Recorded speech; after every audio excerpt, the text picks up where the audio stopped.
মাননীয় অধ্যক্ষ মহোদয়,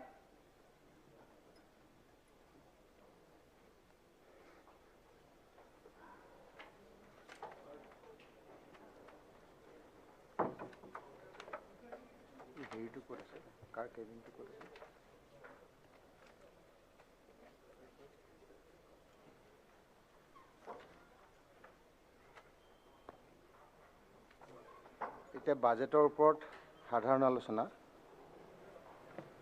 টাইমবিলাক কোন কোন দলৰ কিমান আছে এইটো অধ্যক্ষ মহোদয় অলৰেডি কৈ দিছে আপোনালোকে সময়টো চাই পেলাই আপোনালোকৰ সদস্যসকলক তেনেকুৱাকৈ মিলাই পেলাই ক'বলৈ দিব আৰু ময়ো মাজে মাজে আপোনালোকক মনত পেলাই দিম আপোনালোকৰ সময়টো এতিয়া মই মাননীয় বিৰোধী দলৰ সভাপতিক ভাষণ ৰাখিবলৈ অনুৰোধ জনালোঁ মাননীয় উপাধ্যক্ষ মহোদয় যোৱা 16 জুলাই তাৰিখে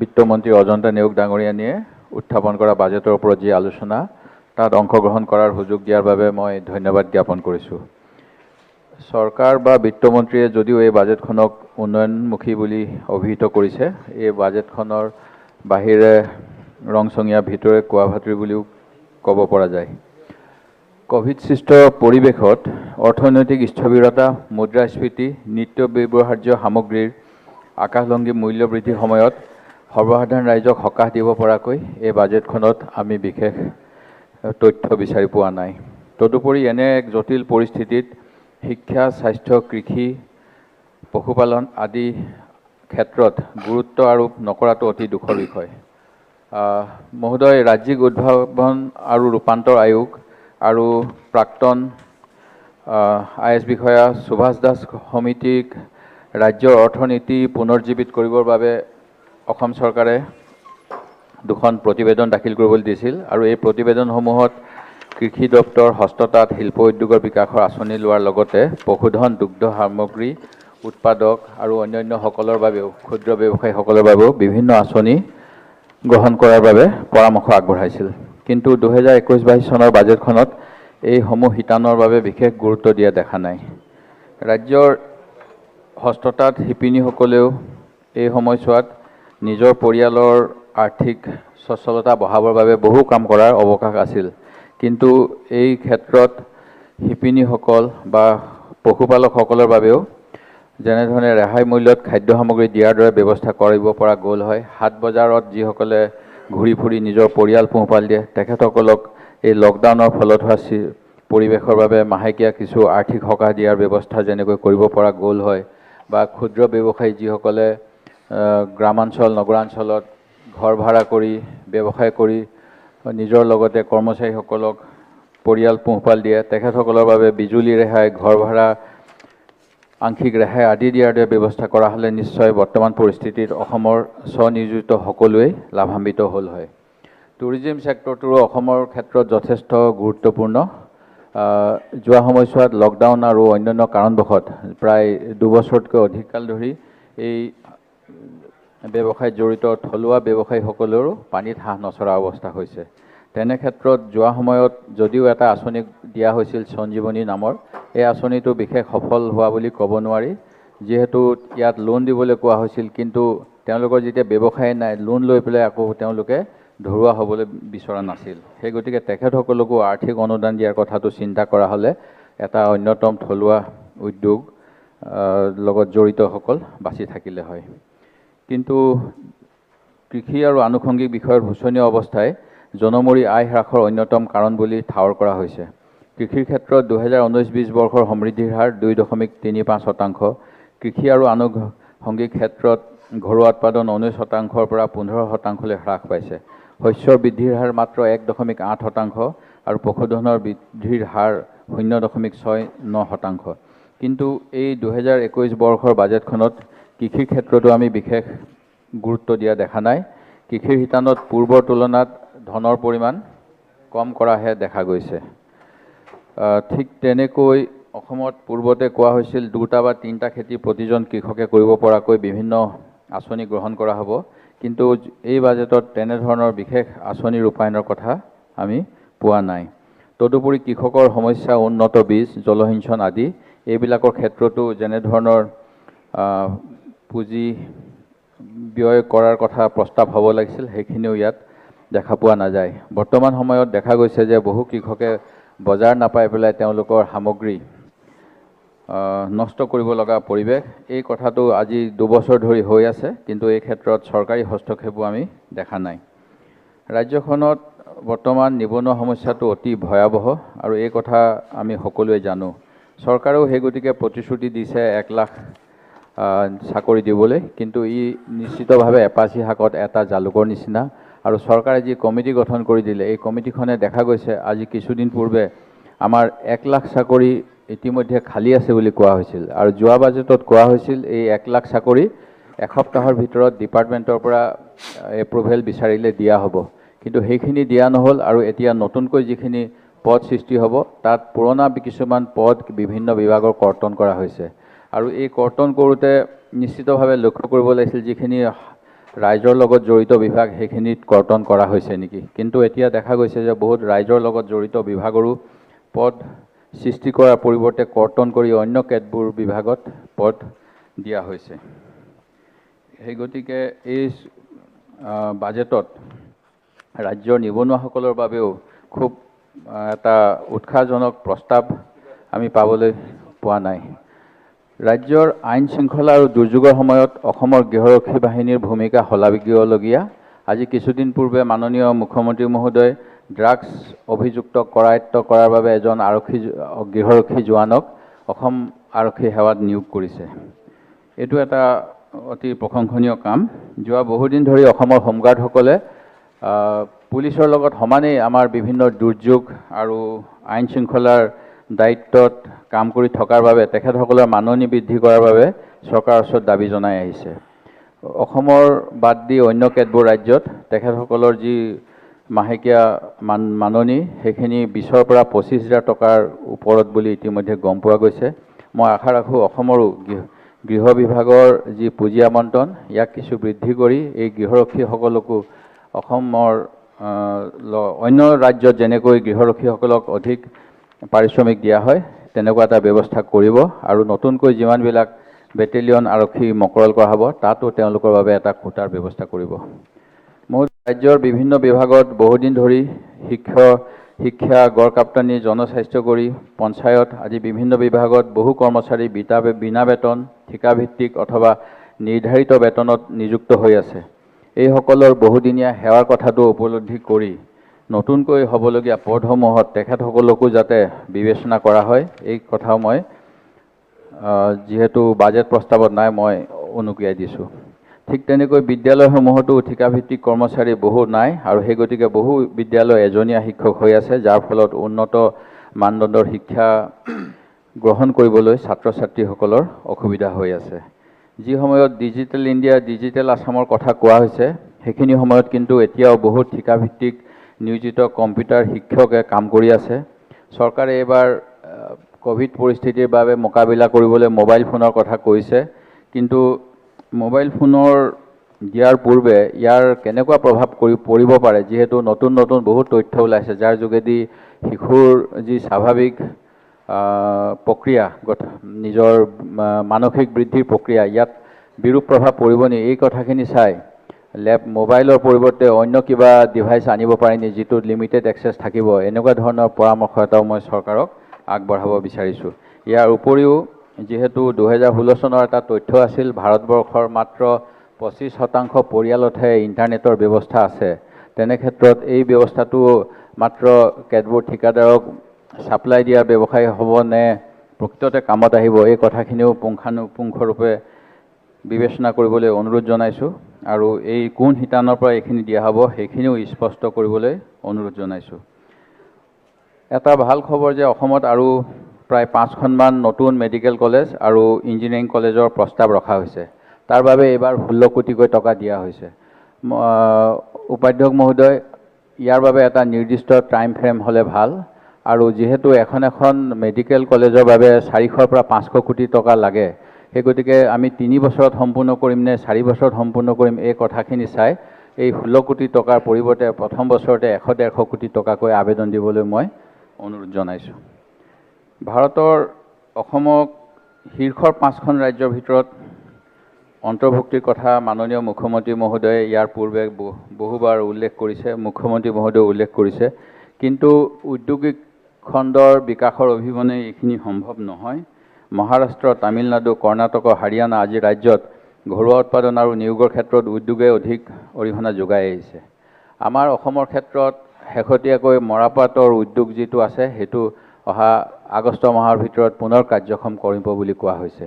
কিন্তু আজি বহু বছৰ ধৰি চৰকাৰে প্ৰতিশ্ৰুতি দি থকা দুটা কাগজ কলৰ ক্ষেত্ৰত এই বাজেট প্ৰস্তাৱত কোনো কথাই আমি নাপালোঁ, যিটো যোৱা সময়ছোৱাত মুখ্যমন্ত্ৰী, প্ৰধানমন্ত্ৰী আদি সকলোৱে কৈছিল যে এই উদ্যোগকেইটা যিহেতু ইয়াৰ কাগজৰ ডিমাণ্ডো আছে, আমি থলুৱাভাৱে আত্মনিৰ্ভৰ ভাৰত কৰিব পাৰোঁ, সেই গতিকে এই উদ্যোগকেইটাক আমি কেনেকৈ পুনৰুজ্জীৱিত কৰিব পাৰোঁ, ইয়াৰ যিসকল কৰ্মচাৰীয়ে আজি প্ৰায় 5 বছৰ ধৰি দৰমহা পোৱা নাই তেওঁলোকক কেনেকৈ সকাহ দিব পাৰোঁ, এই ক্ষেত্ৰত কিছু চিন্তা কৰি আমাৰ উদ্যোগ বিভাগৰ যি প্ৰস্তাৱ তাত আৰু অধিক পুঁজি আবণ্টনৰ বাবে অনুৰোধ জনাইছোঁ।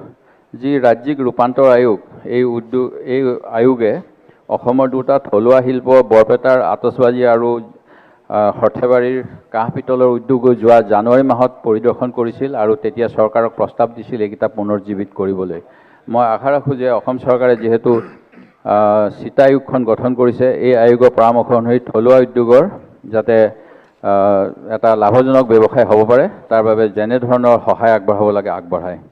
অনুৰূপ ধৰণে চিপাঝাৰত এখন ফাৰ্মাচিউটিকেল পাৰ্ক স্থাপন কৰাৰ কথা বাজেটত প্ৰস্তাৱিত হৈছিল, কিন্তু এই পাৰ্কখনৰো কোনো কাম হোৱা নাই আৰু বৰ্তমানৰ ক'ভিড পৰিস্থিতিত যিহেতু আমাৰ চৰকাৰীভাৱেও বহু ঔষধ কিনিব লগা হয়, সেই গতিকে যদি ফাৰ্মাচিউটিকেল পাৰ্ক এখন হয় তাত নিশ্চিতভাৱে বহু থলুৱা উদ্যোগীয়ে সুবিধা পাব আৰু চৰকাৰী ছাপ্লাই কৰিব পাৰিব। সেই গতিকে এই প্ৰস্তাৱটোও যাতে এই বাজেটত অন্তৰ্ভুক্ত কৰি কাম আগবঢ়াব পাৰে সেই কথাও মই দৃষ্টিগোচৰ কৰিলোঁ। মহোদয়, আটাইতকৈ বেছিকৈ যিকেইটা খণ্ডত কাম কৰিলে নিয়োগৰ বৃদ্ধি হয় সেইকেইটা হ'ল কনষ্ট্ৰাকশ্যন, গৃহ নিৰ্মাণ, পৰ্যটন, স্বাস্থ্য আদি।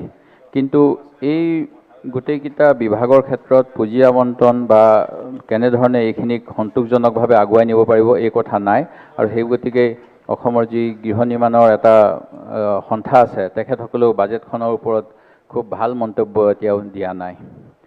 2019-20 চনৰ বাজেটখনৰ মহোদয় আমি যদি চাওঁ, বহুখিনি অকল মই সময় বেছি নলওঁ, কাকততে সীমাবদ্ধ থাকিলে ইয়াত বহুতখিনি ঘোষণা কৰা হৈছিল, কিন্তু এই ঘোষণাবিলাক তেনেকৈ কাৰ্যকৰী হোৱা দেখা নাপালোঁ।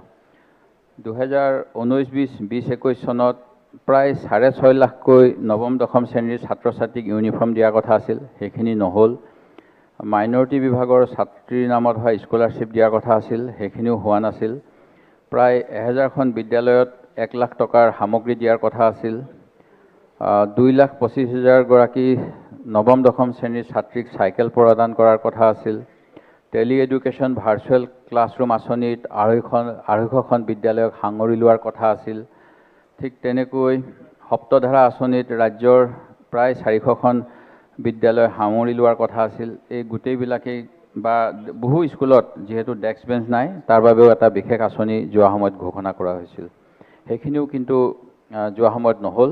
সেই গতিকে এই বাজেটত হোৱা ঘোষণাবিলাকো যাতে তেনেধৰণৰ নহয় তাৰ বাবে চৰকাৰে যাতে যাৱতীয় ব্যৱস্থা লয় সেয়াও মোৰ অনুৰোধ। বিগত বাজেটৰ বহু আঁচনি একশ্যন টেকেন ৰিপৰ্টত যি দিছে তাৰ দেখিলেই গম পোৱা যায় যে সেইখিনি ৰূপায়ণ হোৱা নাছিল আৰু এই ক্ষেত্ৰত 2019-20 বা 20-21 বাজেটৰ যি একশ্যন টেকেন ৰিপৰ্ট আমাৰ লগত দিছে তাতে ওলাইছে যে আমি কেনেকৈ বাজেটৰ ঘোষণা বহুখিনি ৰূপায়ণ কৰিব পৰা নাই।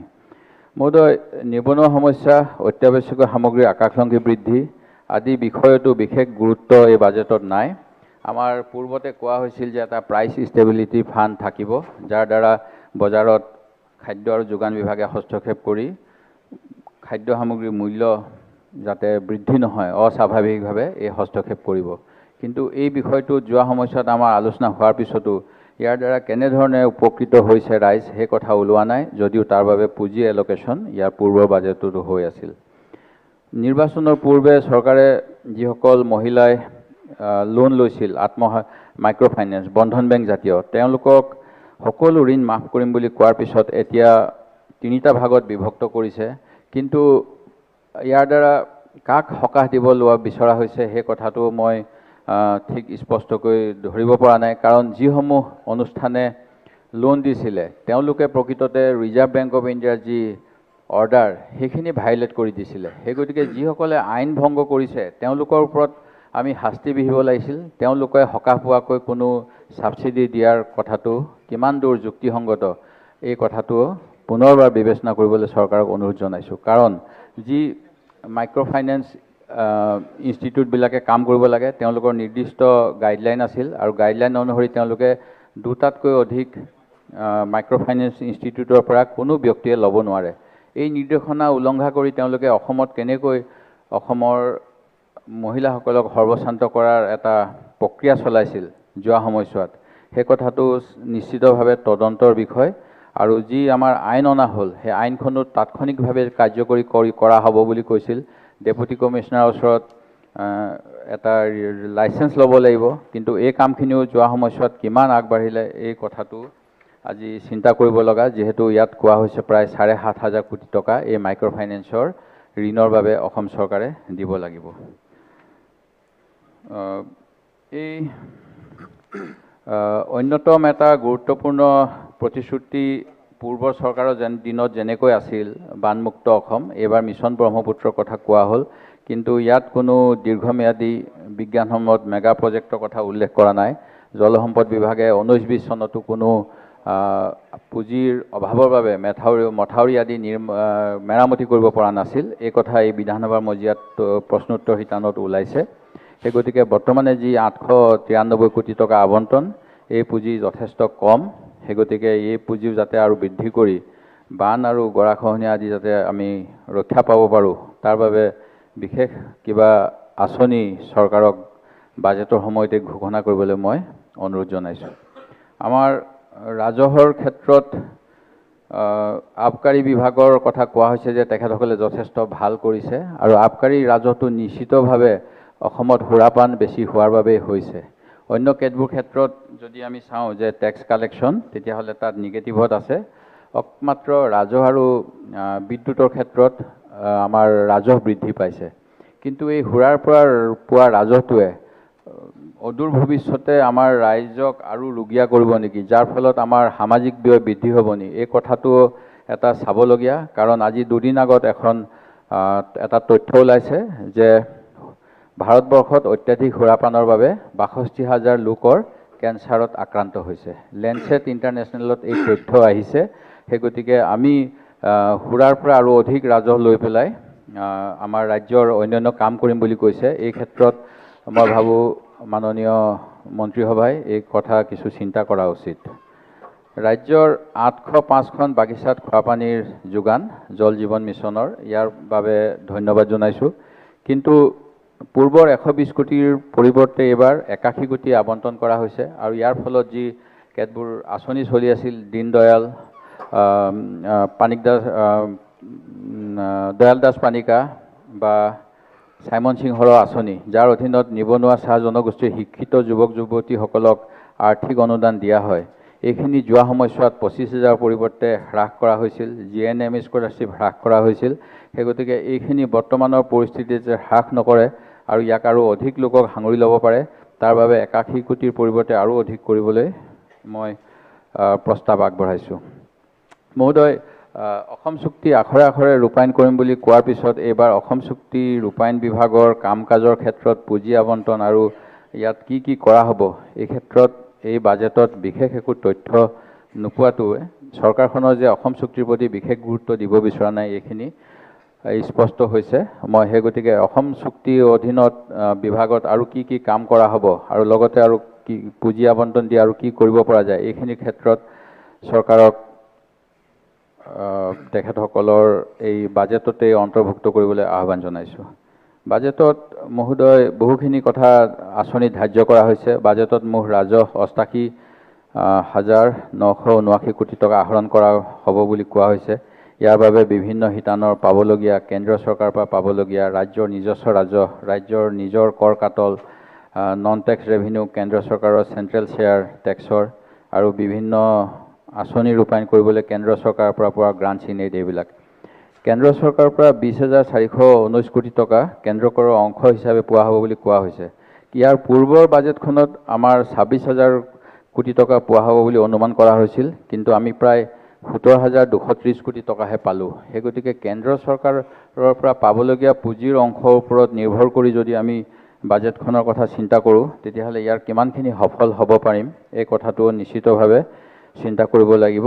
কাৰণ আমাৰ GST 5% কম হৈছিল, চেল টেক্স বা ভেটৰ যি পোৱা গৈছিল, যান বাহনৰ কৰ 14% যোৱা সময়ত কম পোৱা গৈছিল। বিদ্যুতৰ ওপৰত আমি 32% বেছি পাইছিলোঁ আৰু আবকাৰী ৰাজহ 7% পাইছিলোঁ। সেয়েহে যি পৰিমাণৰ ৰাজহ দেখুওৱা হৈছিল সেইখিনি পোৱা হোৱা নাছিল আৰু সেই গতিকে আমাৰ যোৱা সময়ছোৱাত যিমান পুঁজি বা যিমান কাম কৰিম বুলি ধাৰ্য কৰা হয়, তাতকৈ 25%ৰ পৰা 23% এভাৰেজ 16 চনৰ পৰা আমি কম ব্যয় কৰি আহিছোঁ আৰু বাজেটত দিয়া প্ৰস্তাৱো সেই অনুপাতে কমকৈ ৰূপায়ণ হৈ আহিছে। 2019-20 চনৰ বা 20-21 চনৰো কেন্দ্ৰীয় চৰকাৰৰ পৰা অসমে পাবলগীয়া বহু শিতানৰ পুঁজিও এতিয়ালৈকে আমি সম্পূৰ্ণ আদায় পোৱা নাই। সেই গতিকে বাজেটৰ আকাৰ বৃদ্ধি কৰিলেও আমি ব্যয় কৰিব পাৰিব লাগিব, কিন্তু পূৰ্বৰ চৰকাৰে এই বাজেটৰ ব্যয় সম্পূৰ্ণ কৰিব পৰা নাই। আৰু যোৱা বাজেটৰ প্ৰায় 35,000 কোটি টকা ব্যয় আজি কেইদিনমান আগলৈকে হোৱা নাছিল, যিটো প্ৰস্তাৱিত ব্যয়ৰ 70%তকৈ কম। সেয়েহে আগন্তুক সময়ত যাতে এখন আমি সম্পূৰ্ণ অসমৰ স্বাৰ্থত অহা ভাল ব্যয় কৰিব পৰা বিভিন্ন আঁচনি থকা আৰু যাৰ দ্বাৰা ঘৰুৱা উৎপাদন আৰু বৃদ্ধি হয় আৰু বৰ্তমানৰ সময়ত যিসকল অসমৰ জনগণ তেখেতসকলৰ যাতে সকলো দিশত আগুৱাই নিব পাৰি তেনেধৰণৰ আঁচনি এই বাজেটৰ যোগেদি পাম বুলি আশা ৰাখিছোঁ। আৰু যিখিনি আমাৰ পৰামৰ্শ সেইখিনিৰ ক্ষেত্ৰত চৰকাৰে চিন্তা কৰি যাতে এই সংশোধন কৰে সেই অনুৰোধ জনালোঁ। আৰু লগতে শেহতীয়াকৈ এটা কথা ওলাই আছে যে সুৰহিত নামৰ এখন আঁচনি যোৱা 5 বছৰ ঘোষণা কৰা হৈছিল, যাৰ যোগেদি প্ৰতিজন বিধায়কে তেখেতসকলৰ সমষ্টিৰ দুখীয়া ছাত্ৰ ছাত্ৰী আৰু যিসকল ৰোগীয়া তেখেতসকলক আৰ্থিকভাৱে সকাহ দিব পাৰিছিল। এই আঁচনিখন এইবাৰ বন্ধ কৰি দিব বুলি শুনিছোঁ। মই সাধাৰণ ৰাইজৰ স্বাৰ্থত এনেকুৱা ধৰণৰ আঁচনি যাতে বন্ধ নকৰি তাৰ বাবে আৰু অধিক পুঁজি বৃদ্ধি কৰে এই কথা চৰকাৰৰ দৃষ্টিগোচৰ কৰি মোৰ আলোচনা সামৰিছোঁ। ধন্যবাদ। নেক্সট আমাৰ বিধায়ক পদ্ম হাজৰিকা ডাঙৰীয়া। উপাধ্যক্ষ ডাঙৰীয়া, যোৱা 16 তাৰিখে আমাৰ অসমৰ প্ৰথমগৰাকী মহিলা বিত্তমন্ত্ৰী অজন্তা নেওগ ডাঙৰীয়ানী যিখন বাজেট এই পবিত্ৰ সদনত উপস্থাপন কৰিলে যে এইখন এখন অতি সুন্দৰ বাজেট তেখেতে ইয়াত উপস্থাপন কৰিছে আৰু ইয়াৰ বাবে তেখেতলৈ আৰু আমাৰ মুখ্যমন্ত্ৰী ডাঙৰীয়ালৈ বিশেষভাৱে ধন্যবাদ জ্ঞাপন কৰিছোঁ। আৰু এই বাজেটত সকলো শ্ৰেণীৰ মানুহৰ, যে ৰাজ্যখনৰ জনসাধাৰণৰ সকলো শ্ৰেণীৰ মানুহৰ উন্নয়নৰ কাৰণে, সমস্যা সমাধানৰ কাৰণে যিখিনি ইয়াত উপস্থাপন কৰিছে, এই কথাখিনি যদি ক'বলৈ যোৱা যায় মই 2 ঘণ্টাৰ ওপৰ সময় হয়তো বাজেটখনত লাগিব। কিন্তু চমুৱাই যিহেতু কথাখিনি ক'ব লাগিব, যিটো শংকা বিৰোধী দলপতি ডাঙৰীয়াই তেখেতৰ বক্তব্যত কৈছে যে বাজেটৰ আকাৰটো যদি ডাঙৰ হয় ব্যয় সেইমতে হ'ব লাগিব। যদি আমি 15-16 চনত চাওঁ তেতিয়া ব্যয় হৈছিল 63% আৰু তাৰ পিছৰ আমি যদি 16-17 চনত চাওঁ ব্যয় হৈছে 73%। বাজেটৰ আকাৰো ডাঙৰ হৈছে। 17-18 চনত যদি চাওঁ ব্যয় হৈছে 76% আৰু 18-19 চনত যদি চাওঁ ব্যয় 79% আৰু 19-20 চনত যদি চাওঁ 82%ৰ ওপৰ ব্যয় হৈছে। গতিকে বাজেটৰ আকাৰেই ডাঙৰ নহয় যে জনসাধাৰণৰ কল্যাণৰ কাৰণে এই কাম কাজখিনি হোৱাৰ বাবে যে ব্যয় বৃদ্ধি হৈছে, যে এই যে বিত্তীয় শৃংখলা অনাৰ ক্ষেত্ৰত তেতিয়াৰ বিত্তমন্ত্ৰী দায়িত্বত থকা বা সেই সময়ৰ মুখ্যমন্ত্ৰী ডাঙৰীয়াই যেনেধৰণে পদক্ষেপ গ্ৰহণ কৰিছিল তাৰ কাৰণে সফল হৈছিল। যে দিনে দিনে গ্ৰাফ ওপৰলৈ উঠিছিলে, কিন্তু আমি যদি 2001 চনৰ পৰা চাওঁ, তেখেতক মই নিজকে হিচাপ নিকাচ কৰি চাবলৈ অনুৰোধ জনালোঁ, কাৰণ এইখন বিধানসভাত ময়ো আছোঁ। গতিকে আমাৰ এই চৰকাৰে জনসাধাৰণৰ কল্যাণৰ কাৰণে বাস্তৱসন্মত চিন্তাৰে যিখিনি প্ৰস্তুত কৰিছে, যে ই কাৰ্যকৰী ব্যৱস্থাটো কেনেধৰণে কৰিব, ব্যয় কেনেধৰণে কৰিব, তাৰ চিন্তাৰ প্ৰতিফলন বিত্তমন্ত্ৰী ডাঙৰীয়ানীয়ে বাজেট বক্তব্যত ৰাখিছে। আৰু আমি দেখা পাইছোঁ যোৱা দিনবিলাকত যে মই বেছি কথা নকওঁ, যে PWD ডিপাৰ্টমেণ্টটো যেতিয়া সংস্কাৰ কৰিবৰ কাৰণে নতুন এক আঁচনিৰে প্ৰস্তুত কৰিছিল, আন্তঃগাঁথনি প্ৰস্তুত কৰিছিল, সেই সময়ত বহুতে সন্দেহ কৰিছিল। কিন্তু আমি দেখা পালোঁ যে PWD ডিপাৰ্টমেণ্টটোৱে এনেধৰণে আন্তঃগাঁথনি হ'ল যে সমষ্টি ভিত্তিত SDO ইঞ্জিনিয়াৰ দি এনেধৰণে ত্বৰান্বিত কৰিলে কাম কাজৰ, আজি PWD ডিপাৰ্টমেণ্ট সফল ডিপাৰ্টমেণ্ট, যে জনসাধাৰণ সন্তুষ্ট হোৱা এটা ডিপাৰ্টমেণ্ট, যিটো বিগত চৰকাৰ দিগৰ এটা ডাঙৰ এচিভমেণ্ট। গতিকে তেনেধৰণেই আমাৰ ডিপাৰ্টমেণ্টসমূহ সজাই পৰাই তুলিবৰ কাৰণে আজি বাজেট বক্তব্যত এই কথাবিলাকৰ প্ৰতিফলন হৈছে, যে দূৰদৰ্শী এক পদক্ষেপ গ্ৰহণ কৰিছে। মই এটা মাত্ৰ উদাহৰণ দিবলৈ বিচাৰোঁ, যে আন্তঃৰাজ্যিক সীমাৰ যিটো বিবাদ এইখন পবিত্ৰ বিধানসভাত মাজে মাজে কৰি আহিছে, যে এই বিবাদ দূৰ কৰিবৰ কাৰণে যদি দূৰদৃষ্টিৰে পৰিকল্পনা ল'লেহেঁতেন 50 বছৰৰ ওপৰ শাসনত থকা কংগ্ৰেছ দলৰ চৰকাৰে, তেতিয়াহ'লে হয়তো আজি এই সমস্যাৰ আমি সন্মুখীন নহ'লোহেঁতেন। যে এতিয়া যিটো কামাণ্ডো বেটেলিয়ান, যে সীমান্তত গঠন কৰিবৰ কাৰণে যিটো পৰিকল্পনা মুখ্যমন্ত্ৰী ডাঙৰীয়াই গ্ৰহণ কৰিছে, বিত্তমন্ত্ৰী ডাঙৰীয়ানীৰ আজি বাজেট বক্তব্যত এই কথাটো প্ৰতিফলন হৈছে, যে ই দূৰদৰ্শী চিন্তা বুলি মোৰ অনুভৱ। যে সীমান্তত যদি আমাৰ এতিয়া একো নাই, মুক্ত সীমান্ত, য'ত আন ষ্টেটবিলাক অৰুণাচলেই হওক, মিজোৰামেই হওক, নাগালেণ্ডেই হওক, তেওঁলোক আগবাঢ়ি আহিছে, সীমান্তত তেওঁলোকে উন্নয়নমূলক কাম কৰি ধুনীয়াকৈ সজাই পৰাই লৈছে। কিন্তু আমাৰ সীমান্তত একো চৰকাৰীভাৱে কোনো ৰখীয়াও নাই, কাম কাজো নাই, গতিকে সীমান্ত মুক্ত হৈ আছে। যে সীমান্তত কামাণ্ডো বেটেলিয়ান গঠন কৰাটো এক দূৰদৃষ্টিৰে কৰিছে, এইকাৰণে যে সীমান্ত সুৰক্ষিত হৈ থাকিব, আৰু তাত বিভিন্ন নহ'বলগীয়া কাম কাজ কিছুমান সীমান্তত হয়তো হৈ থাকিব নোৱাৰিব। গতিকে এই চিন্তাক আমি সকলোৱে আদৰণি জনোৱাটো উচিত, আৰু তাৰ কাৰণে যদি আৰু বেছি ধন ধাৰ্য কৰিব লাগে সেইখিনি ক্ষেত্ৰতো কৰাটো উচিত। আৰু ৰাজ্যখনৰ যিটো ভয়ংকৰ পৰিস্থিতি, এই পৰিস্থিতিত আজি COVID-19ৰ কাৰণে যি এক পৰিস্থিতিৰ সন্মুখীন হৈছে, যে এনেকুৱাটো আমি বিধায়কৰ আৰম্ভণিৰ পৰা দেখা নাই, জন্মৰ পৰা এনেকুৱা কথা আমি কেতিয়াও শুনা বা দেখা নাছিলোঁ। যে এই পৰিস্থিতিৰ আজি মুখামুখি কেন্দ্ৰীয় চৰকাৰ, ৰাজ্য চৰকাৰে হৈছে। কিন্তু আজি আমাৰ ৰাজ্য চৰকাৰখনে যিখিনি পদক্ষেপ গ্ৰহণ কৰিছে, আজি ইয়াৰ কৰ্মচাৰীয়ে কিন্তু এমাহৰ দৰমহাৰ কাৰণেও চিন্তা কৰিব লগা হোৱা নাই, তেওঁলোকৰ দৰমহা কৰ্তন হোৱা নাই। কিন্তু আমি যদি অন্যান্য ৰাজ্যত চাওঁ, আমি দেখিম ৰাজস্থানত কি হৈছে, মধ্যপ্ৰদেশত কি হৈছে, কেনেকৈ কৰ্মচাৰী দৰমহা কৰ্তনৰ ব্যৱস্থা হৈছে।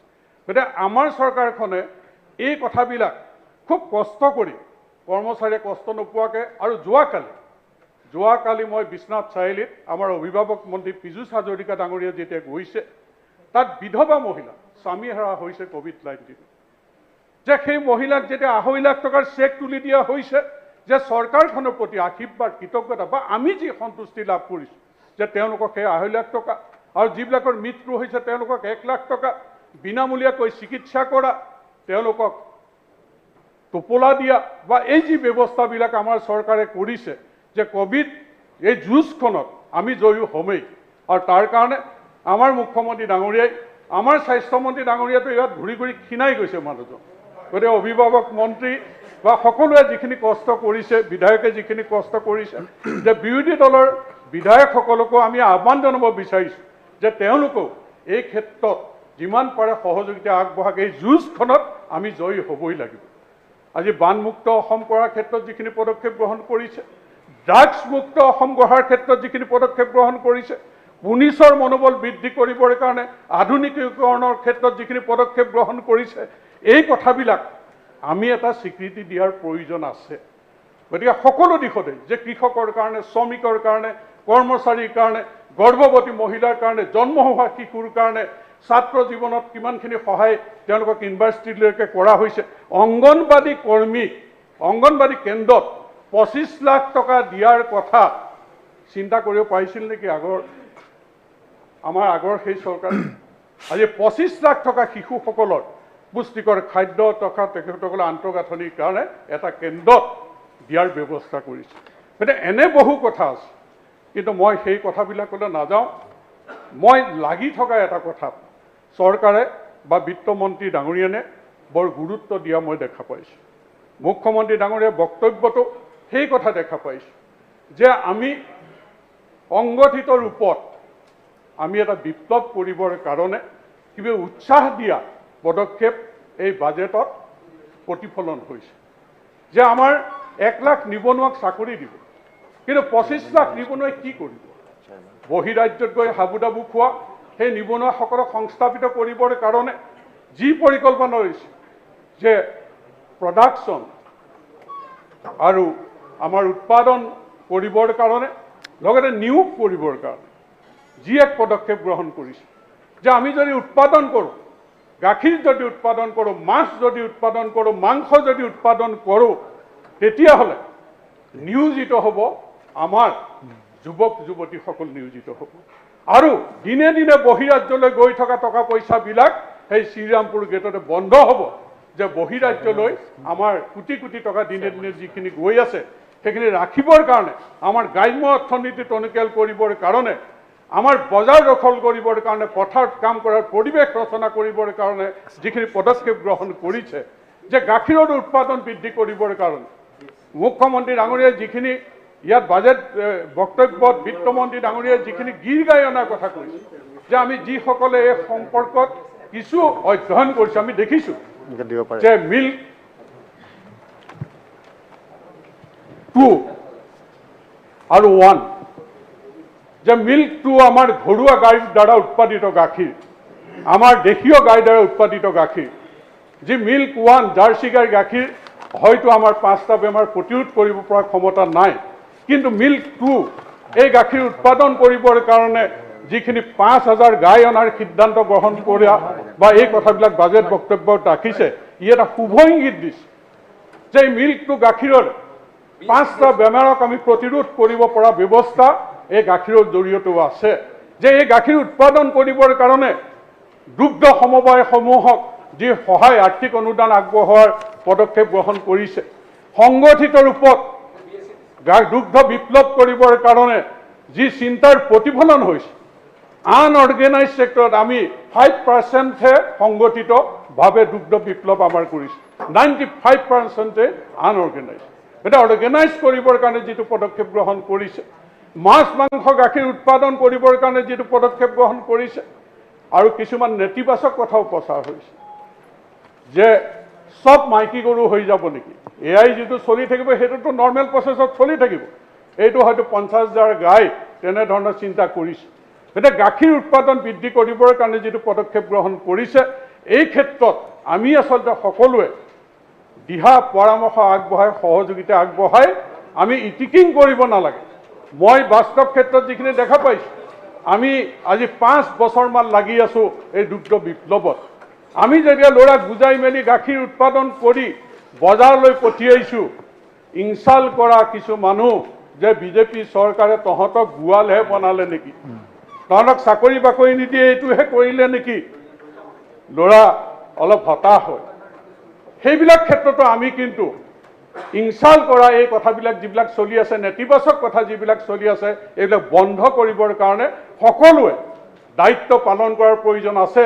নহ'লে অসমখন যিটো ভাবি আছোঁ আমি, এইখন অসম হৈ নাথাকে। কিন্তু গ্ৰাম্য অৰ্থনীতি যদি আমি ঠিক কৰিব নোৱাৰোঁ, আমাৰ অৰ্থনৈতিক ভেটি যদি শক্তিশালী কৰিব নোৱাৰোঁ, তেতিয়াহ'লে ইয়াত আন্দোলনৰ নামত নানান ধৰণৰ অসামাজিক কাৰ্য হৈ থাকিব, নানান ধৰণৰ অশান্তিৰ পৰিস্থিতি ইয়াত হৈ থাকিব।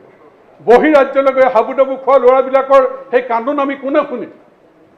তেওঁলোকৰ হতাশাৰ সেই কথাবিলাক হৃদয়ংগম কৰি তেওঁলোকক আমি অৰ্থনৈতিকভাৱে সচ্ছল কৰিবৰ কাৰণে এই চৰকাৰে যিখিনি পদক্ষেপ গ্ৰহণ কৰিছে, এই পদক্ষেপ আমি প্ৰত্যেকেই উপলব্ধি কৰি কাম কৰাৰ প্ৰয়োজন আছে।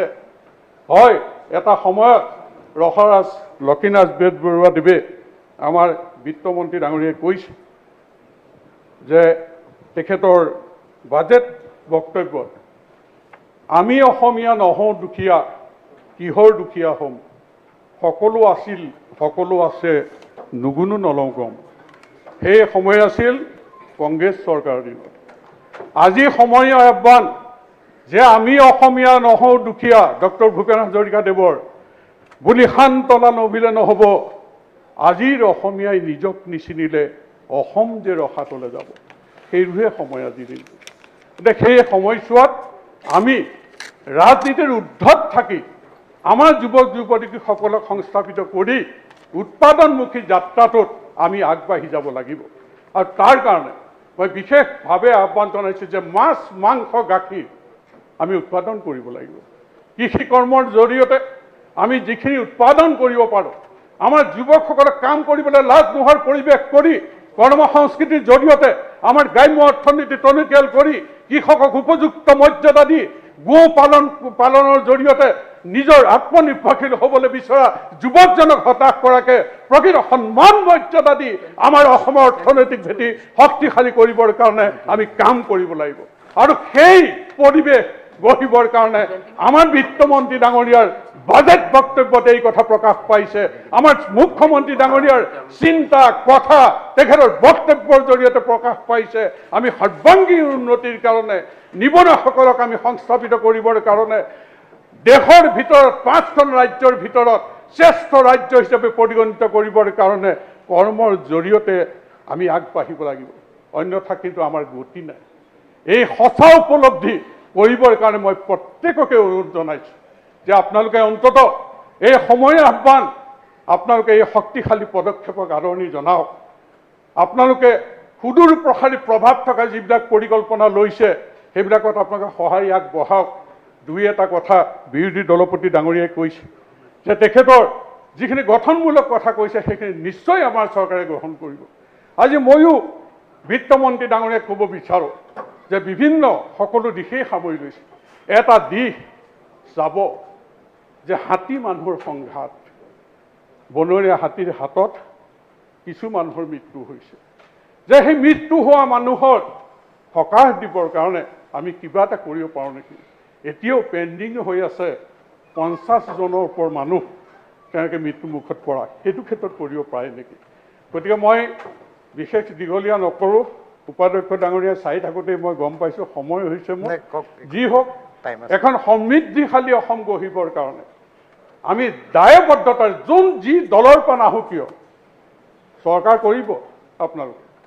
আপোনালোকেতো দিচাং ৰিচৰ্টৰ পৰা আহি ইয়াত আমি চৰকাৰ কৰিব বুলিয়ে ভাবিছিলোঁ, কিন্তু কি কৰিব, কাৰণ জনসাধাৰণে কথাবিলাক বুজি পায় যে কি কৰি আছে, দেখিছে, যাতায়াত ব্যৱস্থা দেখিছে, বিভিন্ন কথা কাম কাজ দেখিছে, যাৰ কাৰণে দিচাঙতে আপোনালোক থাকিল, সেইপিনে ঘৰলৈ গ'ল, আমাক ইয়ালৈ পঠিয়ালে। গতিকে আমি চৰকাৰ ভালকৈ চলাবলৈ যি এক কাম কাজ কৰাৰ পৰিৱেশ বিচাৰিছে সেইটো আপোনালোকে দিয়ক। এতিয়া সকলোৱে যে 24 hours CM অফিচ খোলা, আমাৰ গাৰ্জেন মন্ত্ৰীসকল কেনেকৈ দৌৰিছে, আমাৰ বিধায়কসকলো আমি কেনেকৈ কাম কাজত আমি আগবাঢ়িবলৈ বা কৰি আছোঁ। এতিয়া গৰুখুটি প্ৰজেক্টটো দায়িত্ব দিছে, নেতিবাচক কিছু কথা প্ৰচাৰ হৈছে, সেইটো হ'ব নালাগে। 9 কোটি টকা, 9 কোটি 60 লাখ টকা তাত উৎপাদন কৰিবৰ কাৰণে দিছে, তাত এভিকশ্যন কৰিবলৈ দিয়া নাই। কিন্তু এই এটা মেছেজ গৈছে যে তাত সেই পৰি থকা মাটিখিনি, তাত 16খন ফাৰ্ম আছে, তেওঁলোকৰ সেই মাটিখিনি খেতি বাতি কৰি তাত গৌশালা বনাই গৰুখুটিৰ পৰা গাই অনাৰ চিন্তা কৰিছে, মূৰা ম'হ অনাৰ চিন্তা কৰিছে, গাহৰি পালন কৰাৰ চিন্তা কৰিছে, মুৰ্গী পালন কৰাৰ চিন্তা কৰিছে, ছাগলী পালন কৰাৰ চিন্তা কৰিছে। সেইবিলাক কৰিবলৈহে আমাক দায়িত্ব অৰ্পণ কৰিছে। আমিতো তাত গৈ বন্দুক বাৰুদ লৈ পেলাই আমি এভিকশ্যন কৰিবলৈ তাত আমাক দায়িত্ব অৰ্পণ কৰা নাই নহয় মুখ্যমন্ত্ৰী ডাঙৰীয়ে। গতিকে এইটো এটা নেতিবাচক প্ৰচাৰ কৰিছে। এতিয়া এনেকুৱা নেতিবাচক প্ৰচাৰে কিন্তু আমাক বাধা দিব নোৱাৰে, সেই কথাটো কিন্তু কৈ হ'লোঁ। বাধা আমাক দিব নোৱাৰে নেতিবাচক প্ৰচাৰে। আমি অহা বুধবাৰে তাত ভূমি পূজন কৰিম আৰু তাত কাম কাজত আমি হাত দিম। যেনেকৈ মুখ্যমন্ত্ৰী ডাঙৰীয়াই ঘোষণা কৰিছে যে অৰ্গেনিক বস্তু গুৱাহাটী বজাৰত পাব, আমি কষ্ট কৰিম। এই সদনত যি আশাৰ কথা ক'লে ৩-৪ মাহৰ পিছত আমি পাৰোঁ নেকি, কষ্ট কৰিম, চেষ্টা কৰিম, তাত ৰাতি থাকি হ'লেও আমি কাম কৰি অৰ্গেনিক বস্তু আমি এই গুৱাহাটী বজাৰত আমি উলিয়াবলৈ চেষ্টা কৰিম।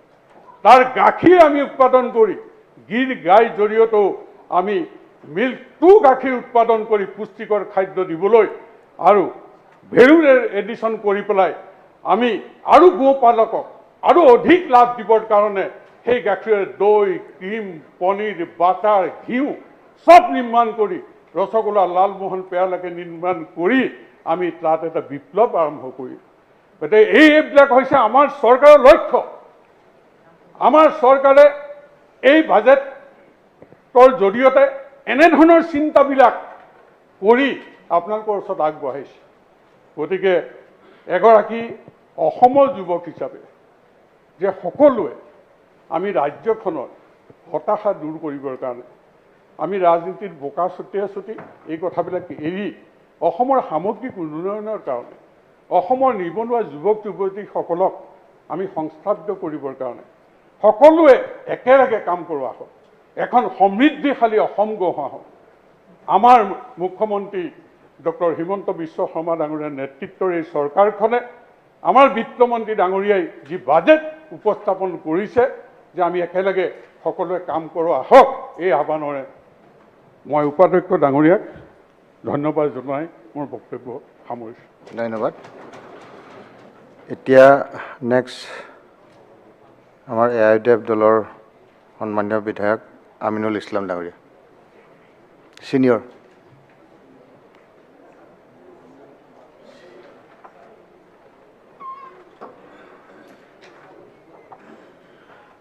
মাননীয় উপাধ্যক্ষ মহোদয়, আজি 2021-22 বিত্তীয় বৰ্ষৰ যি বাজেট বিত্তমন্ত্ৰী মহোদয়ে উপস্থাপন কৰিলে, অসমৰ প্ৰথমগৰাকী মহিলা বিত্তমন্ত্ৰী হিচাপে বাজেট উত্থাপন কৰাৰ কাৰণে তেখেতক ধন্যবাদ জ্ঞাপন কৰিছোঁ।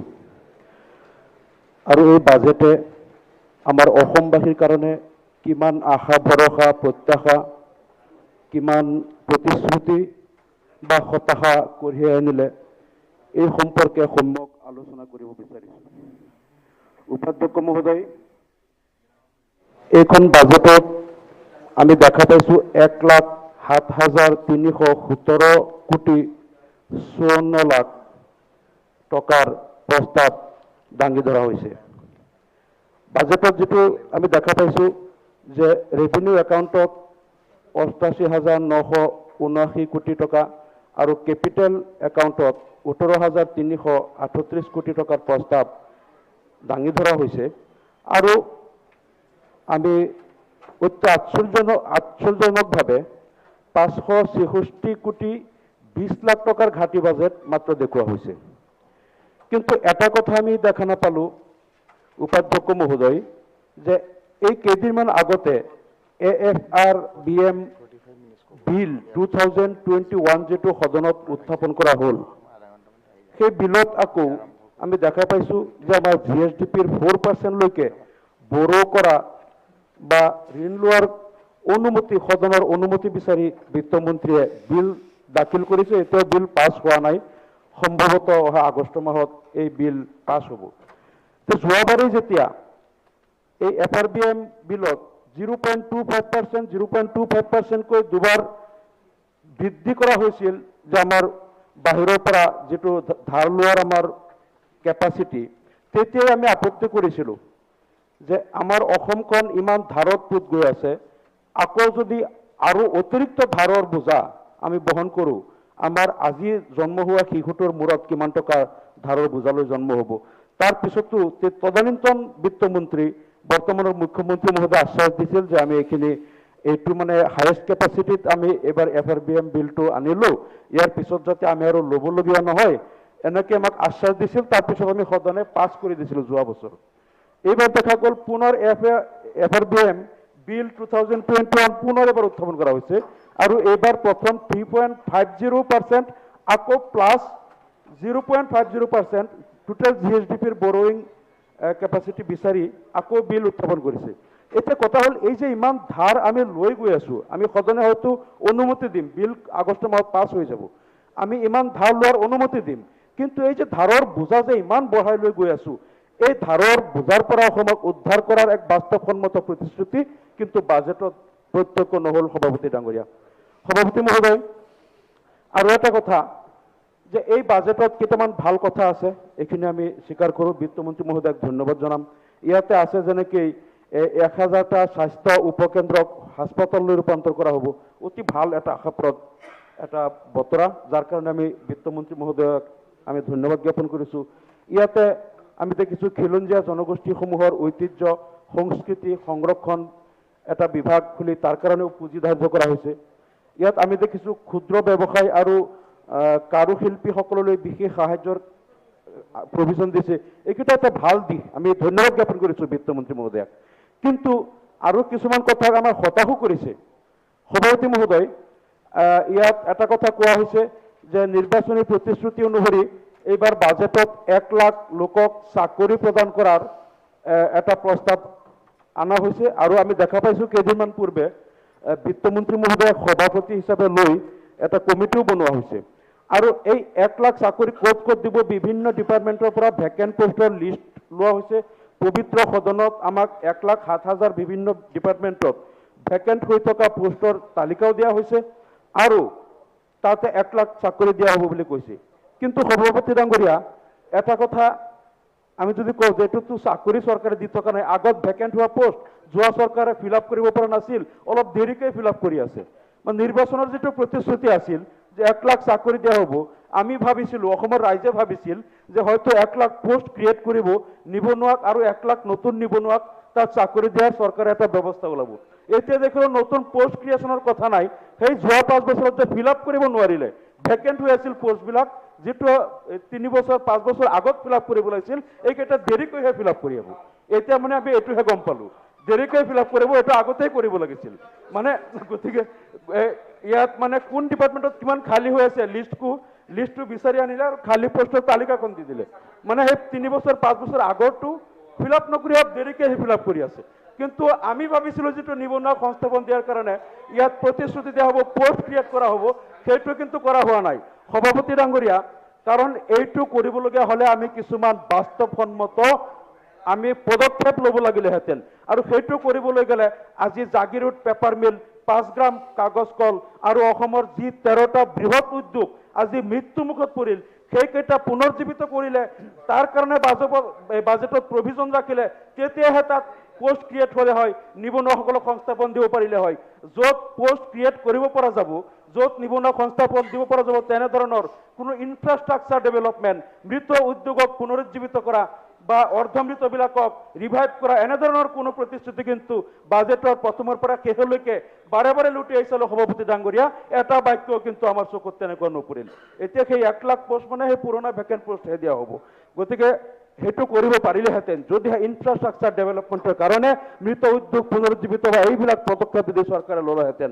সভাপতি ডাঙৰীয়া, আৰু এটা কথা আমি আচৰিত হ'লোঁ, বাজেট বক্তব্যত বিত্তমন্ত্ৰী মহোদয়ে এটা কথা কৈছে যে অৰুণোদয়টো এটা বৃহৎ আঁচনি, যিটো বাজেটত অন্তৰ্ভুক্ত কৰিছে। যোৱা 5 বছৰ আগৰ বাজেটতেই, মই কৈ আছোঁ, মোৰ কথাটো শুনিবলৈ ধৈৰ্য ৰাখক।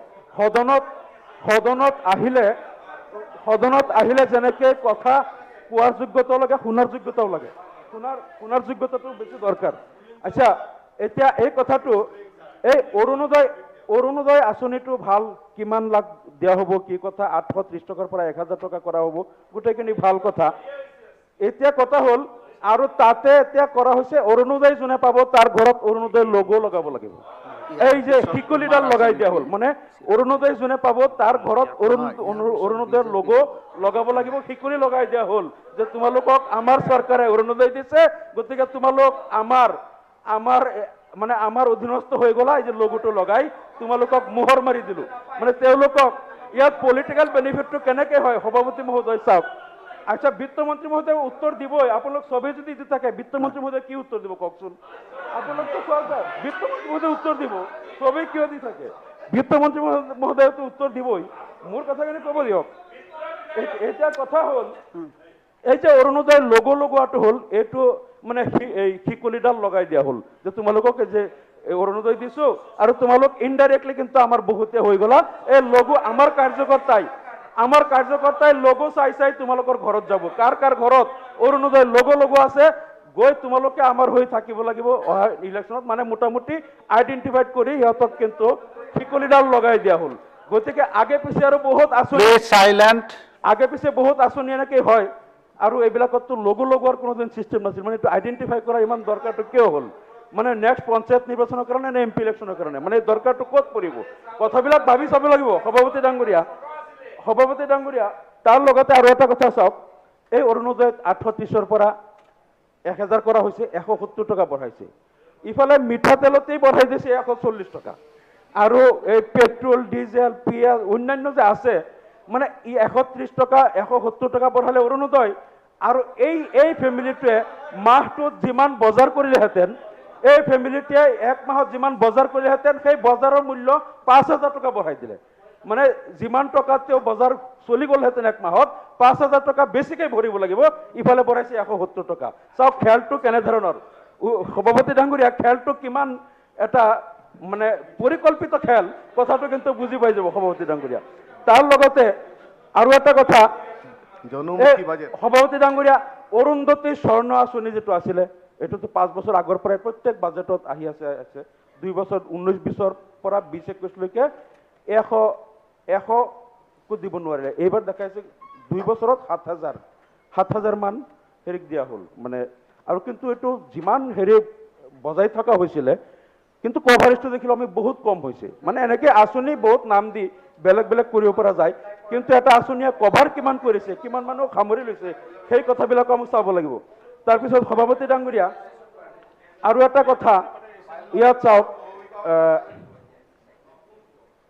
ইয়াত আমি দেখিছোঁ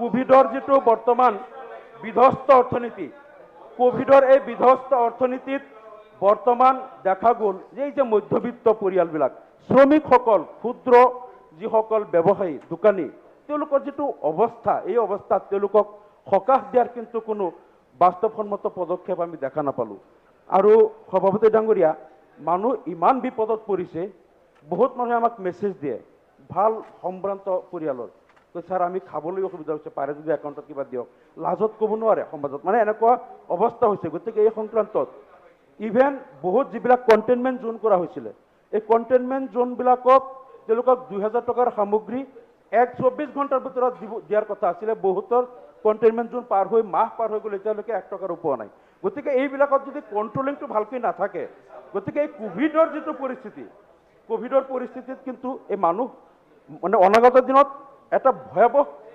প্ৰতিচ্ছবি কিন্তু আমাৰ চকুৰ আগলৈ আহিব গতিকে সভাপতি ডাঙৰীয়া এই কথাবিলাক আমি এই বাজেট সংক্ৰান্তত সভাপতি ডাঙৰীয়া মই এটা কথা ক'ব খুজিছোঁ যদি ক'ৰবাত পোৱা নাই স্পেচিফিক কওক তেতিয়া গভৰ্ণমেণ্টে নিশ্চয়কৈ ব্যৱস্থা ল'ব গোটেই অসমত যদি তেনেকৈ কোৱা বুলি কয় এইটো এটা বেড মেছেজ যাব কাৰণ আমি নিজে চাই আছোঁ আমাৰ সমষ্টিত হওক বা আমাৰ নিজৰ জিলাবিলাকত হওক বা য'ত গাৰ্ডিয়ান মিনিষ্টাৰ তাত চাই আছোঁ তেনেকুৱা অসুবিধা হোৱা নাই গতিকে ক'ৰবাত যদি হৈছে তেখেতৰ সমষ্টিত ইমান ক'ভিড নাই কণ্টেইনমেণ্ট জোন তেখেতৰ সমষ্টিত নাই কণ্টেইনমেণ্ট জোন তেখেতৰ সমষ্টিত একেবাৰে নাই হয়তো আছে যদি কম স্পেচিফিক দিলে ব্যৱস্থা ল'ম বাট এনেকৈ জেনেৰেলাইজ নকৰিব এইটোৱে এটা বেড মেছেজ দিব ঠিক আছে মই আপোনাক বেড মেছেজ যিটো দিব নাপায় ঠিক আছে আপোনাক লিষ্ট দি দিম কিন্তু সভাপতি ডাঙৰীয়া এটা কথা চাওক এই বাজেটখনত গৰাখহনীয়া প্ৰতিৰোধ অসমৰ আটাইতকৈ ডাঙৰ জ্বলন্ত সমস্যা হৈছে গৰাখহনীয়া যি গৰাখহনীয়াই আজিলৈকে হয়তো এইটো আমাৰ সংসদীয় পৰিক্ৰমা মন্ত্ৰী ডাঙৰীয়াই ভালেই পাব কথাখিনি মই যিখিনি কৈ আছোঁ গৰাখহনীয়াত এতিয়ালৈকে অসমত 3300 গাঁও নিশ্চিহ্ন হৈ গ'ল আৰু য'ত হয়তো 800 মান পাৰ্চিয়েলি গৈছে আধা গৈছে বাকী 2600 মান সম্পূৰ্ণৰূপে নিশ্চিহ্ন হৈ গ'ল নতুন গাঁও গৈয়ে আছে আৰু মানুহবিলাক ভূমিহীন গৃহহীন হৈয়ে আছে আৰু এইটো এটা নেভাৰ এণ্ডিং এটা প্ৰব্লেম ক্ৰিয়েট কৰি আছে মানুহবিলাক অনাই বনাই ঘূৰিছে ক'ৰবাত চৰকাৰী ভূমিত গৈ বেদখল কৰিছে বহুত নগুণ-নাকতি হৈছে গতিকে এই যে সমস্যাটো হৈ আছে আজি এই গৰাখহনীয়া ৱাটাৰ ৰিচোৰ্চত মাত্ৰ 893 কোটি টকা দিলে তাতে মথাউৰিতেই বেছিভাগ যাব যিটো মই এইটো আচলতে আমাৰ সংসদীয় পৰিক্ৰমা মন্ত্ৰী ডাঙৰীয়া ভাল পাব, মই ইয়াত কৈ আছোঁ এই ডিপাৰ্টমেণ্টত তাৰ পইচা দিব লাগিছিল, জলসম্পদ বিভাগত আৰু দিব লাগিছিল, কাৰণ অনলি মাথাউৰি কেইটাতে বহুত পইচা গুচি যাব আৰু ডিপাৰ্টমেণ্টৰ অন্যান্য আছে। গৰাখহনীয়াৰ কেইটামান অসমৰ জ্বলন্ত মানে একদম ভয়াৱহ স্পট আছে, য'ত একদম অতি সোনকালে কিবা এটা পাৰ্মানেণ্ট নেচাৰৰ কাম নকৰিলে অতি ভয়াৱহ এটা পৰিস্থিতি হ'ব। কিছুদিন পিছত আমাৰ ঢিং টাউন, মৰিগাঁও টাউনলৈকে ভাবুকিৰ সন্মুখীন হৈ আছে, এনেকুৱা এটা অৱস্থা আহি গ'ল। গতিকে এই কথাটোত মানে আমি দেখিছোঁ বাজেটত খুব বেছি এটা গুৰুত্ব দিয়া হোৱা নাই। গতিকে সভাপতি ডাঙৰীয়া, আজি চাওক চাহ জনগোষ্ঠীৰ কাৰণে 81 কোটি টকা তেওঁলোকৰ কাৰণে ধাৰ্য কৰা হৈছে, আৰু অসমৰ সংখ্যালঘু উন্নয়নৰ কাৰণে, সংখ্যালঘু কেৱল মাইনৰিটি মুছলিমেই নহয়, য'ত পাৰ্চিয়ান, খ্ৰীষ্টিয়ান, বুদ্ধিষ্ট, জৈন মিলাই প্ৰায় 1.5 কোটি আছে, ধৰা হৈছে 77 কোটি টকা। 77 কোটি টকা, যিটো যোৱা বাজেটত 2018-19ত 250 কোটি আছিল 18-19ত, এইবাৰ 77 কোটি টকা। গতিকে যিখন বাজেটে সভাপতি ডাঙৰীয়া, যিখন বাজেটে অসমৰ 1.5 কোটি জনসাধাৰণ উন্নয়নৰ কাৰণে মাত্ৰ 77 কোটি টকা ধাৰ্য কৰে, সেইখন বাজেটক আমি কেনেকৈ কল্যাণকামী বাজেট বুলি ক'ম, যিখন বাজেটে গৰাখহনীয়া সমস্যা সমাধানৰ কাৰণে বাস্তৱসন্মত এটা প্ৰতিশ্ৰুতি দাঙি ধৰিব নোৱাৰে, তাক কেনেকৈ আমি এটা আদৰ্শ সুস্থিৰ বাজেট বুলি ক'ম, যিখন বাজেটে অসমত মৃত উদ্যোগবিলাক পুনৰুজ্জীৱিত কৰিবলৈ এটা প্ৰতিশ্ৰুতি দিব পৰা নাই, সেই বাজেটখনক কেনেকৈ আমি অসমৰ কাৰণে এটা আশাৰ ৰেংগনি বুলি ক'ম, যিখন বাজেটে অসমৰ চৰ্চাপুৰীৰ অঞ্চলৰ লোকক তেওঁলোকৰ মাটিৰ পট্টাৰ সুৰক্ষা দিয়াৰ কাৰণে এটা শব্দ লিখা নাই, সেই বাজেটক কেনেকৈ আমি অসমৰ কাৰণে এটা ইনক্লুচিভ বাজেট বুলি ক'ম। সভাপতি ডাঙৰীয়া, আপুনি নিজেই কওক, কেনেকৈ আমি এই বাজেটটোক আমি এই নামেৰে বিভূষিত কৰিম? কোনো পধ্যেই নহয়। সভাপতি ডাঙৰীয়া, এইখন বাজেট এখন কল্যাণকামী বাজেট নহয়, জনমুখী বাজেট নহয়, এইখন বাজেট হ'ল এখন উৎকৃষ্ট সাহিত্য, য'ত দেখিছোঁ এই বাজেট বক্তব্যত আমাৰ কেইবাগৰাকী কবি সাহিত্যকৰ উদ্ধৃতিবিলাক দিয়া হৈছে, খুব ধুনীয়াকৈ সজাই শব্দ, বাক্য গাঁথনি আৰু পঢ়াবিলাক এটা উৎকৃষ্ট সাহিত্য হৈছে। ফাইনেন্সিয়েলি তাত আৰ্থিকভাৱে যিমানেই অসমক অৱকাশ দিয়াৰ কথা নাথাকক, সাহিত্যিক মূল্যবোধ কিন্তু আছে। তাৰ কাৰণে বিত্তমন্ত্ৰী মহোদয়ক মই ধন্যবাদ জনাইছোঁ যে আমাক এটা উৎকৃষ্ট অৰ্থনৈতিক এটা ঢাংগৰ প্ৰতিশ্ৰুতি দিব নোৱাৰিলেও আমাক কিন্তু এটা উৎকৃষ্ট সাহিত্য উপহাৰ দিছে, তাৰ কাৰণে পুনৰবাৰ ধন্যবাদ জ্ঞাপন কৰিছোঁ। মাননীয় সভাপতি ডাঙৰীয়া, আৰু আপোনাক আৰু এটা কথা মই ক'ব বিচাৰিছোঁ যে এই বাজেটটোক কোৱা হয় budget is an এণ্টিচিপেটেড estimation only. এই কথাটো আমি জানো যে এইটো এটা এণ্টিচিপেটেড এষ্টিমেশ্যন, যে আমি এই বছৰটোৰ কাৰণে এইটো এষ্টিমেট আমি এণ্টিচিপেট কৰিলে গভৰ্ণমেণ্টে আৰু আমাৰ সদনৰ কাৰণে প্ৰস্তাৱটো ৰাখিলে যে আমি এনেকেই এই ক্ষেত্ৰত আমি এনেকেই অসম ৰাজ্যখন চলাই লৈ যাব বিচাৰিছোঁ। কিন্তু সেই এষ্টিমেশ্যনতেই আমি যদি কিছুমান কথা আমি পৰিকল্পনাই নকৰোঁ, হয়তো বাজেটত যিমান টকা ধাৰ্য কৰা হয়, যিখিনি আমাৰ ইপ্সিত লক্ষ্য থাকে, 100% গৈ আমি হয়তো আমাৰ লক্ষ্যত উপনীত নহ'বও পাৰোঁ, আৰু এইটো পচিবল নহয়। 80%, 90% হ'লেও যথেষ্ট। কিন্তু এষ্টিমেশ্যনতেই যদি কিছুমান কথা আমি ইগন'ৰ কৰোঁ, তাততো 0%, তাততো পাৰফৰ্ম নহ'বই। গতিকে যেতিয়া আমি এষ্টিমেটটো বনাওঁ, এষ্টিমেটটোত কিছুমান জ্বলন্ত কথা কিন্তু আমি ইগন'ৰ কৰিব নালাগে।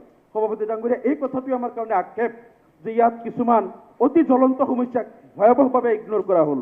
আৰু সভাপতি ডাঙৰীয়া, ইয়াত আৰু এটা কথা, অসমত পৰ্যটনৰ বিকাশৰ কাৰণে যিটো সম্ভাৱনীয়তা আছিল, আজিলৈকে আমি দেখা পাইছোঁ কেৰালাত, মধ্যপ্ৰদেশত পৰ্যটনৰ কিমান বিকাশ হৈছে, তাত সমগ্ৰ ভাৰতৰ পৰা তাত পৰ্যটন উদ্যোগত আটাইতকৈ বেছি এতিয়া তেওঁলোকৰ কাৰণে লাভজনক উদ্যোগ হৈ গ'ল পৰ্যটন। আৰু কেৰালা, মধ্যপ্ৰদেশতকৈ অসমত কিন্তু পৰ্যটনৰ সম্ভাৱনীয়তা বেছি। অসমত যিটো প্ৰাকৃতিক বিচিত্ৰ এটা প্ৰকৃতি বা প্ৰাকৃতিক পৰিৱেশ, ইয়াত আমাৰ ব্ৰহ্মপুত্ৰ বেষ্ট এটা, আমি প্ৰত্যেকবাৰ বাজেট স্পীচত কৈ আছোঁ যে আমাৰ ব্ৰহ্মপুত্ৰ বেষ্ট ইয়াত পৰ্যটন, উমানন্দ পাহাৰ বা এইখিনিত মানে ধুনীয়াকৈ কৰাৰ কাৰণে এটা হেৰি আছিল। আমি যদি আমাৰ বাহিৰত, মই নিউ হোষ্টেলত থাকোঁতো ছাৰ, বাহিৰৰ পৰা যদি MLA টিম কেতিয়াবা গ্ৰুপ আহে নিউ হোষ্টেলত থাকিব দিয়ে, আমাৰ লগত যেতিয়া দেখা হয় তেতিয়া আমাক কয় যে ইয়াত ক'ত কিবা চাবলগীয়া বস্তু আছে গুৱাহাটীৰ ওচৰত, বিহাৰৰ, ৰাজস্থানৰ, মধ্যপ্ৰদেশৰ এনেকেই MLA সকল আমাক লগ পাই যায় নিউ হোষ্টেলত। তেতিয়া মানে এটা লাজ পাওঁ যে ওচৰত মানে সিহঁতে 1 ঘণ্টা 2 ঘণ্টাৰ ডিষ্টেঞ্চত, এনেকুৱা আমি প্ৰেছক্ৰাইব কৰিব নোৱাৰোঁ যে আমুকটো যাওক, ইয়াত খুব ধুনীয়া চাবলগীয়া। কাজিৰঙা বুলি ক'লে এইটো বহুত দূৰ যাব লাগিব দেৰিকেই, মানে গুৱাহাটীৰ ওচৰত এনেকুৱা ভাল এটা যে তেওঁলোকে চাই পেলাই যাতে ছেটিছফাইড হয়, আমি দেখুৱাব নোৱাৰোঁ। আৰু এই কথাটো সভাপতি ডাঙৰীয়া, আপুনি যোৱা 5 বছৰত যোৱা 5 বছৰ সভাপতি ডাঙৰীয়া আপুনি আছিলে সদনত, আপোনাৰ হয়তো মনত আছে মই প্ৰত্যেকবাৰ বাজেট সেশনত এই ব্ৰহ্মপুত্ৰ বেষ্ট মানে ইয়াত পৰ্যটনৰ এটা ভাল হেৰি কৰাৰ কথা কৈ থাকোঁ, যাতে আমি বাহিৰৰ মানুহসকল আহিলে বিধায়কসকল আমি দেখুৱাব পাৰোঁ। আৰু অন্যান্য ক্ষেত্ৰতো আমাৰ কিন্তু অসমত যিবিলাক পাহাৰ নদী কেন্দ্ৰিক, পাহাৰ কেন্দ্ৰিক আৰু অভয়াৰণ্য কেন্দ্ৰিক পৰ্যটনৰ যদি আমি অলপ কেলকুলেটিভ ভালকৈ কৰোঁ, বহুত পৰ্যটক কিন্তু আহিব। কিন্তু আমি সামান্য অৱহেলা কৰাৰ কাৰণে কিন্তু আমি অসমত এই পৰ্যটনৰ আন্তঃগাঁথনিটো নিৰ্মাণ কৰিব পৰা নাই। তাৰপিছত সভাপতি মহোদয়, আৰু এটা কথা হ'ল যে এই বৈদ্যুতিকৰণৰ ক্ষেত্ৰত আমাৰ শক্তিমন্ত্ৰী মহোদয়ে কৈ আছিলে, তেখেতে ফ্ৰী নাম্বাৰো দিছে। আৰু যোৱা 2016 চনত যেতিয়া চৰকাৰ আহিল তেতিয়া 24 ঘণ্টাৰ বিদ্যুৎ সংযোগৰ প্ৰতিশ্ৰুতি দি চৰকাৰ আহিছিল, কিন্তু দেখা গ'ল যে 24 ঘণ্টাৰ ভিতৰত আমাৰ গাঁও অঞ্চলত এতিয়া এনেকুৱা হয়, সিদিনা ইয়াত আমাৰ কোনোবাই কৈছিল যে গাঁও অঞ্চলত কাৰেণ্ট নাযায়, আহেহে, মানে গাঁও অঞ্চলৰ কাৰেণ্ট নাযায়, আহেহে, মানে সুধিব লগা হ'ল যে কেতিয়া আহিছিল, মানে কেতিয়া আহিব, আহাটোহে খবৰ, যোৱাটো খবৰ নহয়। মানে এনেকুৱা ধৰণৰ এটা কথা যিটো 2016 চনত কোৱা হৈছিল যে শক্তিখণ্ডত মানে 24 ঘণ্টা 24/7 এনেকুৱা কিবা এটা প্ৰতিশ্ৰুতি আছিল। 5 বছৰ গ'ল, এতিয়া 6ষ্ঠ বছৰ গৈ আছে, গতিকে এতিয়ালৈকে সেইটো কৰিব পৰা নাই। আৰু চবতকৈ ডাঙৰ কথাটো হ'ল যে আমি অসমত শক্তিখণ্ডত এতিয়ালৈকে স্বাৱলম্বী হ'ব পৰা নাই।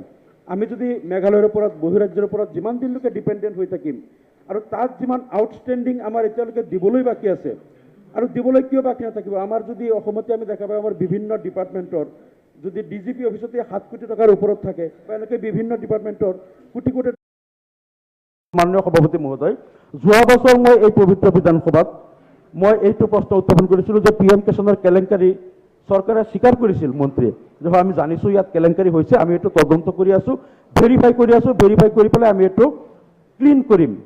তাৰপিছত ভেৰিফাই কৰিব দিলে, চব যিমান PM কিষাণৰ বেনিফিচিয়াৰী তেওঁলোকৰ একাউণ্টবিলাক চব জমা দিবলৈ GSA লৈ গ'ল, VLEW তেওঁলোকে লৈ পেলাই ভেৰিফাই কৰিলে। ভেৰিফাই কৰি হোৱাৰ পিছত কি হ'ল, যিখিনি অৰিজিনেল কৃষক ভেৰিফাই কৰিলে তেওঁলোকৰ এটাও একাউণ্টত পইচা নোসোমালে, কেইদিনমান আগতে 2 মাহৰ পইচা সোমালে। যিবিলাক ফেক একাউণ্ট আছিল, যিবিলাকৰ ইয়াত কোনো হেৰি নাই, ভেৰিফিকেশ্যন কৰিব দিয়াই নাই, এই উত্তৰ প্ৰদেশৰ একাউণ্ট বাহিৰৰ, সেইবিলাকৰ একাউণ্টত টকাটো সোমালে 2 মাহ আগত। আৰু যিবিলাক ভেৰিফাই কৰা হ'ল অৰিজিনেল কৃষক, তেওঁলোকৰ কিন্তু একাউণ্টত পইচাটো নোসোমালে, অৰিজিনেল যিবিলাকৰ মাটি আছে, যিবিলাক কৃষক। গতিকে এই কথাবিলাক যদি আমাৰ মন্ত্ৰী মহোদয় ইয়াত আশ্বাস দিলে তদন্ত কৰিব বুলি, তদন্ত ভেৰিফাই কৰি এইটোৱেই হ'ল, ভেৰিফাই কৰাখিনিয়ে নাপালে, যিখিনি ফেক সেইখিনি পাই গ'ল 2 মাহৰ কেইদিনমান আগতে। গতিকে এই অৱস্থাত যদি চলে তেনেহ'লে আমাৰ এই কৃষি বিভাগৰ জৰিয়তে কৃষকে কিমান লাভান্বিত হ'ব, আৰু অসমৰ কৃষি অৰ্থনীতিৰ অৱস্থা কি হ'ব, অসমখনক স্বাৱলম্বী কৰিবলৈ আমি কেনেকৈ আগুৱাই লৈ যাম, এই কথাবিলাক অতি দুৰ্ভাগ্যজনক। সভাপতি মহোদয়, মই আপোনাৰ জৰিয়তে মই দৃষ্টিগোচৰ কৰিলোঁ। তাৰপিছতে এটা কথা আমাৰ বিৰোধী দলৰ দলপতি মহোদয়ে কৈছিলে যে আমাৰ যিটো পৰিকল্পনা বিভাগ ট্ৰেন্সফৰমেশ্যন, তাৰ পৰা চুৰিত আমি শুনিছিলোঁ যে চুৰিত আঁচনি এইটো এইবাৰ বন্ধ কৰি দিব। এইটো আমি ভাবোঁ এইটো বন্ধ নকৰি যিসকল বেনিফিচিয়াৰী একেবাৰে দুখীয়া ছাত্ৰ ছাত্ৰী বা বিশেষকৈ বেমাৰীসকলৰ কাৰণে আটাইতকৈ বেছি কাম হয় বেমাৰীৰ কাৰণে। এনেকুৱা জটিল বেমাৰী, কিছুমান এনেকুৱা জটিল বেমাৰী আহি পৰে, যিসকল বেমাৰীয়ে মানে তেওঁলোকে এই পইচাটো পাই সেই ট্ৰিটমেণ্টটো কৰে, ক'ৰবাত ধাৰ কৰি লয় যে পইচাটো ইয়াৰ পৰা পাম বুলি, যিহেতু DC অফিচৰ পৰা এইটো প্ৰচেছ কৰোঁতে অলপ 1-2 মাহ টাইম লাগে, এইটো টাইমত বেনিফিচিয়াৰী কৰিব পৰা ধাৰ কৰি লৈ হ'লেও ট্ৰিটমেণ্টটো কৰি লয়, যে পিছত টকাটো পালে তেওঁ ধাৰটো মাৰি দিয়ে। এইটো এটা অতি কল্যাণকাৰী এটা হেৰি। গতিকে এই বস্তুটো যাতে বন্ধ নহয়। আৰু তাৰ লগতে কৰ্কট বেমাৰীৰ কাৰণে এনেই অটল অমৃত যোজনা বা সেইখিনি যিখিনি কভাৰ নকৰে, কৰ্কট বেমাৰী আগতে যিটো মুখ্যমন্ত্ৰীৰ সাহায্য পুঁজিৰ পৰা কেঞ্চাৰ পেচেণ্টসকলৰ যিমান টকা খৰচ হয় সেইখিনি টকা দিয়াৰ হেৰি আছিলে, মই ভাবোঁ মুখ্যমন্ত্ৰীৰ সাহায্য পুঁজিৰ পৰা কেঞ্চাৰ বেমাৰীসকলৰ এই সাহায্যটো ৰাখিব লাগে। কাৰণ যিসকলৰ এই অটল অমৃতে কভাৰ নকৰে তেওঁলোকে অন্ততঃ এই শিতানৰ পৰা এইখিনি তেওঁলোকে অলপ হেৰি হ'ব। আৰু এটা কথা, মাননীয় সভাপতি ডাঙৰীয়া, স্বাস্থ্য খণ্ডত আৰু কিছু কথা আমাৰ ক'বলগীয়া আছিল। কাৰণ স্বাস্থ্য খণ্ডত আটাইতকৈ বেছি অসমত এটা বিপ্লৱ ঘোষণা কৰা হ'ল। ইমানেই বিপ্লৱ সাধন হ'ল যে নীতি আয়োগে যিটো প্ৰকাশ কৰিছে লিষ্ট, তাত আমি আটাইতকৈ তলত অৱস্থান কৰি বহি থাকিলোঁ। মানে নীতি আয়োগৰ তালিকাত স্বাস্থ্যখণ্ডত আমি অসম 28 নম্বৰত গুচি গ'লোঁ। গতিকে স্বাস্থ্যখণ্ডত আমি ইমান বিপ্লৱ সাধন, আচলতে লাগিলে বিপ্লৱ অলপ কম হ'লেও আমাৰ যাতে স্বাস্থ্যখণ্ডৰ অৱস্থাটো আৰু অলপ ভাল থাকিব লাগিছিল। তাৰপিছতে PDS-ৰ যিবিলাক সুলভ মূল্যৰ খোৱা বস্তু বিতৰণ, সেই ক্ষেত্ৰত দেখা পাইছোঁ এটা সমবায় সমিতিয়ে 28 লাখ 25 লাখলৈকে টকা এতিয়াও তেওঁলোকে পাবলৈ বাকী আছে। গতিকে সেই টকাখিনি বছৰ হৈ গ'ল, তেওঁলোকক এতিয়ালৈকে মুকলি কৰি দিব পৰা নাই। আৰু ইয়াত দেখিছোঁ আমি ইয়াত 5 লাখ টকাকেই এটা দিয়া হ'ব বুলি যিটো কৈছে, এইটো ডিৰেক্ট যাব বাজেটত। যিটো দেখা পালোঁ যে আমাৰ এই সুলভ মূল্যৰ দোকানীলৈ সমবায় সমিতিৰ সেইটো আদায় কৰাৰ কিন্তু ইয়াত প্ৰতিশ্ৰুতি দেখা নাপালোঁ। তাৰপিছতে আৰু এটা কথা আমি দেখা পালোঁ, পৰিৱেশ আৰু বন বিজ্ঞানৰ যোৱা 5 বছৰত অসমত আটাইতকৈ বেছি গড় নিধন হৈছে। প্ৰায় যোৱা 5 বছৰত প্ৰায় 600তকৈ বেছি গড় নিধন হৈছে অসমৰ ইতিহাসত। গতিকে এই কথাবিলাক পৰিৱেশ আৰু বন বিজ্ঞানক, হয়, তাৰমানে নৰ্মেল সব লৈয়েই নৰ্মেল হত্যা নৰ্মেল লৈ পেলাই আটাইতকৈ বেছি হেৰি হৈছে।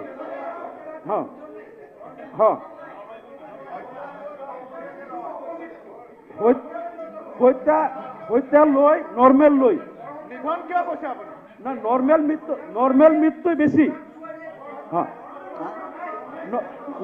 নৰ্মেল মৃত্যুই বেছি হৈছে। না বেছিভাগ নৰ্মেল মৃত্যুই নৰ্মেলেই বেছি হৈছে, কিন্তু প্ৰটেকশ্যন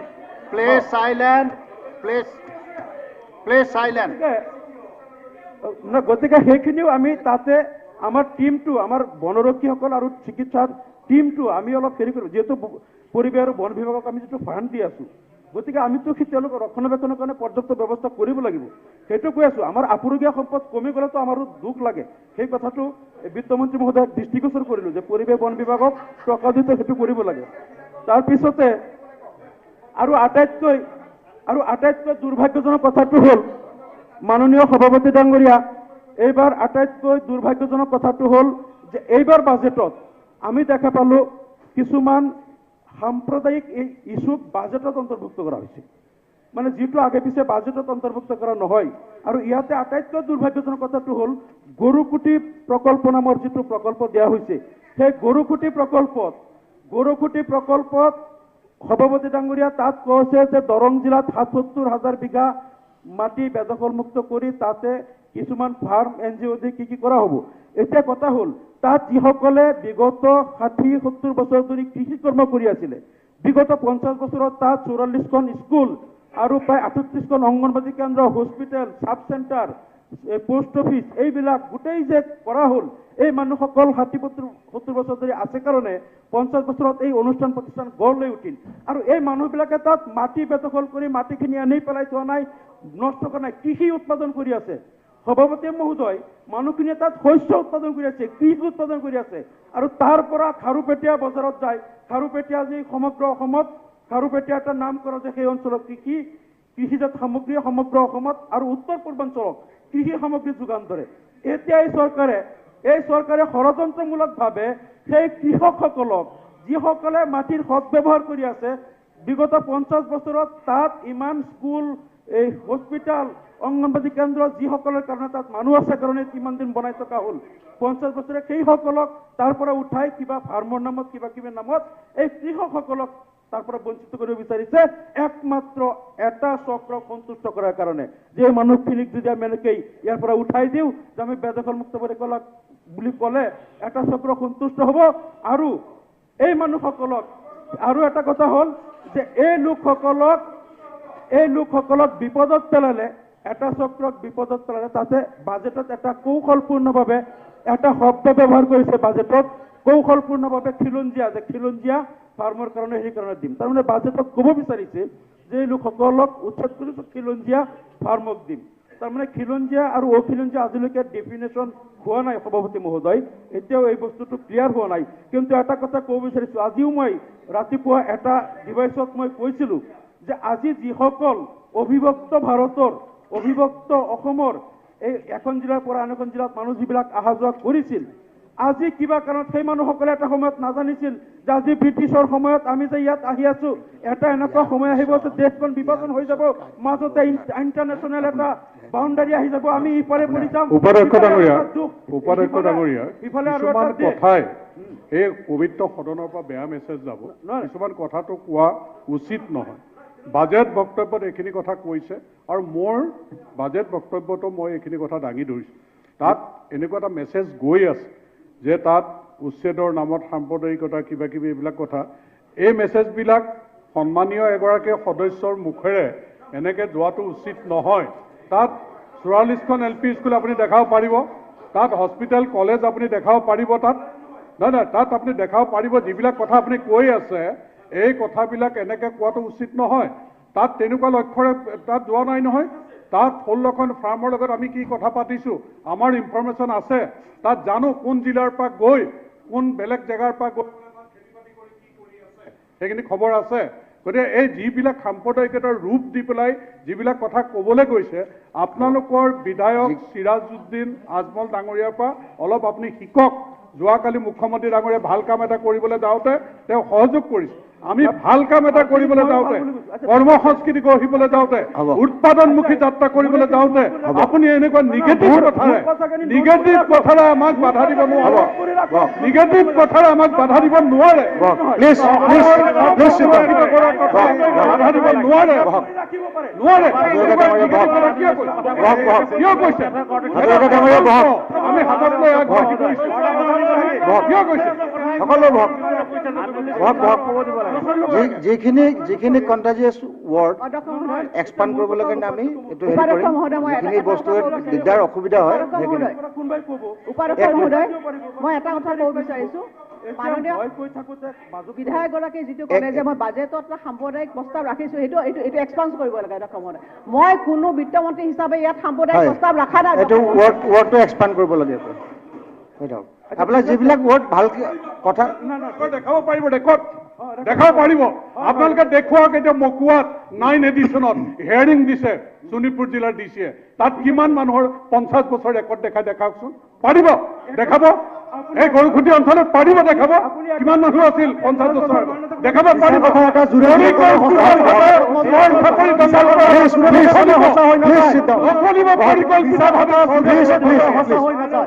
প্লিজ ভাৰতীয় সেইসকল অসমীয়া তেওঁ কৈছে ক'ব আপোনালোকে চাৰ্জ পাবতো আপোনালোকৰ টাইম আহোঁতে ক'ব কোন ভাৰতীয় কোন বাংলাদেশী তেতিয়া আপোনালোকে ক'ব পাৰিব উপাধ্যক্ষ মহোদয় মই আপোনাক আমিনুল ইছলাম ডাঙৰীয়া ইউ আৰ এ ভেৰি গুড অৰেটৰ গতিকে আপুনি ভালকে একো কথা কৈ আছে কিছুমান বস্তু যিবিলাক দৰকাৰ নাই সেইবিলাক আপুনি নোকোৱাকে স্পীচটো দিয়ক ভাল কথা হ'ব মেছেজো যাব এই সদনৰ পৰা আপোনাৰ ইমেজটো আৰু ভাল হ'ব লাগে মোৰ কথাটো আপুনি সেইটো চেষ্টা কৰক আৰু যিখিনি বাইদেৱে কৈছে এইটো কমিউনেল সাম্প্ৰদায়িক বুলি কোৱা কৈছে এইটো এক্সপাণ্ড কৰিব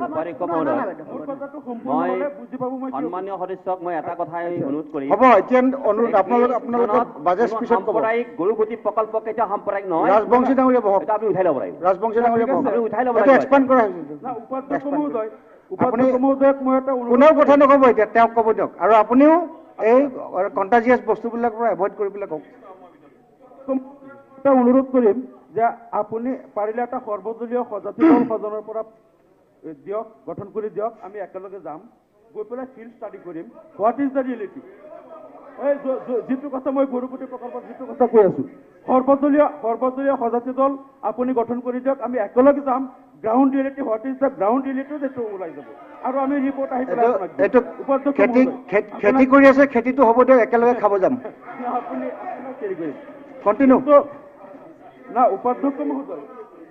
উপাধ্যক্ষ মহোদয় মই কৈছিলোঁ কোনটো যে ইয়াতো যিসকলে ভালদৰে এটা মাটি সদ্ব্যৱহাৰ কৰি কৃষি কৰ্ম কৰি আছে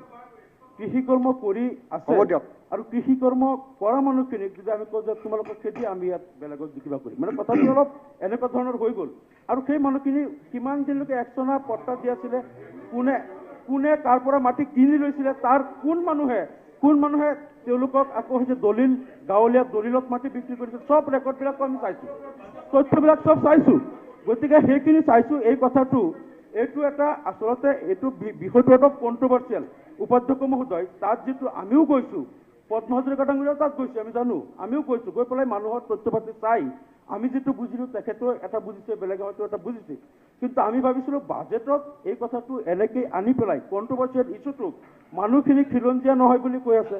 এতিয়া মই যদি কওঁ যে যি মানুহ একেখন অসম আছিল যেতিয়া, একেখন অখণ্ড ভাৰতৰ, আচ্ছা খিলঞ্জীয়া নহয় বুলি কোনো কোৱা নাই, বাজেটত ক'তো খিলঞ্জীয়া নাই। আপুনি ভালকে কওক। বাজেটত কি অধ্যক্ষ মহোদয়, ডিবেটটো কোনোবা বেলেগ ফালে গৈ আছে দেখোন। বাজেটৰ ওপৰত আলোচনা আছিল, ভাল ভাল ইমান ধুনীয়া বাজেট, আৰু ক'ত মানে ইফালে বেলেগ এটা ফালে লৈ আছে। ভাল ভাল কথাবিলাক কওক। বাজেটত লিখা আছে যে তাত এই মাটিখিনি বেদখল মুক্ত কৰি খিলঞ্জীয়া মানুহৰ নাই উপাধ্যক্ষ মহোদয়, কি আপুনি এনেকে ভাল ভাল কথা বাজেটৰ ক'বৰ কাৰণে আপুনি ক'ব নোৱাৰে। এইটো মই ভাবোঁ যে এইটো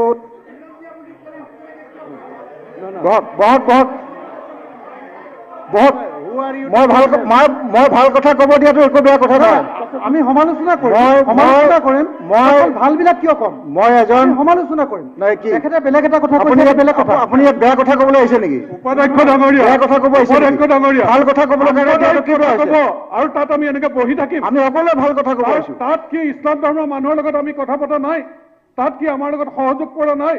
তাৰ যুৱকসকলে একত্ৰিত হৈ সহযোগ কৰিবলৈ অহা নাই ইছলাম ধৰ্মৰ মানুহ?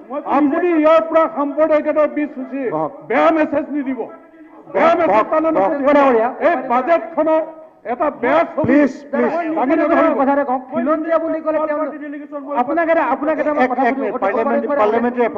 খিলঞ্জীয়া বুলি শব্দটো ক'লে একো আপত্তি কৰিব লগা ক'ত? মানে আপোনালোক খিলঞ্জীয়া নহয় নেকি? আপোনালোকে কিয় বেয়া পাই যায়? আপোনালোক বিদেশী মানে এই কথাটো কেনে খিলঞ্জীয়া বুলি ক'লে আপোনালোকে বেয়া পাই যায়? মানে আপোনালোকে কৈ দিয়ে আমি বিদেশী, হয় নেকি? কওক, আপোনালোকে বিদেশী, আমি যেনেকে মানিম। আমি খিলঞ্জীয়া কথা যদি কৈছো আপোনালোকে বেয়া পাব লগা ক'ত আছে? আপোনালোকে ক'ব যে আমি খিলঞ্জীয়া, আমাক লাগে। কণ্ট্ৰভাৰ্চি কৰিব নালাগে, আপোনালোক বিদেশী, আপোনাৰ কথাখিনি আপোনালোক বিদেশী বুলি স্বীকাৰ কৰে না, সেইটোৱে আপোনালোকৰ সমস্যা। ঠিক আছে, বাজেটত যেতিয়া এনেকৈ লিখিব যে এইখিনি মাটিৰ পৰা উচ্ছেদ কৰি খিলঞ্জীয়া মানুহৰ হেৰি কৰা হৈছে, তাৰমানে উচ্ছেদ কৰাখিনি খিলঞ্জীয়া নহয়। এতিয়া যাক আমি বহাম সেইটো খিলঞ্জীয়া, এইটো বাজেটত এইটো সাম্প্ৰদায়িক হেৰি নহ'ল নেকি? মানে এতিয়া যিখিনি উচ্ছেদ কৰিলো তেওঁলোক খিলঞ্জীয়া নহয়, এতিয়া যিসকলক বহাম সেইটো খিলঞ্জীয়া। Please silence. কিন্তু বাজেটত এইটো খিলঞ্জীয়া, এইটো অখিলঞ্জীয়া নহ'ল নেকি? গতিকে এই কথাটো বাজেটত এইটো কোৱাৰ কাৰণে মই কৈছোঁ যে তেওঁলোকক উচ্ছেদ কৰি খিলঞ্জীয়া মানুহ হেৰি, তাৰমানে তেওঁলোক খিলঞ্জীয়া নহয়। এতিয়া মোৰ কথাটো হ'ল মূল কথাটো হ'ল যে মই আগতেই কৈছিলোঁ, আজিও ৰাতিপুৱা মই এটা ডিভাইচত কৈছিলোঁ যে এই মানুহসকল যেতিয়া ইয়াত একেখন ষ্টেট আছিলে তেতিয়া কিন্তু Try to conclude, only 2 minutes left. আপোনাৰ 8 মিনিট আছে, আপোনাৰ 45ত 3 মিনিট আছে। আচ্ছা ছাৰ, এতিয়া মোৰ কথাটো হ'ল যে এই মানুহখিনি কিন্তু তেতিয়া জানা আপোনাৰ নাছিল। 253 আপুনি ষ্টাৰ্ট কৰিছিল। যেতিয়া ব্ৰিটিছে তেওঁলোকক আনি পেলাই বহাই ইয়াত খেতি কৰিব দিছিল, তেওঁলোক জানা নাছিল যে ইয়াত আমি বহি আছো, এটা সময়ত ভাৰত স্বাধীন হ'ব, দেশ বিভাজন হ'ব, এটা বেলেগ দেশ হ'ব, আমি এইফালে পৰিম, আমাক খিলঞ্জীয়া বুলি নক'ব, তেতিয়া তেওঁলোকে জানা নাছিল। আৰু ইয়াৰ কোনো মানুহ যদি সিফালে থাকি গ'ল, দেশ বিভাজন হৈ যোৱাৰ লগে লগে তেওঁ তাৰ পৰা খিলঞ্জীয়া হ'ব নোৱাৰে। আজি যদি ডিব্ৰুগড়ৰ মানুহ এজন ধুবুৰীত যদি আগত আছে, যদি ইয়াত মাজতে ৰাজ্য ভাগ হৈ যায়, এই ডিব্ৰুগড়ৰ মানুহজন ধুবুৰীত খিলঞ্জীয়া হ'ব নোৱাৰে, কাৰণ একেখন অসমৰ এটা কথা মানে কেইবাবাৰো কৈ আছে, খিলঞ্জীয়া ডেফিনেশ্যন এটা কথা কেইবাবাৰো আজি সদনত ওলাই আছে যে ব্ৰিটিছসকলে আনি পেলাই চৰ চাপৰি তেওঁলোকক বহুৱাইছিল। অসম চৰকাৰে এটা কথা পৰিষ্কাৰ কৰি দিয়া ভাল, ব্ৰিটিছে কাৰ সময়ত কিমান মানুহ কোন জেগাত আনি পেলাই কোনটো মাটিত তেওঁলোকক বহুৱাইছিল, এই কথাটো অসম চৰকাৰ পিনৰ পৰা কিন্তু সদনত এটা পৰিষ্কাৰ কৰি দিয়া ভাল। কণ্টিনিউ। ঠিক আছে, এইটো আচলতে এই কথাবিলাক যেতিয়া অন্যান্য বক্তব্য আহিব তেতিয়া আহিলে ভাল। এতিয়া কথা হ'ল উপাধ্যক্ষ মহোদয়, মোৰ কথাটো দুখটো এইখিনিতেই যে এই মানুহসকল আজি যদি একেখন অসম, ডিব্ৰুগড়ৰ মানুহ এজন ধুবুৰীত থাকিলেও তেওঁক খিলঞ্জীয়া ক'ব নোৱাৰে, তেওঁক খিলঞ্জীয়া ক'ব লাগিব। ধুবুৰী মানুহজন ডিব্ৰুগড়ত থাকিলেও খিলঞ্জীয়া ক'ব লাগিব, এখন ৰাজ্য। গতিকে এই ক্ষেত্ৰত এই মানুহখিনিক উচ্ছেদ কৰি খিলঞ্জীয়াক দিয়া হ'ব। মানে আল্টিমেটলি বাজেটত খিলঞ্জীয়া অখিলঞ্জীয়া ডিভিজনটো বাজেট এটা বিত্তীয় প্ৰতিশ্ৰুতি, এই এণ্টিচিপেটেড এষ্টিমেশ্যন, ইয়াত খিলঞ্জীয়া অখিলঞ্জীয়াৰ এনেকে ডিভিজনৰ ৰাজনৈতিক ভাৱধাৰাৰে কথাটো আহিব নালাগিছিল। এইটোহে মোৰ আপত্তি। উপস্থিত মহোদয়, মোৰ আপত্তিটো সেইটোৱেই যে এইটো এটা এষ্টিমেশ্যন, মানে উপাধ্যক্ষ মহোদয় এইখন চৰকাৰৰ দিনত খিলঞ্জীয়াৰ আধিপত্যত থাকিব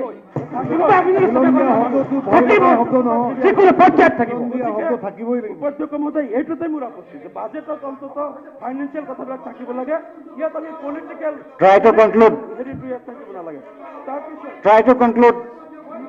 ঠিক আছে তাৰপিছত উপাধ্যক্ষ মহোদয় আৰু তাৰ লগত চাওক আৰু Try to conclude. আচ্ছা আৰু উপাধ্যক্ষ মহোদয় আপোনাৰ 45 মিনিট শেষ হ'ল নহ'লে পিছৰ বক্তাকেইটাৰ সময় কাটি দিম মই আচ্ছা ঠিক আছে এতিয়া মই মাত্ৰ দুটা সৰু পইণ্ট আছে মই কৈ পেলাই শেষ কৰিছোঁ নাই, আপুনি এক্সট্ৰাক্ট কৰি গৈ থাকিলে পিছৰ বক্তাবিলাকক ডিডাক্ট কৰি দিম টাইম মোৰতো চাওক 10 মিনিটমান ৰুলিং পাৰ্টিয়ে আপোনাৰ 64 মিনিট গোটেই পাৰ্টিৰ কথা যিটো ৰুলিং পাৰ্টিয়ে 45 মিনিট ক'লে আচ্ছা যিয়ে নহওক না মই লোৱা নাই আচ্ছা এতিয়া উপাধ্যক্ষ মহোদয় মোৰ আৰু এটা কথা হ'ল এই বাজেটত আৰু এটা কথা কিন্তু আমি আশা কৰাৰ ধৰণে নাপালোঁ এই যে শিক্ষাৰ ক্ষেত্ৰত যিবিলাক সমস্যা শিক্ষাৰ সমস্যাৰ ক্ষেত্ৰত আজি কিছু প্ৰভিন্সিয়েলাইজ যিখিনি লেটেষ্ট সিদিনা হ'ল তেওঁলোকে 2-3 মাহ গ'ল তেওঁলোকে তেওঁ চেলাৰী পাই থকা নাই আৰু পেটো ওলোৱা নাই কিবা চহী হোৱা নাই তেওঁলোকেও বহুত মানে এইটোলৈ দৌৰাদৌৰি কৰি আছে তাৰপিছতে কিছুমান স্কুল এই ইছ্যু ডেটৰ কথাটো এই বিধানসভাত বহুতবাৰ আলোচনা হৈছে যে ইছ্যু ডেট যিবিলাকৰ অলপ 2 দিন আগত চহী হ'ল পিছত হ'ল একে পৰ্যায়ৰ নাই এইটোৰ ওপৰত ডিবেট হৈ গৈছে এছেম্বলিত ডিবেট হৈ গৈছে এইটোৰ ওপৰত আৰু ইছ্যু ডেটটোত আপুনি আহিব নালাগে এতিয়া কিছুমান লেফ্ট আউট এইটো বহুত ডিবেট হৈছে আপুনিয়ে আনিছিলে এইটো নাই সেইটো মই তেতিয়া তাত বহি আছিলোঁ পিছফালে বাৰে বাৰে কিয় আনিছোঁ সমাধান হোৱা নাই কাৰণে ছাৰ আমি পাৰ্টিচিপেট কৰিছিলোঁ এতিয়া ইছ্যু ডেটটো সমাধান হৈ যায় সমাধান হ'লেতো আৰু নাই অলৰেডি উই হেভ ডিছকাছ হিয়াৰ আমি বাৰে বাৰে কৈ আছোঁ সমাধান নহয় কৈয়ে থাকিব লাগিব ছাৰ সেইকাৰণে মানে প্ৰব্লেমটো হ'ল আৰু দ্বিতীয় কথাটো হ'ল আমাৰ যিবিলাক স্কুল এতিয়ালৈকে মানে ড্ৰপ পোষ্ট আছিলে বা যিবিলাক এই যে 3জনকৈ লোৱা হৈছে পোষ্ট বাকী আছে এই গোটেই সমস্যাবিলাক সমাধান যদি বাজেটত পৰ্যাপ্ত ধন ধৰে তেনেহ'লে শিক্ষা বিভাগে এমেণ্ডমেণ্ট আনি পেলাই একেটা এই বছৰে সমাপ্ত কৰিব আমি জানো বাজেটত কিন্তু ধন ধৰিব লাগিব আৰু যেতিয়া বাজেটত সেইটো ধনটো ধাৰ্য নকৰিব তেতিয়া শিক্ষামন্ত্ৰীয়ে কিন্তু সেইটো এমেণ্ডমেণ্ট বিল নানে কাৰণ আমি দৰমহা ক'ৰ পৰা গতিকে মই সেইটো বাজেটত বিচাৰিছিলোঁ যে বাজেটত সেই ধনটো ধৰি দিব লাগে তেতিয়া শিক্ষামন্ত্ৰীয়ে এমেণ্ডমেণ্ট বিলটো তেতিয়া আনিব শিক্ষামন্ত্ৰীয়ে বিভিন্ন বাহানা কৰি এইটো নকৰিব গতিকে এই কথাটো কিন্তু ইয়াত থাকি গ'ল আৰু তাৰ লগে লগে আমি MGN ৰেগাত কিছুমান হেৰি গাইডলাইন চেঞ্জ কৰি যাতে ৰুৰেল কানেক্টিভিটি ৰুটখিনি ধৰিব পৰা যায় এই কথাটো হেৰি আনিব লাগে আৰু তাৰ লগে লগে পাব্লিক হেল্থ ইঞ্জিনিয়াৰিঙৰ মানে PWSত 80% ডিফাণ্ড হৈ আছে গতিকে বাজেট আমি এইবিলাক যাতে বিকল্প পদ্ধতিৰে PWSত নিদি পেলাই 45 মিনিট আপোনাৰ 45 মিনিট অভাৰ সেইখিনিত আৰু 64 মিনিট তাৰ লগে লগে টোটাল আপোনালোকে পাব উপাধ্যক্ষ মহোদয় আপোনাৰ জৰিয়তে এখন উৎকৃষ্ট সাহিত্য এটা বাজেট উপহাৰ দিয়াৰ কাৰণে আৰু হিতাধিকাৰী কেন্দ্ৰিক বাজেটখন উপহাৰ দিয়াৰ কাৰণে বিত্তমন্ত্ৰী মহোদয়ক পুনৰবাৰ ধন্যবাদ জনাই মোৰ বক্তব্য এখানে সামৰিছোঁ উপাধ্যক্ষ মহোদয় ধন্যবাদ বাজেটটো ভাল হৈছে তাৰমানে নহয় জানো আমাৰ এতিয়া নেক্সট আমাৰ অসম গণ পৰিষদ দলৰ মাননীয় বিধায়ক ৰমেন্দ্ৰ নাথ কলিতা ডাঙৰীয়া আপোনালোকৰ 36 মিনিট আছে টোটাল মোৰ 16 মিনিট তিনিগৰাকী ব্যক্তি আছে ভাগ কৰি দিছোঁ 16 মিনিট হ'ব 10 মিনিট 10 হ'ব 16 মিনিট কৈ দিছোঁ মাননীয় উপাধ্যক্ষ ডাঙৰীয়া যোৱা 16 জুলাই তাৰিখে আমাৰ বৰ্তমানৰ চৰকাৰখনৰ প্ৰথম মহিলা বিত্তমন্ত্ৰী মাননীয়া শ্ৰী অজন্তা নেওগ ডাঙৰীয়ানীয়ে যিখন বাজেট উত্থাপন কৰিলে ই সঁচাকৈয়ে এটা সুন্দৰ বাজেট হৈছে আৰু জনকল্যাণমুখী এখন বাজেট আৰু এই বাজেটে অসমৰ জনসাধাৰণৰ আকাংক্ষা পূৰণ কৰাত সফল হ'ব বুলি মই ভাবিছোঁ আৰু বিশেষভাৱে ছাৰ আপুনিও জানে প্ৰায় 1.5টা বছৰ অতিমাৰী কোভিড মহামাৰীৰ কাৰণে আমাৰ অসমৰ যিটো অৰ্থনৈতিক অৱস্থা এই অৰ্থনৈতিক অৱস্থাটো প্ৰভাৱ বিস্তাৰ কৰিছিল কিন্তু এই কোভিড সৃষ্ট পৰিস্থিতিটো বিশেষভাৱে মাননীয় বিত্তমন্ত্ৰীয়ে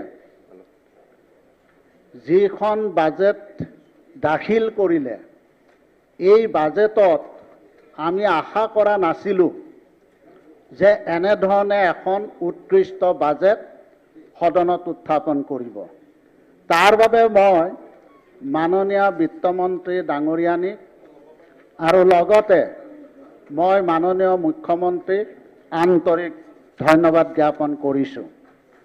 এটা কথা স্বীকাৰ কৰিব লাগিব যে ইতিমধ্যে মাননীয় সদস্য আমিনুল ইছলাম ডাঙৰীয়াই এটা বিশেষ আমাৰ যিখন বাজেট আছে সেই বাজেটৰ ওপৰত এটা মন্তব্য আগবঢ়াইছে। সেই মন্তব্যটো হৈছে যে খিলঞ্জীয়া মানুহৰ যিটো কথা কোৱা হৈছে, এই কথাটো দিয়ে তেওঁ এইখন এখন সাম্প্ৰদায়িক বাজেট বুলি আখ্যা কৰিব বিচাৰিছে। মই ক'ব বিচাৰিছোঁ সাম্প্ৰদায়িক ৱৰ্ডটো এক্সপাণ্ড কৰা হৈছে, কিন্তু ছাৰ কৈছিলে লাগে মোৰটো এক্সপাণ্ড কৰিব, কিন্তু মই কৈ ল'লোঁ। এতিয়া এক্সপাণ্ড হোৱাটো আকৌ ইণ্ট্ৰডিউচ কৰিব নালাগে আৰু। নহয় ছাৰ, নকৰোঁ, কিন্তু মই ক'লোঁ। এতিয়া বিশেষভাৱে এটা কথা ঠিক, কোনোবাই ক'ৰবাত বেদখল কৰিব আৰু সেই বেদখল চৰকাৰে চাই থাকিব, সেইটো কিন্তু কেতিয়াও আমি নামানো, এইখন চৰকাৰে নামানে। আৰু বিশেষভাৱে খিলঞ্জীয়াৰ কাৰণে এইখন চৰকাৰে কাম কৰিব, আমাৰ পাৰ্লিয়ামেণ্টাৰী মিনিষ্টাৰে ইতিমধ্যে কৈছে।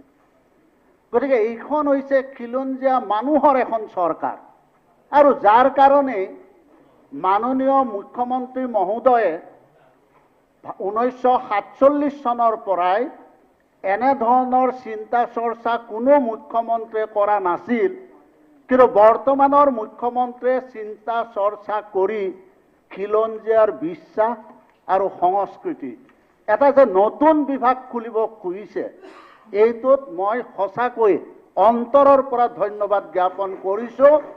আৰু যুগে যুগে মাননীয় মুখ্যমন্ত্ৰীৰ নাম হয়তো ভৱিষ্যতেও মানুহৰ অন্তৰত থাকিব। এই কথাটো আজি মই আপোনাক অৱগত কৰিছোঁ।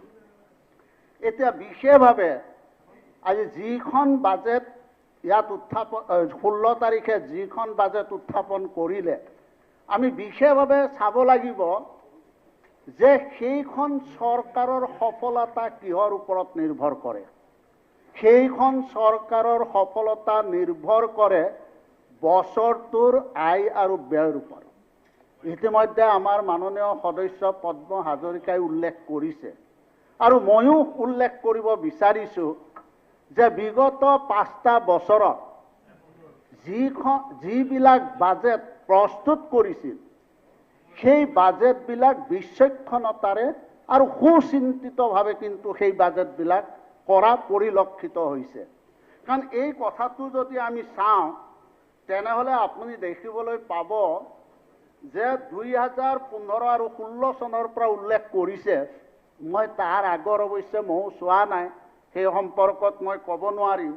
আৰু 2015-16ত যদি চাওঁ, তেতিয়া কিন্তু কংগ্ৰেছাই চৰকাৰ আছিল, ক্ষমতাত আছিল, আৰু এইটো নিৰ্বাচনৰ আগত। কিন্তু তেওঁলোকে যি ধৰণে ব্যয় কৰিলে আৰু বিগত 5টা বছৰত যি ধৰণে ব্যয় কৰিলে, সেইটো উল্লেখযোগ্য। কাৰণ আমাৰ 15-16ত আমাৰ বিশেষভাৱে বাজেট আছিল 64,142.17 crore কোটি টকা, তাৰমানে এইটোৰ আবণ্টন দিয়া হৈছিল। আৰু ব্যয় কৰা হৈছিল 41,931.32 কোটি টকা। আৰু ইয়াৰ যদি পাৰ্চেণ্টেজ চাব যাওঁ, তেতিয়াহ'লে 63.40%। কিন্তু আমাৰ বিজেপিৰ মিত্ৰজোঁটৰ চৰকাৰ হোৱাৰ পিছত আমি যদি একাধিক্ৰমে চাওঁ, তেনেহ'লে 2016-17ত কিমান কোটিৰ আবণ্টন দিছে মই সেইটো পঢ়িবলৈ নাযাওঁ, মই পাৰ্চেণ্টেজটো কৈ দিছোঁ যে 16-17ত 73.36%, তাৰ মানে যদি আমি চাওঁ 15-16 যিটো আবণ্টন তাতকৈ 10% বৃদ্ধি হৈছে আৰু তাৰ পৰৱৰ্তী সময়ত যদি চাওঁ তেনেহ'লে 73.36%, তাৰ পিছত যদি চাওঁ 76.10%, তাৰ পিছত যদি চাব যাওঁ 79.6%, আৰু 19-20ত যদি চাব যাওঁ 82.97%। গতিকে বিগত 5টা বছৰত এইখন চৰকাৰে যিখিনি টকাৰ বছৰটোৰ বাজেটত আবণ্টন কৰিছিল সেই আবণ্টনৰ যিটো ব্যয় এইটো সন্তোষজনক। এইটোৰ ফলত আজি অসমৰ জনসাধাৰণে উন্নয়ন আৰু বিকাশৰ ক্ষেত্ৰত আৰু জনকল্যাণমূলক আঁচনিৰ ক্ষেত্ৰত নিশ্চয় যথেষ্ট তেওঁলোকে উপকৃত হ'বৰ কাৰণে নিশ্চয় সক্ষম হৈছিল।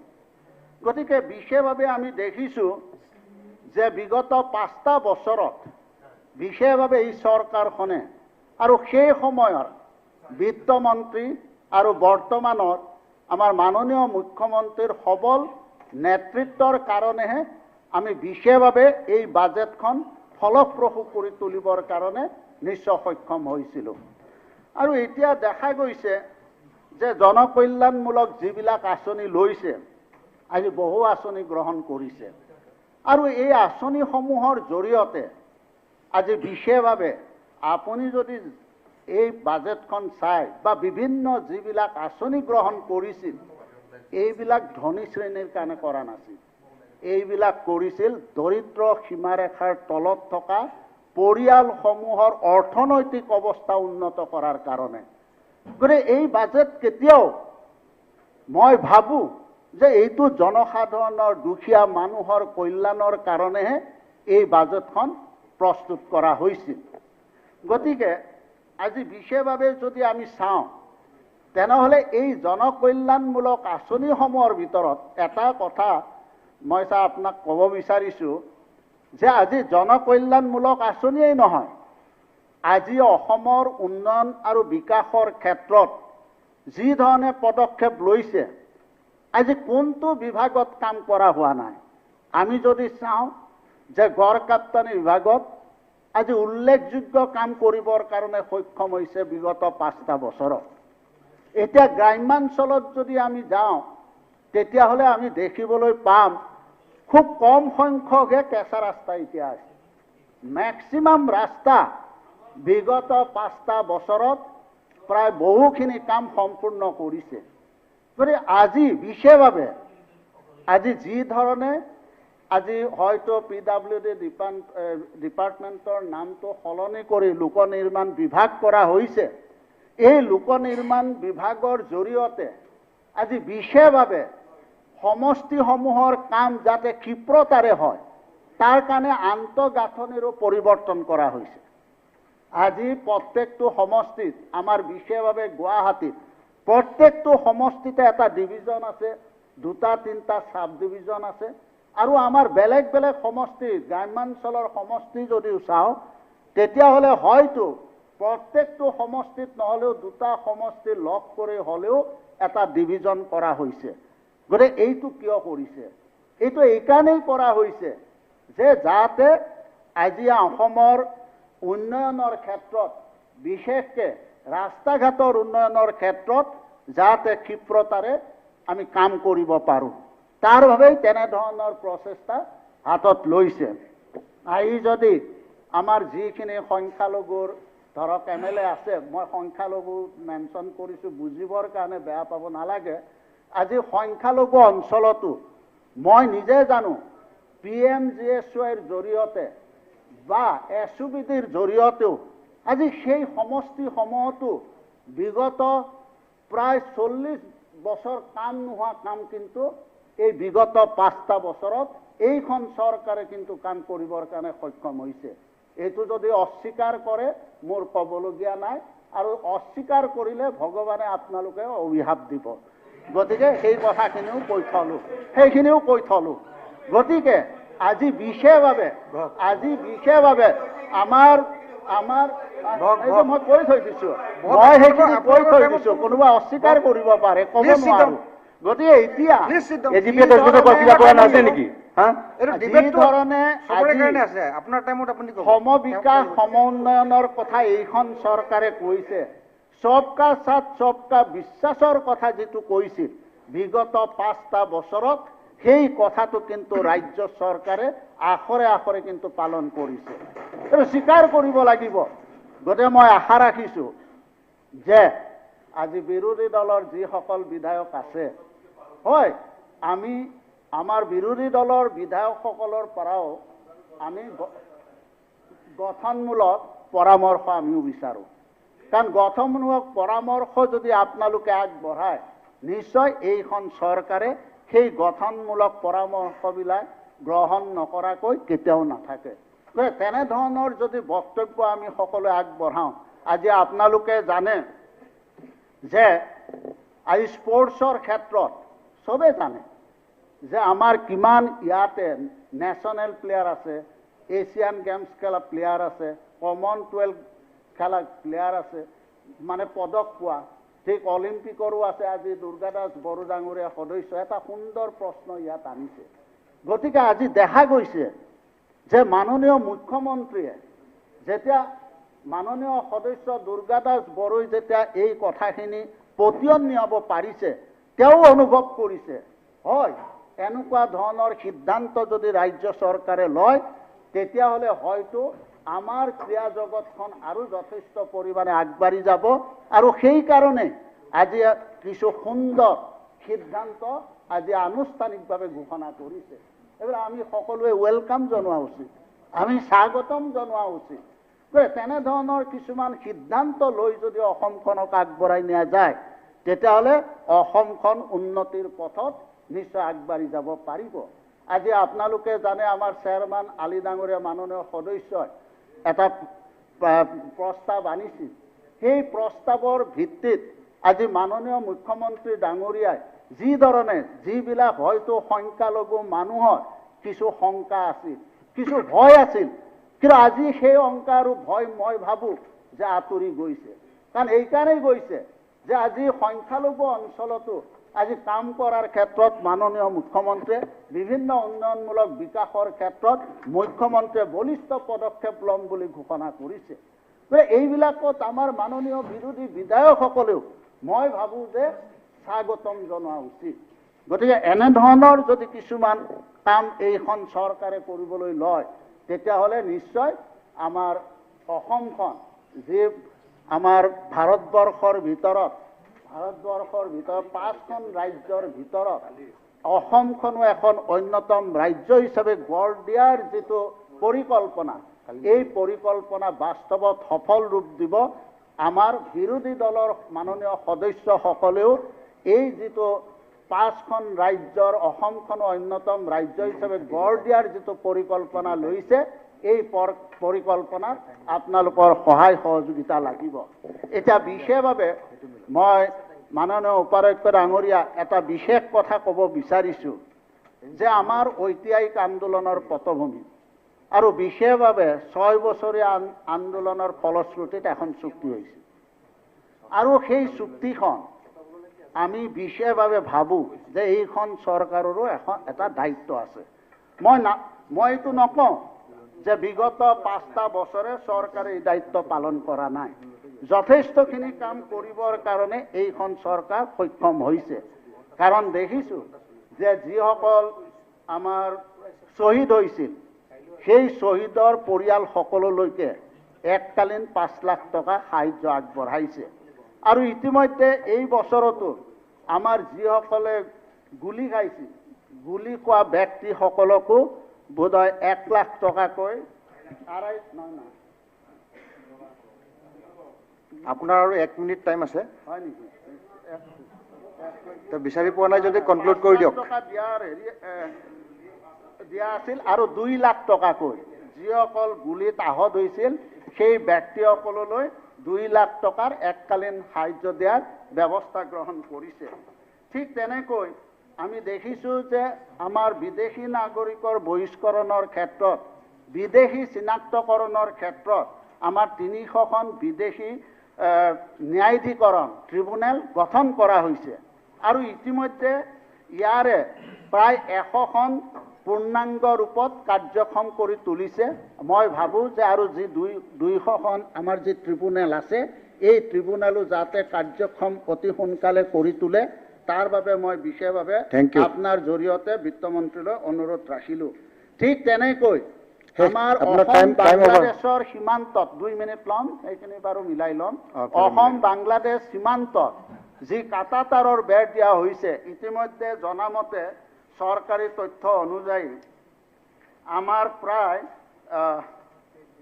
98.35 মানে শতাংশ কাম সম্পূৰ্ণ হৈছে এতিয়া মাথোন বাকী আছে 1.65% আৰু সেইখিনি বাকী আছে আমাৰ বিশেষকৈ কৰিমগঞ্জৰ যিখিনি আমাৰ সীমান্তৱৰ্তী অলপ এলেকা আছে প্ৰায় আমাৰ 4.35 কিলোমিটাৰ সেইখিনিত যদি আমাৰ ফেন্সিং দিয়া হৈ যায় তেনেহ'লে আমাৰ 100% সম্পূৰ্ণ হ'ব গতিকে এই কামখিনিও কৰাৰ কাৰণে অতি সোনকালে ব্যৱস্থা ল'বৰ কাৰণে মই অনুৰোধ জনাইছোঁ তাৰোপৰি আমাৰ অসম চুক্তিৰ 6 নং দফাটো কাৰ্যকৰী কৰাৰ ক্ষেত্ৰত ৰূপায়ণৰ ক্ষেত্ৰত ইতিমধ্যে আমাৰ কেন্দ্ৰীয় চৰকাৰে এখন উচ্চ কমিটি আমাৰ গুৱাহাটী হাইকোৰ্টৰ অৱসৰপ্ৰাপ্ত ন্যায়াধীশ বিপ্লৱ শৰ্মাৰ নেতৃত্বত এটা অধ্যক্ষতাত এখন কমিটি কৰি দিছিল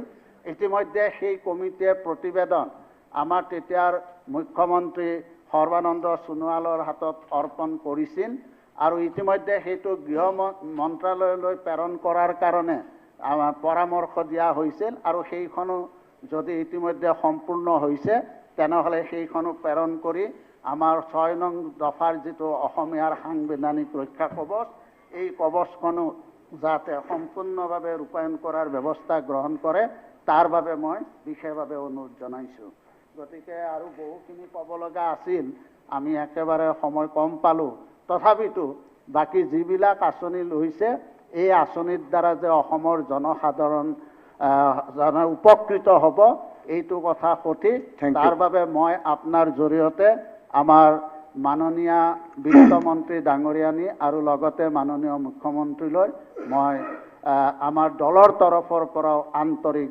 ধন্যবাদ জ্ঞাপন কৰি মই মোৰ বক্তব্যৰ সামৰণি মাৰিছোঁ নেক্সট স্পিকাৰ UPPL দলৰ সন্মানীয় বিধায়ক গোবিন্দ চন্দ্ৰ মুছাহাৰী আপোনাৰ দলে আপোনাক 6 মিনিট টাইম দিছে আপুনি 6 মিনিটৰ ভিতৰত কনক্লুড কৰিব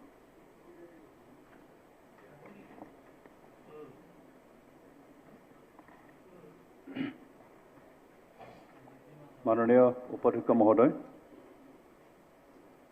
আজি সদনত অসমৰ মাননীয় বিত্তমন্ত্ৰী মহাশয় যিখিনি বাজেট দাখিল কৰিলে তাৰ ওপৰত উপাধ্যক্ষ মহোদয় টাইটেলটো মানে শুদ্ধ হোৱা নাই বসুমতাৰী যে আছিলে তেখেতৰ বসুমতাৰী কৈছোঁ গোবিন্দ চন্দ্ৰ বসুমতাৰী কৈছিলে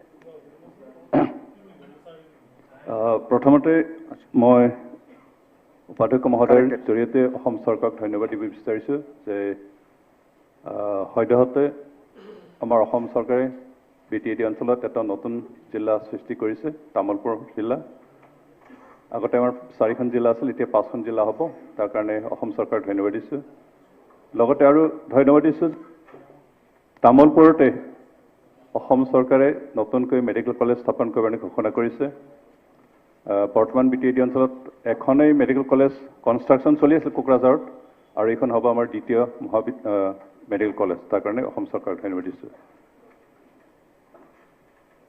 যিখিনি বাজেট আমাৰ মাননীয় বিত্তমন্ত্ৰী মহাশয়ে দাখিল কৰিছে সেই বাজেট জনমুখী হৈছে আৰু বিশেষকৈ অসমৰ বসবাস কৰা বিভিন্ন জনগোষ্ঠী যিসকল আৰ্থিকভাৱে দুৰ্বল তেখেতসকলৰ কল্যাণৰ কাৰণে হৈছে আৰু সেইকাৰণে মই এই বাজেটৰ সমৰ্থনত আৰু লগতে এইখিনি বাজেট দাখিল কৰাৰ কাৰণে মহোদয়ক ধন্যবাদ দিছোঁ ইয়াত বিভিন্ন দিশ সামৰি লোৱা হৈছে আৰু এই গোটেই দিশখিনি অসমৰ উন্নয়নৰ কাৰণে অসমৰ কল্যাণকাৰী হৈছে যে এই বাজেটত বিশেষকৈ কৃষি খণ্ডত উন্নয়নৰ কাৰণে যথেষ্ট থল ৰাখিছে যিহেতু অসমৰ বেছিভাগ লোক কৃষিৰ ওপৰত নিৰ্ভৰ কৰি চলে অসমৰ গ্ৰাম্য অৰ্থনীতি কৃষিৰ ওপৰতে নিৰ্ভৰ কৰে আৰু কাৰণে অসমৰ কৃষি খণ্ড উন্নয়ন কৰিবৰ কাৰণে যি ব্যৱস্থা লৈছে তাৰ কাৰণে অসম চৰকাৰক ধন্যবাদ দিছোঁ আৰু বিশেষকৈ এই বাজেট অসমৰ কৃষি খণ্ডত যথেষ্ট পৰিৱৰ্তন আনিব যথেষ্ট উন্নতি আনিব আৰু অসমৰ কৃষকসকলক আৰ্থিক দিশত যথেষ্ট তেওঁলোকে উন্নতি কৰিবৰ কাৰণে এই বাজেটে সহায় কৰিব এই বাজেটত আমি দেখিছোঁ যে অসম চৰকাৰে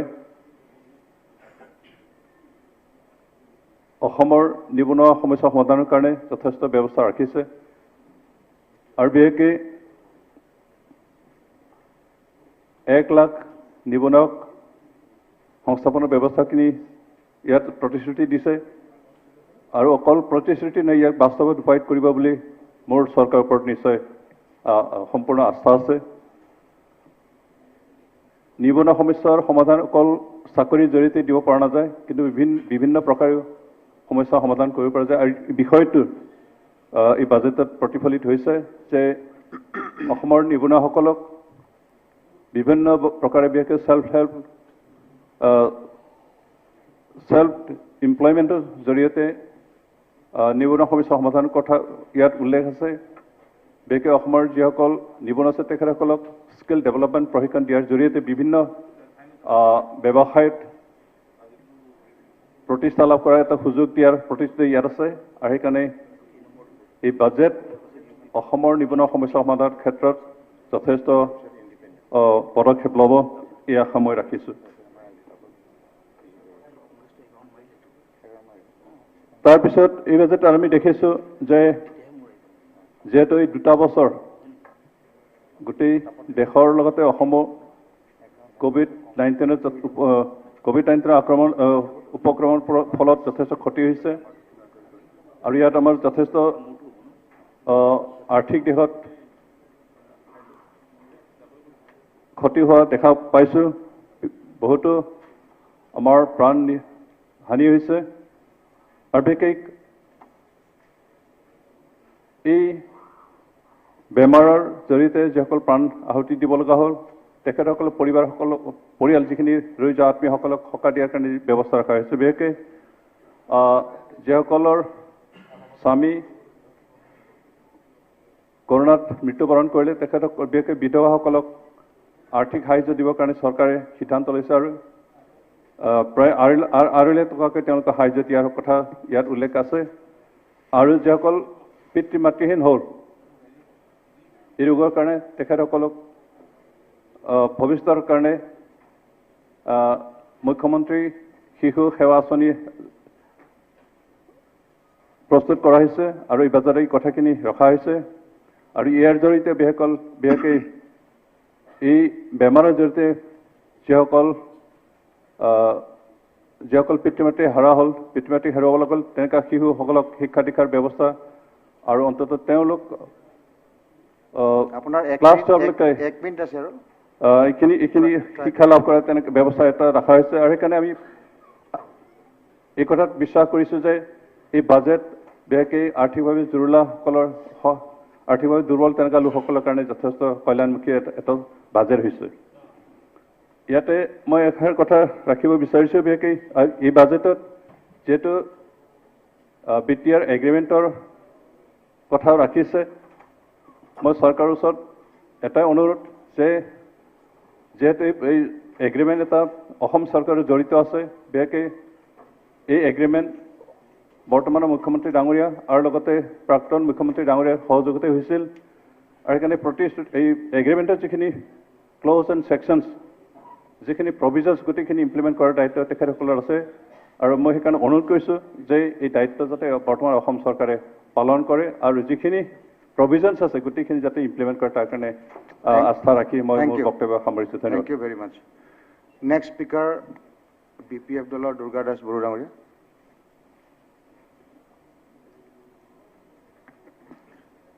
অধ্যক্ষ মহোদয় আৰু সদন, উপাধ্যক্ষ মহোদয় আৰু সদন, বাজেটখনত ইমানকেইটা বিষয় আছে যাৰ কাৰণে 8 মিনিট 10 মিনিট সময় কেতিয়াও যথেষ্ট নহয়, কিন্তু তথাপি তাৰ মাজত মই গুৰুত্বপূৰ্ণ বুলি ভবা কেইটামান বিষয় উত্থাপন কৰিব বিচাৰিছোঁ। মই আৰম্ভণিতে হোম ডিপাৰ্টমেণ্টৰ পৰা আৰম্ভ কৰিব বিচাৰিছোঁ।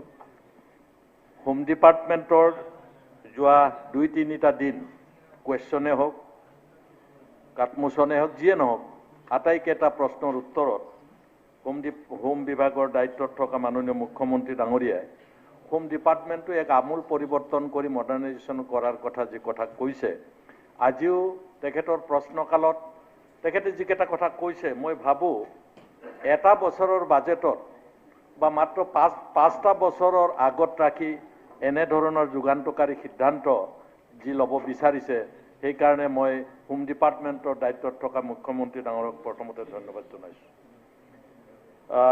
এডুকেশ্যন ডিপাৰ্টমেণ্টে চৰ অঞ্চল, পিছপৰা অঞ্চলত নতুন মহাবিদ্যালয়, বিদ্যালয় স্থাপনৰ যিটো ধাৰা যোৱাবাৰৰ পৰা এইবাৰলৈকে ধাৰা অব্যাহত ৰাখিব বিচাৰিছে।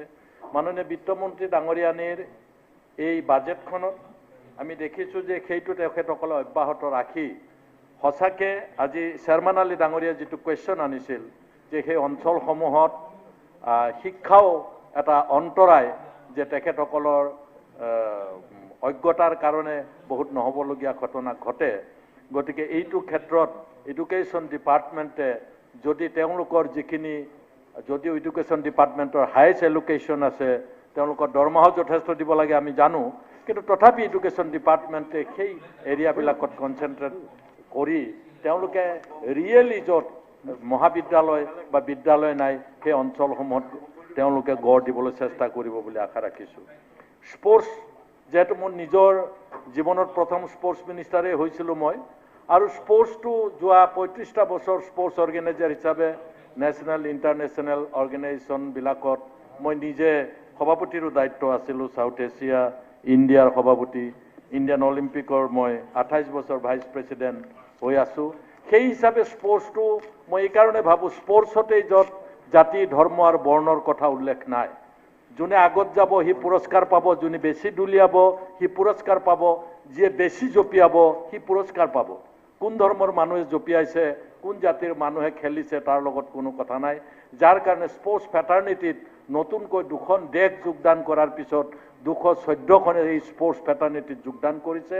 আৰু স্পৰ্টছ ফৰ অল, ক্ৰীড়ামন্ত্ৰী ডাঙৰীয়াই মনত ৰখা আছিল, স্পৰ্টছ ফৰ অল, বুঢ়া ডেকা, ডিফ এণ্ড ডাম, কণা খোৰা কজা কোজা সকলোৰে কাৰণে স্পৰ্টছটো, যে ডেকা ল'ৰাৰ কাৰণে স্পৰ্টছ সেইটো নহয়।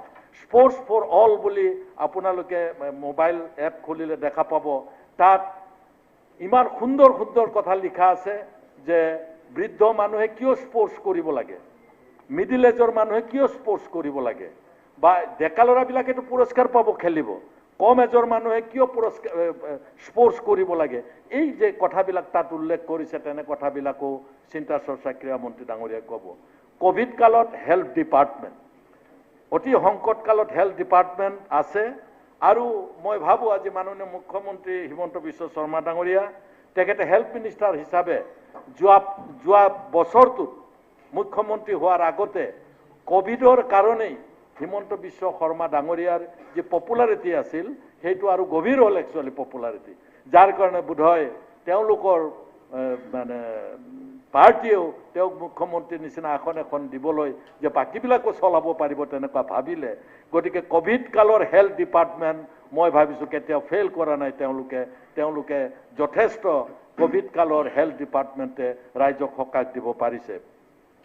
মই আছাম একৰ্ড ছিগনেটৰী হিচাপে 42জন স্বাক্ষৰকাৰীৰ ভিতৰত ময়ো স্বাক্ষৰকাৰী হিচাপে মই ক'ব বিচাৰিছোঁ, আছাম একৰ্ডৰ 6 নম্বৰ দফা, এই 6 নম্বৰ দফাটোৰ যিটো ৰিপৰ্ট মাননীয় ৰমেন্দ্ৰ নাৰায়ণ কলিতাই এইমাত্ৰ কৈ উঠিছে, সেই ৰিপৰ্টটো অনতিপলমে কমপ্লিট হৈছে, যদি পঠাব লাগে, যদি নাই হোৱা আমি আছাম একৰ্ডৰ ক্ষেত্ৰত মই এইটোত অসন্তুষ্টি প্ৰকাশ কৰিম। এইকাৰণে যে 2 বছৰ সময়সীমা দিছিলে, কোভিড কালত আমাৰ আছাম একৰ্ড মন্ত্ৰীয়ে কৈছে যে কোভিডৰ কাৰণে লিগেল এডভাইচ ল'ব পৰা নাই। লিগেল এডভাইচত ক'ভিডে আচলতে একো অসুবিধা নিদিয়ে, কিন্তু তথাপি মই আছাম একট মন্ত্ৰী ডাঙৰীয়াই এইখন 2 বছৰৰ ভিতৰত যদি তেওঁলোকে ৰিপৰ্টটো চেণ্ট্ৰেল গভৰ্ণমেণ্টৰ নোডেল এজেঞ্চি হোম ডিপাৰ্টমেণ্টলৈ পঠিয়ায়, তেতিয়াহ'লে মই ভাবোঁ এইটো মই সন্তুষ্টি লভিম।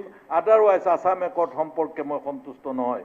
নুমলীগড় শোধনাগাৰ যিটো আগৰ চৰকাৰবিলাকে আমি কৰিব লাগিছিল, ময়ো চৰকাৰত আছিলোঁ এসময়ত, কৰিব লাগিছিল নুমলীগড় শোধনাগাৰক 26% তেওঁলোকে ষ্টেট শ্বেয়াৰ যিটো কৰিছে, সেইটো এখন ধনবিদ নোহোৱা চৰকাৰে যিটো সাহস কৰিছে, সেই সাহস সঁচাকৈ দুঃসাহস বুলি কৈছোঁ।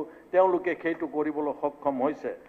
মাইক্ৰ' ফাইনেন্স মই কৈছোঁ, 2জন দুখীয়া মানুহ, আমাৰ ছিদ্দিক আহমেদ এগৰাকী দুখীয়া মহিলা বুলি ধৰক, মোকো এগৰাকী দুখীয়া মহিলা বুলি ধৰক। মই কথা এক্সাম্পল মই মহিলা দুগৰাকীৰ নাম ল'ব পাৰোঁ, বেলেগ MLA, মহিলা MLA, আমি দুগৰাকী দুখীয়া মহিলা বুলি ধৰক। তেওঁ লোন ল'লে, মই নল'লোঁ, কিবা কাৰণত মই নল'লোঁ, কিন্তু ছিদ্দিক আহমেদতকৈ মই দুখীয়া। ছিদ্দিক আহমেদ ডাঙৰীয়াই আজি অসম চৰকাৰৰ পৰা 25,000 টকা ইনচেণ্টিভ পাব। মোক কিয় নিদিয়ে? মই লোন নল'লোঁ কাৰণেই মোৰ দুখ। তেনে মহিলাসকলক কিন্তু আপোনালোকে আমাৰ যিগৰাকী চেয়াৰমেন পাতি দিছে, আমাৰ গুৱাহাটী ডেভেলপমেণ্ট মিনিষ্টাৰ, তেখেতে যাতে চেয়াৰমেন ডাঙৰীয়া অশোক সিংঘাল ডাঙৰীয়াই এই কথাটো ভাবে যে যিসকলক দিলে ভাল পালোঁ, আমি খুব ভাল সিদ্ধান্ত হৈছে, কিন্তু মই কি দুখ কৰিলোঁ, লোনটো নলোৱাটোৱে কি মোৰ দুখ? গতিকে মোৰ কথাও আপোনালোকে চিন্তা কৰা উচিত। আৰু 1 লাখ চাকৰিটো ধন্যবাদ দিবই লাগিব, 1 লাখ চাকৰিটো আমি ধন্যবাদ দিবই লাগিব, কিন্তু তাত মই এটা চৰকাৰক তেতিয়াহে ভাল পাম যদি তেওঁলোকে ST ST ৰিজাৰ্ভেশ্যনৰ যিবিলাক বেকলগ আছে, সেই বেকলগ এই সুযোগতে আপোনালোকে পূৰণ কৰিবলৈ চেষ্টা কৰক, আমি অনুৰোধ জনাইছোঁ আপোনালোকক। আৰু আটাইতকৈ অসন্তুষ্টিৰ বিষয় হৈছে চুক্তিখনত আপোনালোকে গ্ৰাম্য অৰ্থনীতি উন্নয়নৰ কাৰণে কৃষি বিভাগৰ লগত জড়িত আটাইকেইটা ছেক্টৰতে আপোনালোকে যথেষ্ট গুৰুত্ব দিছে। ইনডাইৰেক্ট এমপ্লয়মেণ্ট লাখ লাখ ল'ৰা ছোৱালীৰ তাতে হ'ব, ধন্যবাদৰ পাত্ৰ আপোনালোক। কিন্তু তাৰ লগে লগে সৰু সৰু ইণ্ডাষ্ট্ৰী, যিবিলাকে মধ্যমীয়া ইণ্ডাষ্ট্ৰী কৰিছিল, MSME যি কয়, এই MSMEক আপোনালোকে ইমান ইগনোৰ কৰিলে, য'ত লক্ষ লক্ষ MSMEৰ লগত জড়িত এমপ্লয়ী, MSMEৰ লগত জড়িত ক্ষুদ্ৰ ক্ষুদ্ৰ ব্যৱসায়ী, ক্ষুদ্ৰ ক্ষুদ্ৰ ইণ্ডাষ্ট্ৰিয়েলিষ্ট জড়িত আছিল। সঁচাকৈ MSME কৰাসকলৰ কাৰণে আজি এটা দুৰ্ভাগ্যৰ বিষয়।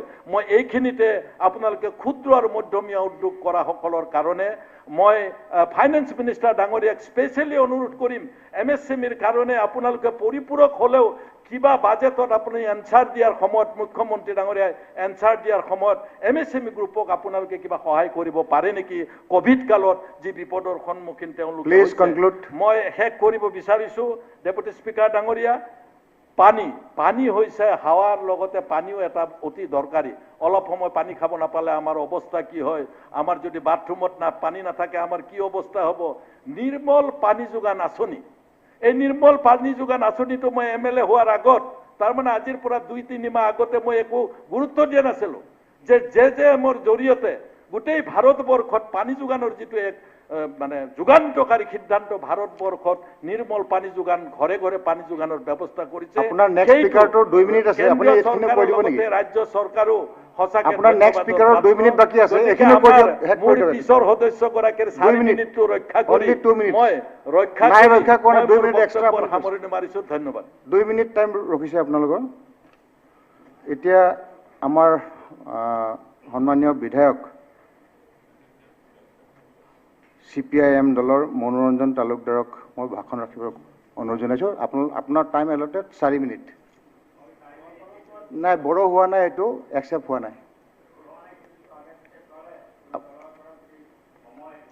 হয়, এইটো একচেপ্ট হোৱা নাই, এইটো হেৰিটো। হয়, আপুনি 4 মিনিট টাইম দিয়া আছে, ষ্টাৰ্ট কৰক। ছাৰ, তেওঁ আমাৰ মহাজোঁটৰ সদস্য, আপোনালোকে পাছ কৰিলে ক'ব পাৰিব, INCৰ ফালৰ পৰা তেওঁক 4 মই ইয়াতে বহি পেলাই এইটো ডিচাইড নকৰোঁ। নাই, মই ইয়াত বহি পেলাই সেইটো ডিচাইড নকৰোঁ। এইটো মই ইয়াত বহি পেলাই ডিচাইড কৰিব পাৰিলে ইনষ্টেণ্টলি ডিচাইড কৰি আপোনাক দি দিম BSc পাছ কৰিলে আপুনি পাৰিব এইটো এক্সচেঞ্জ কৰিবলৈ অহাবাৰ আপোনালোকে BSc ক'ব বিৰোধী দলৰ কথাটো উত্থাপন কৰিছে হয় BSc ডিছকাশ্যন হ'ব আপোনাৰ অপজিশ্যন যোনে ধাৰ দিয়ে এই 4 মিনিটটো সেইটো পাছ কৰাই ল'ব আমাৰ আপত্তি নাই এইবাৰ 4 মিনিটতে কৰক আৰম্ভ কৰক মাননীয় ডেপুটি স্পিকাৰ ছাৰ আমাৰ বিত্তমন্ত্ৰীয়ে বাজেটখন 5 বছৰৰ পাৰ্সপেক্টিভত উত্থাপন কৰিছে কিন্তু মই যিখন বাজেট যিখিনি মোৰ জ্ঞানেৰে মই পঢ়া শুনা কৰিলোঁ এই বাজেটখনে অসমৰ 5 বছৰৰ পৰিপ্ৰেক্ষিতটো নিশ্চিতভাৱে নিৰ্ধাৰণ নকৰে কাৰণ আমাৰ এতিয়াৰ যিটো বাস্তৱতা এই বাস্তৱতাটো হৈছে SDG ইণ্ডেক্সত নীতি আয়োগৰ অসমৰ যিটো অৱস্থান মই বিভিন্ন ক্ষেত্ৰত ব্যাখ্যা কৰিব নাযাওঁ অসমৰ যিটো অৱস্থান এই অৱস্থানে নিশ্চিতভাৱে আমাক সেই ধৰণৰ এটা পৰিপ্ৰেক্ষিত সৃষ্টি কৰি পেলাই এখন উন্নত বাজেট দিয়াৰ বাস্তৱতা আমাৰ সন্মুখত ৰখা নাই এইখন বাজেটে কাৰণ বাজেট হ'ল ৰাজহ আৰু ব্যয়ৰ খাটিয়াৰ ৰাজহৰ পৰিমাণ আৰু উৎসৰ বিষয়টো গুৰুত্বপূৰ্ণ কিন্তু বাজেটক ব্যাখ্যা কৰা হয় ভলিউম টাইপ আৰু গুণগত ব্যয়ৰ প্ৰস্তাৱৰ ওপৰত কাৰণ এই ভলিউম টাইপ আৰু গুণগত ব্যয়ৰ প্ৰস্তাৱে স্বাভাৱিকতে ৰাজ্য চৰকাৰখনৰ আৰ্থিক দৃষ্টিভংগী আৰু জনসাধাৰণৰ জীৱন আৰু জীৱিকাকো কেনেধৰণে প্ৰভাৱিত কৰিব বাজেটখনে স্বাভাৱিকতে স্পষ্ট কৰি দিয়ে 1921-22 বৰ্ষত 1,07,556 কোটি টকাৰ যি বাজেট কৰা হৈছে ইয়াৰে 84,406 কোটি টকা ৰেভিনিউ এক্সপেণ্ডিচাৰ আৰু 23,150 কোটি টকা আমাৰ কেপিটেল এক্সপেণ্ডিচাৰ ধাৰ্য কৰা হৈছে ৰাজ্যৰ আৰ্থিক অৱস্থা আৰু কোভিড পৰিস্থিতি বিশেষত মই কোভিড পৰিস্থিতিৰ ওপৰত বিশেষ গুৰুত্ব আৰোপ কৰিছোঁ এই কোভিড পৰিস্থিতি মোকাবিলাৰ বাবে এই প্ৰস্তাৱিত পুঁজি কোনো পধ্যেই যথেষ্ট বুলি মই বিবেচনা নকৰোঁ যোৱাবাৰৰ যিটো বাজেট এই বাজেট আছিল 1,03 কোটি টকা 762 কোটি টকাৰ বাজেট কিন্তু আমাৰ যিটো এই ক্ষেত্ৰত ৰেভিনিউ এক্সপেণ্ডিচাৰ আৰু কেপিটেল এক্সপেণ্ডিচাৰটো এইটো আপোনালোকৰ জ্ঞাত কিন্তু ৰিভাইজ এষ্টিমেটত যেটো 1,22,342 কোটি টকালৈকে ৰিভাইজ এষ্টিমেটটো আহিলে এই ৰিভাইজ এষ্টিমেটটো যোৱাবাৰ যেটো আহিল এইবাৰ 21 আৰু 22 চনৰ যিখন বাজেট এই 122 কোটি 342 কোটি টকাতকৈ যথেষ্ট পৰিমাণে হ্ৰাস হৈছে আমি 1,07,000 কোটি টকাৰ বাজেট ধাৰ্য কৰিছোঁ মোৰ দৃষ্টিভংগীত এই ৰিভাইজ এষ্টিমেটতকৈ হ্ৰাস বাজেট আমি উত্থাপন কৰি আমাৰ অসমৰ কোভিড পৰিস্থিতি আৰু অন্য যিবিলাক জৰুৰী ক্ষেত্ৰ এই ক্ষেত্ৰবিলাকৰ যিটো দাবী সেই দাবী আমি নিশ্চিতভাৱে পূৰণ কৰিব নোৱাৰিম এইকাৰণে মই স্বাভাৱিকতে এই বাজেটক স্পষ্টভাৱে এই বাজেট যে জনসাধাৰণৰ কোনো কল্যাণ সাধিব নোৱাৰিব আশা কৰা ধৰণে 5 বছৰৰ পৰিপ্ৰেক্ষিতত এই ক্ষেত্ৰত মই নিশ্চিত হৈছোঁ স্পিকাৰ ছাৰ যোৱাবাৰতকৈ যদিও 8% বেছি কেপিটেল এক্সপেণ্ডিচাৰ প্ৰস্তাৱ কৰা হৈছে কিন্তু 20-21 বাজেটৰ ৰিভাইজ যিটো এষ্টিমেট কেপিটেল এক্সপেণ্ডিচাৰৰ যিটো এষ্টিমেট সেই এষ্টিমেটতকৈ 12% হ্ৰাস কৰা হৈছে যেটা কেপিটেল এক্সপেণ্ডিচাৰ 12% হ্ৰাস কৰে ই প্ৰত্যক্ষভাৱে বিভিন্ন ক্ষেত্ৰত ইয়াৰ ক্ষতিকাৰক এটা প্ৰভাৱ সৃষ্টি কৰে আৰু এইকাৰণে ই আমাৰ অৰ্থনৈতিক বিকাশটো ব্যাহত কৰিব আনফালে মই এটা কথা বিশেষভাৱে আপোনালোকৰ সন্মুখত তুলি ধৰিব বিচাৰিছোঁ যে আমাৰ কোৱালিটি অফ এক্সপেণ্ডিচাৰটো কি হ'ব কেনেধৰণৰ হ'ব কোৱালিটি অফ এক্সপেণ্ডিচাৰ আমি দেখিছোঁ expenditure on social service and economic service যিটো ডেভেলপমেণ্টেল এক্সপেণ্ডিচাৰ হয় আমি যিটো ডেভেলপমেণ্টেল এক্সপেণ্ডিচাৰ বুলি জানো সেই ক্ষেত্ৰত education health water supply sanitation housing information etcetera আৰু ইকনমিক ছাৰ্ভিচত agriculture allied service industry mineral transport and communication এই দুয়ো ক্ষেত্ৰতে গভৰ্ণমেণ্টৰ প্ৰায়ৰিটি ক্ষেত্ৰত কিন্তু এই প্ৰায়ৰিটি ক্ষেত্ৰত বাজেটেৰী যিটো এলকেশ্যন হৈছে এই এলকেশ্যন বৃদ্ধি হোৱা নাই এই এলকেশ্যন বৃদ্ধি নোহোৱাৰ ফলত এই ক্ষেত্ৰত আমি দেখা পাম যে আমাৰ ৰাজ্যখনে চাফাৰ কৰিব এই ক্ষেত্ৰত কি ধৰণৰ অৱস্থান আজি ৰাজ্যিক চৰকাৰে লৈছে নিশ্চয় এই কথাটো পৰৱৰ্তী স্তৰত হ'ব কিন্তু মই এটা কথাত মানিছোঁ যে আপোনালোকে ইনফৰমেশ্যন টেকনলজিৰ ক্ষেত্ৰত বাজেট এলকেশ্যন 14% 20-21 তুলনাত ৰিভাইজ এষ্টিমেটতকৈ অধিক কৰিছে 14% মাত্ৰ আপোনালোকে ইনফৰমেশ্যন টেকনলজিৰ ক্ষেত্ৰত কিন্তু মই স্পষ্টকৈ আপোনালোকৰ সন্মুখত তুলি ধৰিব বিচাৰিছোঁ যে ছ'চিয়েল ছাৰ্ভিচৰ ক্ষেত্ৰত যোৱাবাৰ যি ৰিভাইজ এষ্টিমেট হৈছিল এই ৰিভাইজ এষ্টিমেটতকৈ বাজেট এলকেশ্যন এইবাৰ হ্ৰাস পাইছে এডুকেশ্যনত -5.7 হেল্থত -13% ৱাটাৰ ছাপ্লাই এণ্ড চেনিটেশ্যনত -16% ইনফৰমেশ্যন টেকনলজিত আপোনালোকে বৃদ্ধি কৰিছে 14%, water welfare and SC and STত আপোনালোকে -31%, লেবাৰ এণ্ড লেবাৰ ৱেলফেয়াৰত -13%, ছ'চিয়েল ৱেলফেয়াৰ এণ্ড নিউট্ৰিশ্যনত -24%, অন্য ক্ষেত্ৰত -6.5 ক্ষেত্ৰত।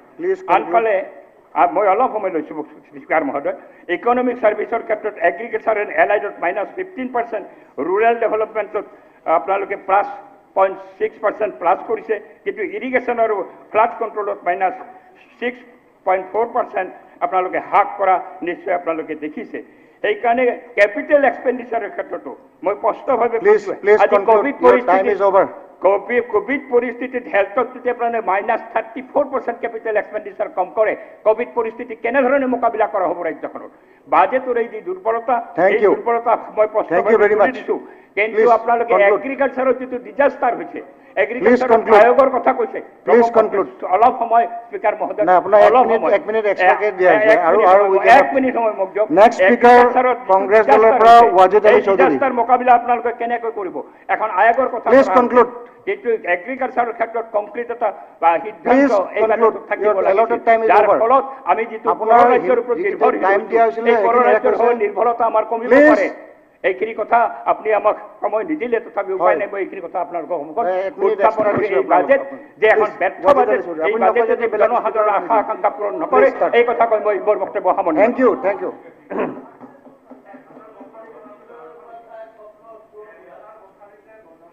মাননীয় উপাধ্যক্ষ মহোদয়, আমাৰ বৰ্তমান চৰকাৰে যিখন বাজেট বক্তৃতা বিত্তমন্ত্ৰী ডাঙৰীয়ানী উত্থাপন কৰিছে, এই বাজেটখনত যদিও দেখা যায় ইণ্ডিভিজুৱেল বেনিফিচিয়াৰীৰ ক্ষেত্ৰত যথেষ্ট গুৰুত্ব দিয়া হৈছে, কিন্তু অসমৰ জ্বলন্ত সমস্যা যিবিলাক, সেইবিলাকৰ ক্ষেত্ৰত গুৰুত্ব দিয়া হোৱা নাই। মই খুব দীঘলীয়া ভাষণ নিদিওঁ, কাৰণ আমাৰ বিৰোধী দলৰ দলপতি তেখেতে ইলাবৰেটলি কৈছে, আমাৰ পিছত ভৰত নৰহ ডাঙৰীয়া পৰহিৰ পৰা ষ্টাডি কৰি আছে, ভালকৈ ক'ব।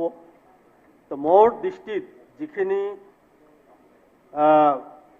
কম হোৱা বুলি ভাবিছোঁ, তাৰ ভিতৰত আছে শিক্ষা বিভাগত। ইয়াত যিটো জ্বলন্ত সমস্যা, ভেঞ্চাৰ স্কুল। উপাধ্যক্ষ মহোদয়, আপনি জানে প্ৰায় 3টা দশক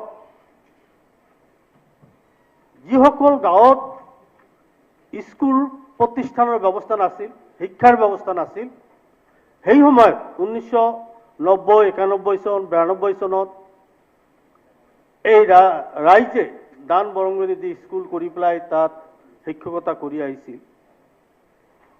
30টা বছৰ তেওঁলোকে আশা কৰি আছিল যে চৰকাৰৰ এই স্কুল প্ৰভিঞ্চিয়েলাইজেশ্যন কৰিব আৰু আমাৰ চাকৰিটো হ'ব, কিন্তু দেখা গ'ল ইয়াৰ মাজত বহুতেই স্কুল নোহোৱাৰ আগতেই ৰিটায়াৰমেণ্টত গ'ল।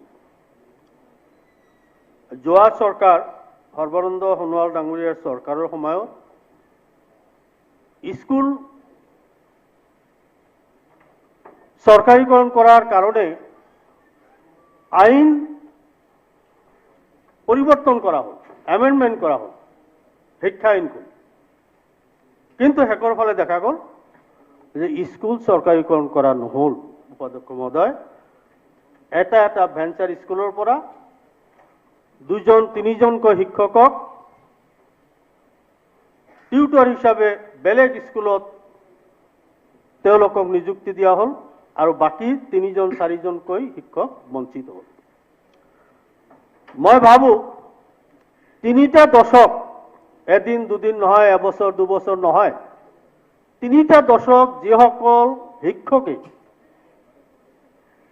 ছাৰ্ভিচ দিলে মানৱতাৰ খাতিৰত, সেইসকলক একচুৱেলি টিউটৰ হিচাপে হ'লেও তেওঁলোকক স্বীকৃতি দিব লাগিছিল। কিন্তু এই কথাটো শিক্ষা বিভাগত কতে উল্লেখ কৰা হোৱা নাই। দ্বিতীয়তে, ৰাইট টু এডুকেশ্যন মতে 5 কিলোমিটাৰ অন্তৰত এটা হাইস্কুল হ'ব লাগে, 1 কিলোমিটাৰ ভিতৰত এখন LP স্কুল হ'ব লাগে, তেনেকৈ ME স্কুলৰ ক্ষেত্ৰতো এটা সীমা আছে। কিন্তু ভিতৰুৱা অঞ্চলত বিশেষকৈ মোৰ সমষ্টি দক্ষিণ শালমাৰা সমষ্টিৰ চৰ চাপৰি 5 কিলোমিটাৰ কিয় 20 কিলোমিটাৰ ভিতৰত এতিয়াও হাইস্কুল নাই। মই যোৱা বিধানসভাতো উত্থাপন কৰিছিলোঁ, কিন্তু দেখা গ'ল MSDPৰ পৰা অৰ্থাৎ বৰ্তমান নাম PM প্ৰাইম মিনিষ্টাৰ জন বিকাশ আঁচনি নাম দিয়া হৈছে, তাৰ পৰা কিছুমান স্কুল কৰা হ'ল, কিন্তু 100% য'ত মাইনৰিটি এৰিয়া 100% তাত কোনো স্কুল প্ৰতিষ্ঠা কৰা নহ'ল। উপাধ্যক্ষ মহোদয়, গতিকে মই চৰকাৰৰ দৃষ্টি আকৰ্ষণ কৰাব বিচাৰিছোঁ যে এতিয়াও 20 কিলোমিটাৰৰ ভিতৰত হাইস্কুলৰ ব্যৱস্থা নাই। তেনেকুৱা এৰিয়া মোৰ সমষ্টিত আছে, মই অন্য সমষ্টিৰ কথা নকওঁ, এনেকুৱা চৰ অঞ্চলত বহু সমষ্টিতে আছে। ME স্কুল নাই, LP স্কুলটো এই বেঞ্চাৰ স্কুল বিলাকত পঢ়া শুনা কৰিছিল, সেইবিলাকো এতিয়া এই শিক্ষকসকলৰ কামৰ প্ৰতি অনীহা ভাৱ আহি গ'ল, তেওঁলোকৰ চাকৰি নহ'ল। গতিকে মানৱতাৰ ক্ষেত্ৰত তেওঁলোকৰ চাকৰিটো হ'ব লাগে। আৰু ছাৰ্ভে কৰি আমাৰ বিশেষকৈ গাঁও অঞ্চল চহৰ ভিতৰুৱা অঞ্চল আৰু চৰ অঞ্চলত ছাৰ্ভে কৰি শিক্ষা প্ৰতিষ্ঠান প্ৰতিষ্ঠা কৰিব লাগে। দ্বিতীয়তে আৰু এটা জ্বলন্ত সমস্যা বানপানী সমস্যা বুলি কয়, কিন্তু মই বানপানী সমস্যাক আমি সমস্যা বুলি নাভাবোঁ।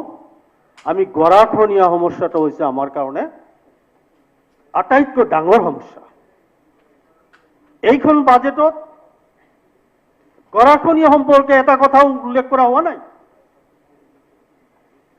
হাউজৰ 126 জন মাননীয় সদস্যসকলে ক'ব লাগিব যে গৰাখহনীয়া সমস্যাটো আমাৰ মূল সমস্যা, কিন্তু এই বাজেটত উপাধ্যক্ষ মহোদয় গৰাখহনীয়া ৰোধ কৰাৰ ক্ষেত্ৰত কোনো ধৰণৰ বক্তব্য আমি এই বাজেটখনত নাপালোঁ। তাত উল্লেখ কৰা আছে যে 1000 কিলোমিটাৰ ৰোড কাম বান্ধ মাথাউৰি। উপাধ্যক্ষ মহোদয়, মোৰ সমষ্টিত আজিৰ পৰা 20 বছৰ আগত দক্ষিণ শালমাৰাৰ পৰা ফকীৰগঞ্জলৈকে ৰোড কাম বান্ধ প্ৰায় 20 কিলোমিটাৰ আছিল। হয়তো সিদিনাখন আমাৰ মন্ত্ৰী মহোদয়ে যুক্তি দিছে যে এইটো ৰোড কাম বান্ধ কৰিলে হয়তো বান্ধটো টিকিব। হয়, টিকিব। যেতিয়া গৰাখহনীয়া হ'ব তেতিয়া ৰোড কাম বান্ধ পাকা ৰাস্তা কৰিলেও সেইটো কিন্তু গৰাখহনীয়াই কিন্তু ৰোধ কৰিব নোৱাৰে। সেইকাৰণে ৰোড কাম বান্ধ কৰক। যোৱা মন্ত্ৰী সভাৰ মুখ্যমন্ত্ৰী সৰ্বানন্দ সোণোৱাল ডাঙৰীয়াই ব্ৰহ্মপুত্ৰৰ দুই পাৰেদি এক্সপ্ৰেছ হাইৱে কৰিব বুলি ঘোষণা কৰিছিল। এক্সপ্ৰেছ হাইৱেটো নহ'ল। এইবাৰ আমাৰ চৰকাৰৰ মাননীয় বান নিয়ন্ত্ৰণ মন্ত্ৰী ডাঙৰীয়াই কৈছে যে আমি অলপ হ'লেও আমি কৰিম, কিন্তু মোৰ অনুৰোধ যে এতিয়াও আমাৰ সমষ্টি গৰাখহনীয়া অব্যাহত আছে। মন্ত্ৰী মহোদয় মই হাউজতে জনাইছোঁ, স্কুল প্ৰতিষ্ঠান ঘৰ অফিচ আদালত গৰাখহনীয়াত যা গৈ আছে। ফকীৰগঞ্জ, মাটিফাটা, পাটাকাটা, পদ্মেৰালগা এই অঞ্চলবিলাকত গৰাখহনীয়া অব্যাহত আছে। মন্ত্ৰী মহোদয়ক মই সেইদিনা ৰিকুৱেষ্ট কৰিছোঁ, তেওঁ লগে লগে ডিপাৰ্টমেণ্টক ইনিচিয়েটিভ ল'ব দিছে, কিন্তু এই সময়ত তেওঁলোকে ইনিচিয়েটিভ ল'বলগীয়া তেনেকুৱা নাই। বাঁহৰ পাৰ্কোপাইন ৰাইজে বেয়া পায়। গতিকে আমাৰ দক্ষিণ শালমাৰা জিলা সদৰ ঠাই আজি এই গৰাখহনীয়াত থ্ৰেট হৈছে। যদি তাক পাৰ্মানেণ্ট প্ৰটেকশ্যন কৰিব পৰা নাযায় তেতিয়াহ'লে আমাৰ জিলা হেডকোৱাৰ্টাৰো এবছৰৰ ভিতৰতে গৈ পাই যাব। গতিকে আমাৰ এই গৰাখহনীয়া ৰোধ কৰাৰ ক্ষেত্ৰত আমাৰ যিটো বাজেট, এই বাজেটখনত তেনেকুৱা বিশেষ উল্লেখ নাই। তথাপি আমি আশাবাদী, অনুৰোধ জনাওঁ চৰকাৰক আপোনাৰ জৰিয়তে যে আমাৰ গৰাখহনীয়াৰ ক্ষেত্ৰত অধিক গুৰুত্ব দিবলৈ আমি উপাধ্যক্ষ মহোদয় আপোনাৰ জৰিয়তে আমাৰ মাননীয় মন্ত্ৰীক অনুৰোধ জনাইছোঁ। তৃতীয় নম্বৰ কথা, খাদ্য সুৰক্ষা। আমাৰ দুখীয়া BPL পৰিয়ালবিলাকক খাদ্য সুৰক্ষাৰ অধীনত যিটো কাৰ্ড দিয়া হৈছিল বা সাবসিডি কাৰ্ড, এতিয়া 100% ফ্ৰী চাউল, আটাইতকৈ বেষ্ট আঁচনি দুখীয়া মানুহ বাচি থাকিবৰ কাৰণে। এতিয়া যেনেকুৱা আমাৰ লকডাউন চলি আছে, কাম বন নাই, অকল সেই প্ৰতি মাহত মাথা প্ৰতি 5 কেজিকৈ চাউল তেওঁলোকে পায়, তেওঁলোকে বাচি আছে। তাৰে ভিতৰত আমাৰ বৰ্তমান অসমৰ মুখ্যমন্ত্ৰী মহোদয় আজি বিভিন্ন ক্ষেত্ৰত আজি তেওঁৰ যিটো পুলিচ বাহিনীক যি ধৰণে কৰাপশ্যনৰ বিৰুদ্ধে যে ধৰণৰ তৎপৰ হৈছে, কিন্তু এই খাদ্য সুৰক্ষাৰ আইনৰ অধীনত আজি এই 5 কেজি মাথা প্ৰতি চাউল দিয়া হৈছে, তাত 4 কেজি 500 গ্ৰাম, আধা কেজিকৈ চাউল তাত কাটি ৰখা হয়। এদিন নহয়, আজি বহু যেদিনাৰ পৰাই আইন পাছ হৈছে তাৰ পিছৰ পৰাই এইটো চলি আছে। আৰু এইটো একে ডেপুটি কমিশনাৰৰ পৰা আৰম্ভ কৰি তলৰ একেবাৰে সমবায় সমিতিলৈকে ইয়াৰ ভিতৰত জড়িত। বহুতবাৰ অভিযোগ দিছোঁ, কিন্তু কাম হোৱা নাই। গতিকে মই আশা ৰাখিছোঁ যে আমাৰ বৰ্তমান মুখ্যমন্ত্ৰী ডাঙৰীয়া যেনেকৈ তৎপৰ হৈছে, গতিকে দুখীয়াৰ চাউল 5 কেজিৰ জেগাত 4.5 কেজি, ক'ৰবাত 4 কেজি চাউল যিটো বিতৰণ কৰি আছে, এই ক্ষেত্ৰত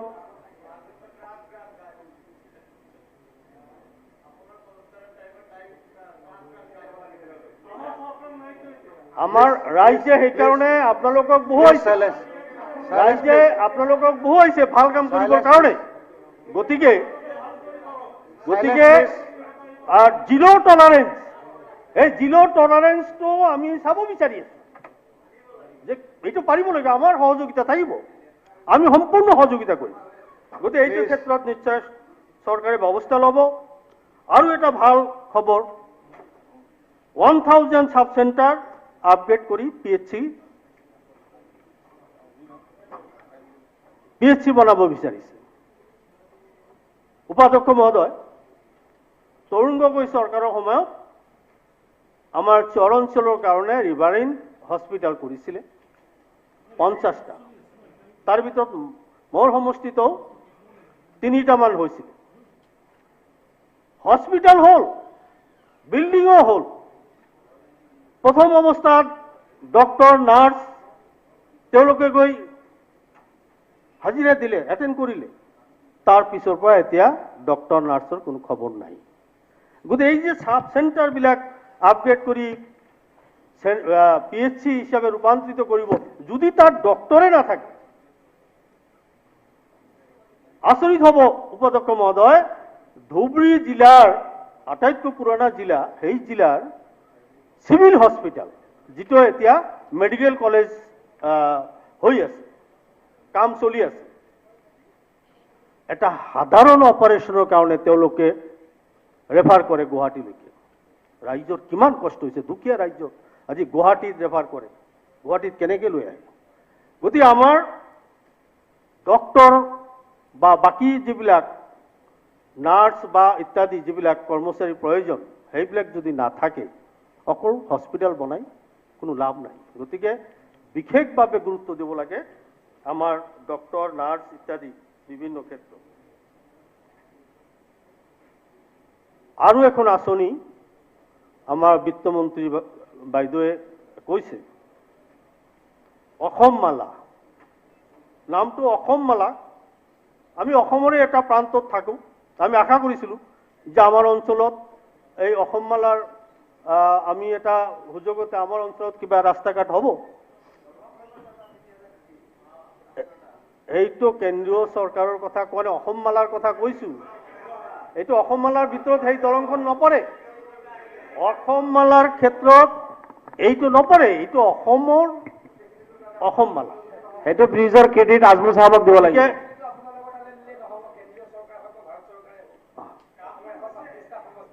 কিন্তু আমি বিতৰ্কত যাব বিচৰা নাই। যেতিয়া আপোনালোকেও আমাৰ দলত আছিল, সেই সময়তে মেঘালয় চৰকাৰ আৰু আসাম চৰকাৰ দুটা চৰকাৰৰ মুখ্যমন্ত্ৰীয়ে তেতিয়া কেবিনেট সিদ্ধান্ত লৈ ভাৰতবৰ্ষৰ প্ৰধানমন্ত্ৰী ডক্টৰ মনমোহন সিঙক মেম'ৰেণ্ডাম দিয়াৰ পিছত তেওঁ সেইটো একচেপ্ট হৈছিলে। টকা চেংচন নেক্সট গভৰ্ণমেণ্টে দিছে, কিন্তু তেওঁলোকে স্কিমটো এপ্ৰুভ কৰিছিল। এইটোতো সঁচা কথা, এইটো আপুনিও মানিব লাগিব। গতিকে অসম মালা যাতে আমি অসমৰ ভিতৰতে আছোঁ, দক্ষিণ হাৰমাৰা সমষ্টি, মানকাছৰ সমষ্টি, গতিকে অসম মালাটো যাতে আমাৰ সমষ্টিবিলাকতো গৈ চুই পায়, এইটো এটা কথা। আৰু এটা ভাল আঁচনি অৰুণোদয় আঁচনি, কিন্তু ক'ব গ'লে সঁচাকৈ উৎকৃষ্ট আঁচনি। একেবাৰে দুখীয়া বিধৱা যিটো গাইডলাইন আছে, বিধৱাসকলে, বিকলাংগসকলে এই আঁচনি অন্তৰ্ভুক্ত হ'ব লাগিছিল। অত্যন্ত দুৰ্ভাগ্যৰ কথা উপাধ্যক্ষ মহোদয়, গাঁও সভা মিটিং কৰি লিষ্ট বনাই পেলাই পঞ্চায়তৰ পৰা পঠাই দিলে। ডিচি অফিচত ব্লক আহিল, ডিচি অফিচত অহাৰ পিছত দেখা গ'ল যে গাঁও সভা কৰি যিটো লিষ্ট পঠাই দিয়া হ'ল তাৰ এটা লিষ্টও নাথাকিল। মানে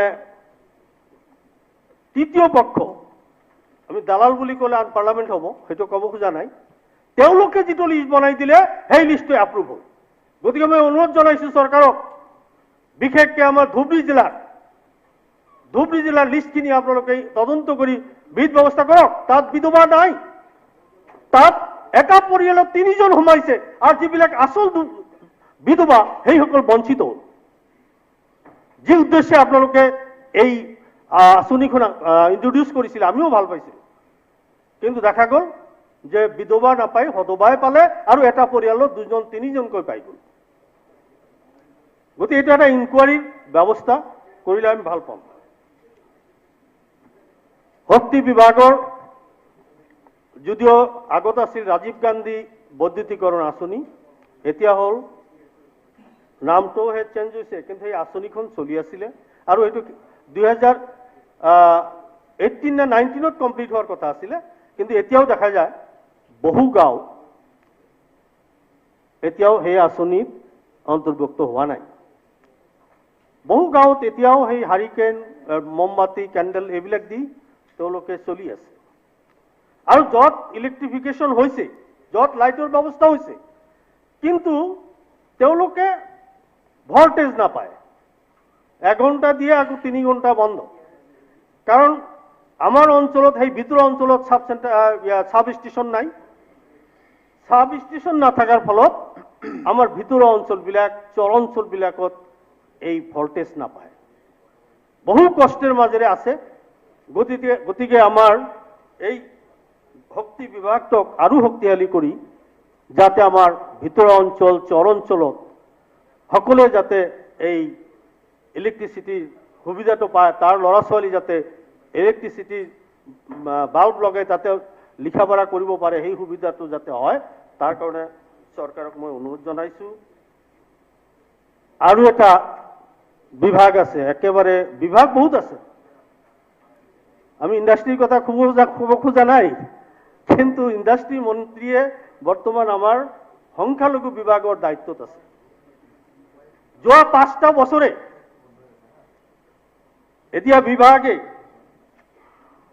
বাজেটত ধৰে, কিন্তু আমি কি পাইছোঁ?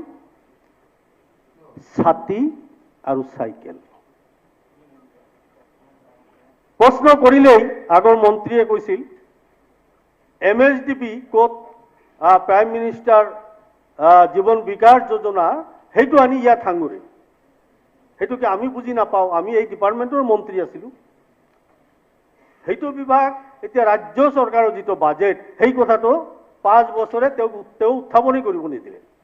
গতিকে মন্ত্ৰীৰ পৰিৱৰ্তন হৈছে আশাবাদী। চন্দ্ৰমোহন পাটোৱাৰী ডাঙৰীয়া আমাৰ এই মাইনৰিটি এৰিয়াৰ মাজতেই থাকে, তেওঁ সেইবিলাক বুজি পায়। গতিকে ছাতি আৰু চাইকেল সেই যুগ এতিয়া আছে নেকি? আমাৰ চৰকাৰে বেকাৰ সমস্যা সমাধানৰ কাৰণে যিবিলাক আমাৰ কোৱালিফাইড বেকাৰ আছিলে তেওঁলোকক হয়তো চলিবৰ কাৰণে তেওঁলোকক সংস্থাপিত কৰিবৰ কাৰণে তেওঁলোকক গাড়ী দিছিলে বা ট্ৰাক্টৰ দিছিলে বা পাৱাৰ টিলাৰ দিছিলে, কিন্তু সেইবিলাক নাই, এতিয়া ছাতি আৰু চাইকেল। গতিকে এই ডিপাৰ্টমেণ্ট এইটো মাইনৰিটি ডিপাৰ্টমেণ্টটো এতিয়া সৰু ডিপাৰ্টমেণ্ট হৈ থকা নাই। যদি অসমৰ জনসংখ্যাৰ 34%, 34% অকল মুছলিম মাইনৰিটি, আদাৰ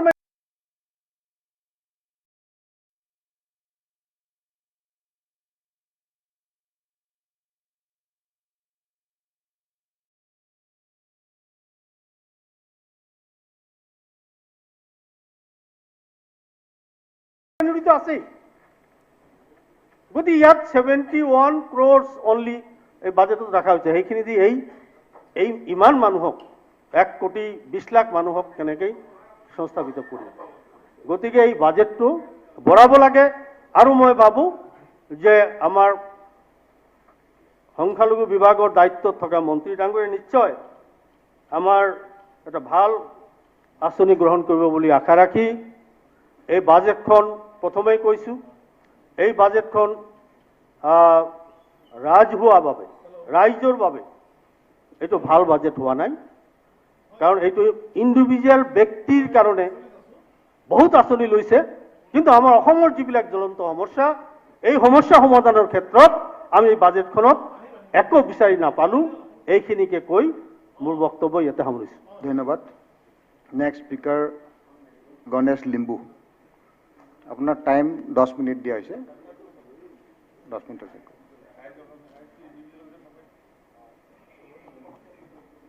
মাননীয় উপাধ্যক্ষ মহোদয়, মই আপোনাক বাজেট ভাষণত অংশগ্ৰহণ কৰিবলৈ সুযোগ দিয়াৰ বাবে ধন্যবাদ জনাইছোঁ। অসমৰ ইতিহাসত প্ৰথম আমাৰ মহিলা বিত্তমন্ত্ৰী মাননীয়া অজন্তা নেওগ ডাঙৰীয়ানীয়ে যি বাজেট 2021 আৰু 22 চনত দাখিল কৰিলে, আমি যদি থুৰতে যদি বাজেটখনৰ বিষয়ে যদি কওঁ তেতিয়াহ'লে অসমৰ সৰ্বজন ব্যক্তিক যোগাত্মক প্ৰৱাহেৰে চুই যোৱা এক কল্যাণকামী, দূৰদৰ্শী আৰু অসমৰ ভৱিষ্যত সঠিক দিশত আগুৱাই লৈ যাবৰ কাৰণে এক জ্বলন্ত দস্তাবেজ বুলি মই ভাবোঁ। উপাধ্যক্ষ মহোদয়, আজি আমাৰ আগৰ বক্তাসকলে কৈছিলে যে আজিৰ যি পৰিস্থিতি গোটেই বিশ্বত COVID-19 গোটেই বিশ্বৰ যি অৰ্থব্যৱস্থা যি ধৰণেৰে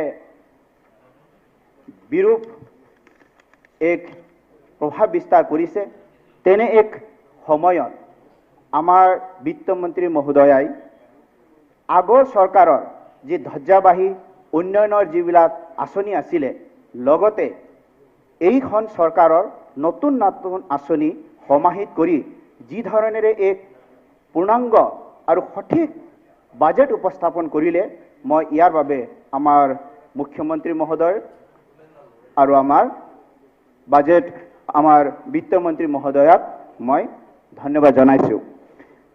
আমি এটা কথা নিশ্চয় ক'ব লাগিব যে আমি যদি চাওঁ 2020 চনৰ মাৰ্চৰ মাহৰ আগত কোভিডৰ পৰিস্থিতিত আমাৰ ৰাজ্যখনৰ যি সামান্য যি আমাৰ মেডিকেল যি ব্যৱস্থা, এই মেডিকেল ব্যৱস্থাৰ সামান্য যি সুবিধাৰে আমি ৰাইজক সেৱা কৰি আহিছিলোঁ।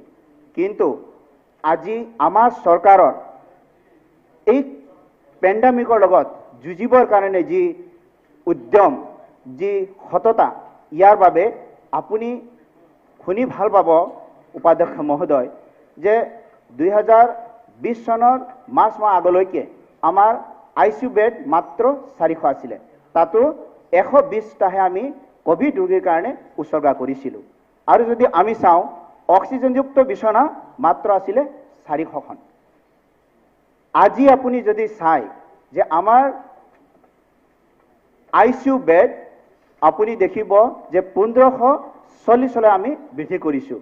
আৰু যদি আমি চাওঁ অক্সিজেন বেড যদি আমি চাওঁ তেতিয়াহ'লে 38 মানে 3800 বেড আমি ইতিমধ্যে ইনক্ৰিজ কৰিব পাৰিছোঁ, বৃদ্ধি কৰিব পাৰিছোঁ। ইয়াৰ পৰা আমি ক'ব পাৰোঁ যে এইখন চৰকাৰে অন্তঃগাঁথনি ডেভেলপ কৰাৰ লগে লগে কোভিডৰ লগত মোকাবিলা কৰিবৰ কাৰণে যে আমাৰ মেডিকেল ব্যৱস্থাক যি ধৰণে প্ৰস্তুত কৰিছে সঁচাকৈ প্ৰশংসনীয়। আৰু উপাধ্যক্ষ মহোদয়, আমি ক'বই লাগিব যে এই যিটো কোভিডত যিসকলে নিজৰ মাতৃ পিতৃক হেৰুৱাইছে তেনে শিশুসকলৰ কাৰণে আমি স্থায়ী পুঁজি 7,81,200 টকা আমি স্থায়ী জমা কৰাৰ ব্যৱস্থা, লগতে প্ৰতি মাহে 3500 টকাৰ বেনিফিচিয়াৰীক দিয়াৰ ব্যৱস্থা, আৰু লগতে যেতিয়া তেখেতসকল প্ৰাপ্তবয়স্ক হ'ব তেতিয়া তেওঁৰ একাউণ্টলৈ এই পইচা ৰূপান্তৰ কৰাৰ ব্যৱস্থা আমাৰ এখন চৰকাৰে কৰিছে। আৰু উপাধ্যক্ষ মহোদয়, যে আমি দেখিছোঁ যে কিছুদিন আগতে আমি সকলোৱে এই আঁচনিত আমি ইনভলভ হৈছিলোঁ যে আমাৰ চৰকাৰে যোনে নিজৰ হাজবেণ্ডক কোভিডত মানে হেৰুৱাইছে তেখেতসকলৰ কাৰণেও একালীন সাহায্য আমি 2,50,000 টকা দিবৰ কাৰণে এইখন চৰকাৰ ইতিমধ্যে আঁচনি ইতিমধ্যে বিতৰণ কৰা হৈছে। আৰু নিজৰ আত্মীয় যিসকলৰ নিজৰ আত্মীয় আজি কোভিডত যদি মৃত্যু হৈছে তেখেতসকলৰ কাৰণেও আমাৰ চৰকাৰে একালীন 1 লাখ টকাৰ ব্যৱস্থা কৰিছে। মই ভাবোঁ এইখন চৰকাৰ ভাৰতৰ অন্যান্য ৰাজ্যৰ কাৰণেও এক উদাহৰণ হ'ব। কোভিডৰ ক্ষেত্ৰত আমি যি ধৰণেৰে ব্যৱস্থা লৈছোঁ ই এক উদাহৰণ হিচাপে হ'ব বুলি মোৰ দৃঢ় বিশ্বাস। উপাধ্যক্ষ মহোদয়, আমি এই কথা নকলে আমাৰ বাজেট ভাষণত অসম্পূৰ্ণ হ'ব বুলি মই ভাবোঁ যে অসমৰ নতুন প্ৰজন্মক এন্ধাৰত ঠেলি এচাম মানুহে ড্ৰাগছ সৰবৰাহ কৰি অসমক এন্ধাৰৰ পিনে ঠেলি তেওঁলোকে ধন মানে এন্ধাৰৰ ৰজা হ'ব বিচাৰিছে। তো তেনে ব্যক্তিসকলৰ বাবে আৰু আমাৰ আই মাতৃসকলক আৰু আমাৰ শিশুসকলৰ ওপৰত যোনে বেয়া দৃষ্টিৰে চায় তেনে ব্যক্তিসকলৰ ওপৰত অথবা মানৱ সৰবৰাহ কৰা ব্যক্তিসকলৰ কাৰণে আমাৰ মাননীয় মুখ্যমন্ত্ৰীয়ে যি জিৰ' টলাৰেঞ্চৰ ব্যৱস্থা কৰিছে মই সঁচাকৈ অনুভৱ কৰোঁ উপাধ্যক্ষ মহোদয়, গণতান্ত্ৰিক ব্যৱস্থাত নিৰ্বাচিত এখন চৰকাৰৰ ওপৰত এনে ধৰণৰ কামেৰে ৰাইজৰ যি আস্থা চৰকাৰখনৰ ওপৰত যথেষ্টখিনি বাঢ়ি যায়। আৰু মই এজন এইখন চৰকাৰৰ সদস্য হিচাপে হয় মই নিজকে গৰ্ব অনুভৱ কৰিছোঁ উপাধ্যক্ষ মহোদয়। Thank you. মই বিভিন্ন মানুহে কৈছে যে এই কথাটো নকলে আধৰুৱা হ'ব। আমি সকলোৱে ক'বই লাগিব যে আমি যদি বাজেটৰ কথা কওঁ, এখন চৰকাৰৰ যদি আমি উন্নয়নৰ কথা কওঁ তেতিয়া তাৰ মুখ্য কথা হ'ল আমাৰ মানে মুঠ ঘৰুৱা উৎপাদন আৰু চৰকাৰখনে ধাৰ্য কৰা বাজেট ধন আৰু সেই ধন খৰচ কেনেকৈ কৰিছে। ইয়াৰ পৰা আমি এখন চৰকাৰে কেনেকৈ চৰকাৰখন পৰিচালনা কৰি আছে ইয়াৰ আমি স্পষ্ট এটা আভাস পাওঁ। ইতিমধ্যে আমাৰ উপযুক্ত বক্তাসকলে কৈ গৈছে, মই খালি এটা কথা ক'ব বিচাৰিছোঁ 2015 আৰু 16 চনত সেই চৰকাৰখনৰ দিনত মাত্ৰ 63% আৰু অত্যধিক 41,000 crore খৰচ কৰিব পাৰিছিল। তাৰ বিপৰীত আপুনি যদি চাই 2019 আৰু 20 বৰ্ষত আমাৰ চৰকাৰে অলমষ্ট 83% খৰচ কৰিছে আৰু মেক্সিমাম 82,000 আমাৰ চৰকাৰে খৰচ কৰিব পাৰিছে। আৰু যদি ঘৰুৱা মুঠ উৎপাদন আপুনি চাই উপাধ্যক্ষ মহোদয়, ঠিক তেনেকৈ আমাৰ ঘৰুৱা উৎপাদনো যথেষ্টখিনি বৃদ্ধি হৈছে।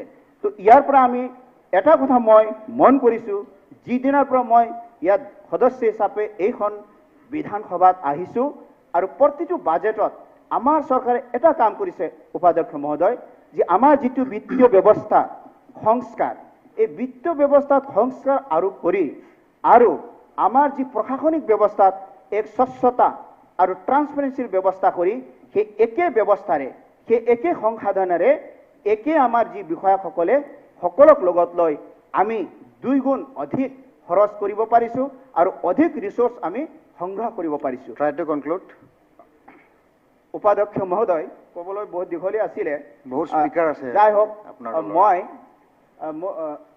10 মিনিট আপোনাৰ দলৰ বহুত স্পিকাৰ আছে, টাইমটো কমাই দিয়া হৈছে। মই উপাধ্যক্ষ মহোদয়, মই অসম মালাৰ বিষয়ে আমাৰ সদস্য কৈ গৈছে। 1 মিনিট কওক। যে মই অসম মালাক মই এনেকৈ ভাবিছোঁ যে অসম মালা মানে মালা সদৃশ অসমৰ যি গ্ৰামীণ অঞ্চল আৰু অসমৰ মুখ্য অঞ্চলক যোগাযোগৰ এক মানে নেটৱৰ্ক গঢ়ি তোলা।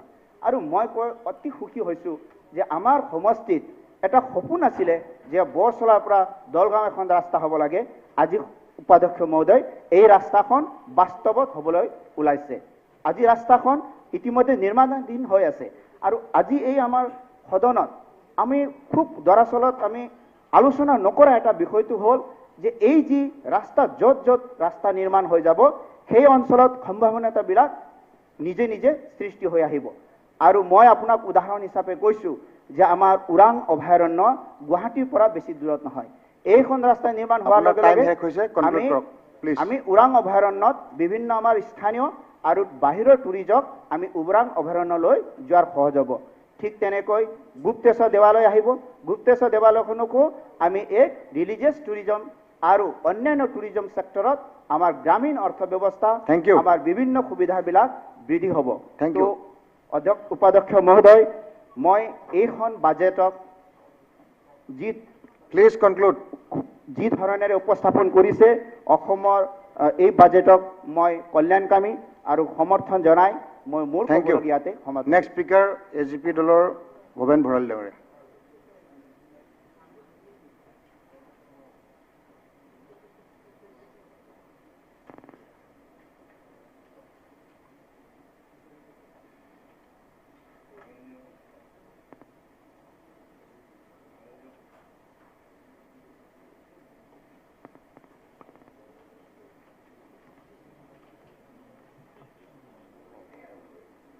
মান্য উপাধ্যক্ষ মহোদয়, বৰ্তমান সময়ত আমাৰ মাননীয় বিত্তমন্ত্ৰী বাইদেৱে যোৱা 16 তাৰিখে যিখন বাজেট এই পবিত্ৰ সদনৰ মজিয়াত দাঙি ধৰিলে, বৰ্তমান পৰিস্থিতিত অতিমাৰীৰ ফলত সৃষ্টি হোৱা পৰিস্থিতিৰ লগত খাপ খুৱাই এই বাজেটখন অতি সুন্দৰ বাজেট হৈছে। এই বাজেটত সমাজৰ একেবাৰে সৰু শিশুটোৰ পৰা একেবাৰে বৃদ্ধজনলৈকে প্ৰত্যেকটো জনগোষ্ঠীকে সামৰিব পৰাকৈ উন্নয়নৰ দিশত তেওঁলোকক ভাগিদাৰ কৰিব পৰাকৈ প্ৰত্যেকটো সমস্যাৰ লগত একাত্ম হ'ব পৰাকৈ এই বাজেটখন উপস্থাপন কৰিছে। ইয়াত প্ৰধান কথা হ'ল শিশুৰ পৰা বৃদ্ধলৈকে আটাইকে সাঙুৰি ল'ব পৰাকৈ অংগনবাদী চেণ্টাৰৰ পৰা বৃদ্ধ পেঞ্চনলৈকে আটাইকেইটা নিবনুৱা যুৱক যুৱতীকে সামৰি এই বাজেটখন উপস্থাপন কৰিছে। আৰু আমি এই বাজেটৰ জৰিয়তে সমাজৰ বিভিন্ন স্তৰৰ লোকসকলক ইয়াৰ দ্বাৰা সাঙুৰি ল'ব বুলি ভাবিছোঁ। আৰু যিখিনি আঁচনিৰ জৰিয়তে কামখিনি কৰিব বিচাৰিছে ইয়াৰ জৰিয়তে আমি নিশ্চয় এঢাপ ওপৰলৈ যাবলৈ সক্ষম হ'ব। এই ক্ষেত্ৰত প্ৰথমে এটা কথা ক'ব লাগিব যে অংগনবাদী চেণ্টাৰবোৰ যিবোৰ সদায় অৱহেলিত, সৰু সৰু ল'ৰা ছোৱালীবিলাকৰ শিশুবিলাকৰ ক্ষেত্ৰত সাধাৰণতে এটা বাকচ টাইপ ঘৰত তেওঁলোকক খেলা ধূলা কৰা বা ইত্যাদি এগৰাকী শিক্ষয়িত্ৰীয়ে কৰে। সেই তেনেকুৱা সৰু সৰু ল'ৰা ছোৱালীখিনিক আগুৱাই লৈ যাবলৈ, ভাল ধৰণে ৰাখিবলৈ, ফেনৰ হাৱাত গৰমত যাতে কষ্ট নাপায় এনেকুৱা ধৰণৰ আটাইখিনি সুবিধা দিয়াকৈ অংগনবাদী চেণ্টাৰ নিৰ্মাণ কৰিব। প্ৰায় 25 লাখ টকা মিনিমাম এটা ধাৰ্য কৰি লৈছে। গতিকে মই ভাবোঁ আমি সমাজৰ একেবাৰে নিম্ন স্তৰৰ তলৰ শিশুসকলক আমি আগুৱাই লৈ যাবলৈ বা এটা ভাল পৰিৱেশত ডাঙৰ কৰিবলৈ আমি সক্ষম হ'ম। আৰু এই আঁচনিটোৰ জৰিয়তে সমাজৰ এটা অংশ এই শিশুসকলক আমি আগবঢ়াই নিবলৈ সক্ষম হ'ম, যি পৰৱৰ্তী পৰ্যায়ত নাগৰিক হিচাপে থিয় দিব। ঠিক সেই একেধৰণে মহিলাসকলৰ ক্ষেত্ৰত আমাৰ এই চৰকাৰে যোৱা বছৰৰ পৰা আৰম্ভ কৰিছে যিখন অৰুণোদয় আঁচনি। এতিয়া ইয়াত বহুতে কৈছে যে বেনিফিচিয়াৰী সৃষ্টি কৰা আঁচনি সঁচা অৰ্থত মহিলাখিনিয়ে নাপালে। আচল কথাটো হ'ল এটা পৰিয়ালত পুৰুষজনৰ লগতে মহিলাগৰাকীও তেওঁৰ পৰিয়ালটোৰ এটা অংগ হিচাপে তেওঁ নিজেও কিছু অনুভৱ কৰে ধনৰ নাটনিত। আৰু যেতিয়া এগৰাকী মহিলাৰ হাতত মিনিমাম 830 টকা, এতিয়া এইটো 1000 কৰিছে, 830 টকা যেতিয়া তাৰ পৰিয়ালৰ মুৰব্বী দ্বিতীয় মুৰব্বীগৰাকীৰ হাতত যেতিয়া তুলি দিয়া যায়, তেতিয়া তেওঁ নিশ্চিতভাৱেই মুৰব্বীজনক নোসোধাকৈ বা নোখোজাকৈ কিছু খৰচ তেওঁ ঘৰখনৰ কাৰণে পৰিয়ালটোৰ কাৰণে কৰিব পাৰে, যাৰ জৰিয়তে নেকি সেই আমাৰ সমাজৰ আটাইতকৈ নিম্ন স্তৰৰ বুনিয়াদটোৱেই হ'ল ঘৰখন। সেই ঘৰখনক আগুৱাই লৈ যোৱাৰ ক্ষেত্ৰত তেওঁৰ সহায় হয়। এই আঁচনিটো এইকাৰণেই কৈছে যে আজিৰ পৰা প্ৰায় 10 বছৰমান আগতেই এই আঁচনিটো হোৱা হ'লে বেছি ভাল আছিল। আমি অসমীয়া সমাজখনক অকণমান আগুৱাই নিবলৈ আমি যথেষ্টখিনি সুবিধা পালোহেঁতেন। বৰ্তমান পৰ্যায়ত 830 টকাৰ পৰা 1000 কৰিছে। মহিলাসকলক সবলীকৰণৰ ক্ষেত্ৰত এটা সুন্দৰ পদক্ষেপ হ'ব বুলি আমি ভাবিছোঁ। ঠিক সেইদৰে আৰু কেইটামান যথেষ্টখিনি আঁচনি আছে। বিশেষভাৱে চাহ বাগিচাৰ ক্ষেত্ৰত আমি দেখিছোঁ মোৰ সমষ্টিত প্ৰায় 14খন বাগিচা আছে। এই বাগিচাৰ লোকসকলৰ যোৱা 5 বছৰ আগলৈকে সেই মানুহখিনিক আচলতে দ্বিতীয় শ্ৰেণীৰ নাগৰিক আছিল। যোৱা 5টা বছৰ আগৰ চৰকাৰখনৰ দিনত বাগিচাৰ লোকসকলে, চাহ বাগিচাৰ লোকসকলে এটা সন্মান পালে, সমাজত মানুহ হিচাপে মূৰ দাঙি থিয় হ'ব পৰাকৈ কথা ক'ব পৰা হ'ল। প্ৰথমে আমি 1 কোটি টকা কৰি দি বাগানৰ যিবিলাক আটাইতকৈ বেয়া ৰাস্তাবিলাক আমি নিৰ্মাণ কৰিছোঁ, আৰু আছে বহু, সেইখিনি পৰ্যায়ক্ৰমে হ'ব। তাৰ লগে লগে এইবাৰ এটা ভাল আঁচনি লৈছে, সেইটো হ'ল কি নলৰ জৰিয়তে, টেপৰ জৰিয়তে তেওঁলোকক পানী দিব। আমি দেখা পাইছোঁ বাগানত প্ৰায়ে বেমাৰ হয় পানীৰ কাৰণে।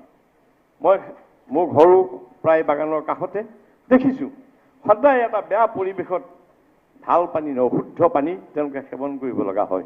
গতিকে ঘৰে ঘৰে যে টেপৰ পানী যোগান ধৰা হ'ব, মই ভাবোঁ সেই লোকসকলৰ জীৱন ধাৰণৰ মানদণ্ড কিছু উন্নত হ'ব আৰু বিশুদ্ধ পানীৰ জৰিয়তে তেওঁলোকৰ বেমাৰ আজাৰৰ যিখিনি কথা আছে সেইখিনিও তেওঁলোকে কিছু নিৰাময় হয়।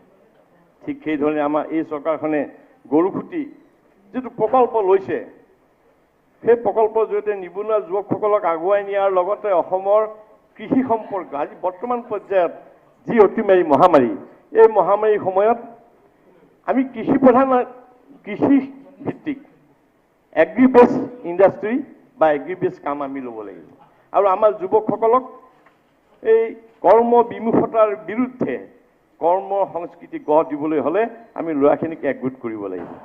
উপাধ্যক্ষ মহোদয়, মই মোৰ সমষ্টিত যোৱাটো টাৰ্মত, যোৱা কাৰ্যকালত মই নিবনুৱা যুৱকসকলক লগত লৈ মোৰ প্ৰায় 21জন যুৱকক লগত লৈ মোৰ ব্ৰহ্মপুত্ৰৰ কাষৰ যিটো চাপৰি, সেই চাপৰিত প্ৰায় 800-900 বিঘা মাটি মই অকণমান আপোনাক কৈ দিব বিচাৰিছোঁ। সেই 800-900 বিঘা মাটিত 21জন ল'ৰা 3জন গুচি গ'ল, 18জন থাকিল। 18জন ল'ৰাক কৃষি বিভাগৰ জৰিয়তে ট্ৰেক্টৰ, বীজ ইত্যাদিখিনি যোগান ধৰাৰ পিছত তেওঁলোকে তাত বন্ধাকবি, ফুলকবি, বিলাহী, বেঙেনা ইত্যাদি ৰবি শস্যৰ খেতি কৰি তেওঁলোকে যিখিনি ইনকাম কৰিলে, তাৰ জৰিয়তে দেখি তাৰ কাষৰ ল'ৰাখিনি এতিয়া আমাক সুধিছে যে আৰু তেনেকুৱা ব্যৱস্থা আমি কৰিব পাৰিম নে নোৱাৰিম। বৰ্তমান পৰ্যায়ত গৰুখুটি অঞ্চলত তেনেধৰণেই এই আঁচনিটো যিটো লৈছে তাত এভিকশ্যনৰ ভয় খাইছে। আমাৰ মাননীয় বিৰোধী দলৰ সদস্যই কৈছে এভিকশ্যন কৰিব, খিলঞ্জীয়া ইত্যাদিবিলাক ওলাইছে, কিন্তু সেইটো কথা নহয়।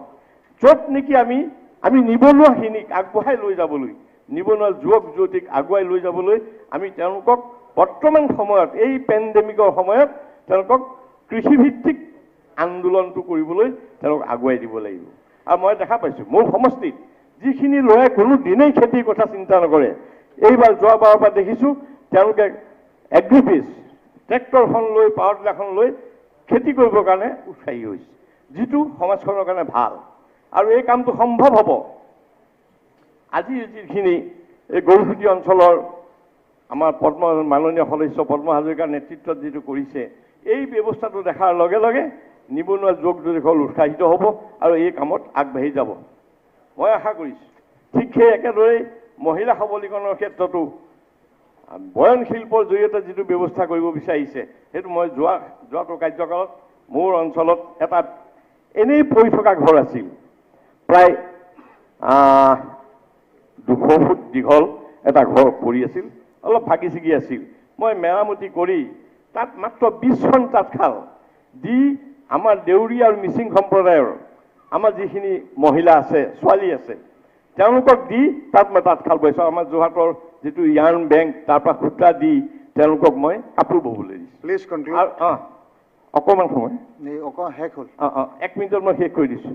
ঠিক সেইধৰণেই তেওঁলোকে তাঁত বৈ আমাৰ যিটো জনগোষ্ঠীয় সাজ, গামোচা ইত্যাদি বৈ তেওঁলোকে স্বনিৰ্ভৰ হৈছে লৈছে, যিটোৰ জৰিয়তে এটা কৰ্ম সংস্কৃতি আমি গঢ়ি তুলিব বিচাৰিছোঁ আৰু পাইছোঁ সেইটো। আৰু তাকে দেখি ওচৰৰ গাঁওবিলাকৰ মহিলাসকলে, ছোৱালীবিলাকেও সেইটো কৰিব বিচাৰিছে।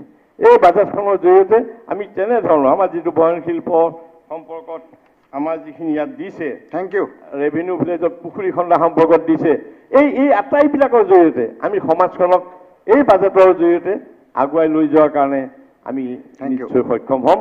মই ইয়াৰ জৰিয়তে আমাৰ বাইদেৱে উত্থাপন কৰা বাজেটখনক অতি সুন্দৰ আৰু সকলো ৰাইজক সামৰিব পৰাকৈ জনমুখী বাজেট বুলি থেংক ইউ মই সামৰি মাৰিছোঁ। নেক্সট স্পীকাৰ ভুৱন পেগু ডাঙৰীয়া। 10 মিনিটত শেষ কৰিব আপুনি। হয়, উপাধ্যক্ষ মহোদয়, মই অসমৰ প্ৰথমগৰাকী মহিলা বিত্তমন্ত্ৰী হিচাপে খুব এটা কঠিন সময়ত পৃথিৱীজোৰা এটা ইকনমিক্স যোনটো শ্ল' ডাউন বুলি কয়, এনেকুৱা কঠিন সময়ত এটা সঁচা অৰ্থত চাবলৈ গ'লে এটা যুগান্তকাৰী এটা বাজেট ইয়াত দাখিল কৰাৰ কাৰণে মই পোনপ্ৰথমে আমাৰ বিত্তমন্ত্ৰী বাইদেউক মই ধন্যবাদ জ্ঞাপন কৰিছোঁ।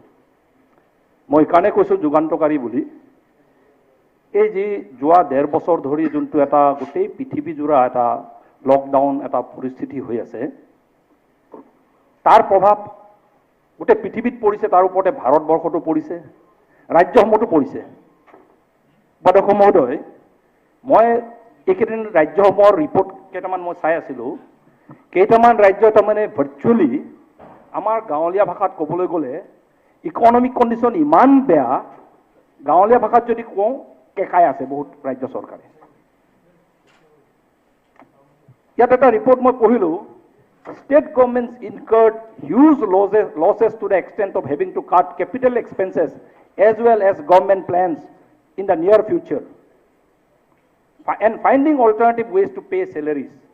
দৰমহা দিবলৈ বিভিন্ন ধৰণৰ মাধ্যম, বিভিন্ন ধৰণৰ পন্থা গ্ৰহণ কৰিবলগীয়া হৈছে, কেপিটেল এক্সপেণ্ডিচাৰ কমাই দিবলগীয়া হৈছে বহুত ৰাজ্য চৰকাৰে। The Delhi government has fallen 90% short in tax collection as compared to 2019 and is planning to take loans and raise taxes in certain sectors. Loan লোৱাৰ পৰিকল্পনা কৰি আছে, টেক্সেছ বঢ়োৱাৰ পৰিকল্পনা কৰি আছে, টেক্স কালেকশ্যন নাইকিয়া হৈ গৈছে, লকডাউন পৰিস্থিতি, ইকনমি শ্ল' ডাউন হৈ গৈছে, ফেক্টৰীবোৰ বন্ধ, মানুহৰ যাতায়াত নাইকিয়া হৈছে। ইয়াত Maharashtra put a hold on all new capital works till March next year. মহাৰাষ্ট্ৰই সকলো ধৰণৰ কেপিটেল এক্সপেণ্ডিচাৰ বা নতুন ধৰণৰ কনষ্ট্ৰাকশ্যন মাৰ্চ নেক্সট ইয়াৰলৈকে চব বন্ধ কৰিছে। Spending under government development scheme have been reduced by 67% for the current fiscal.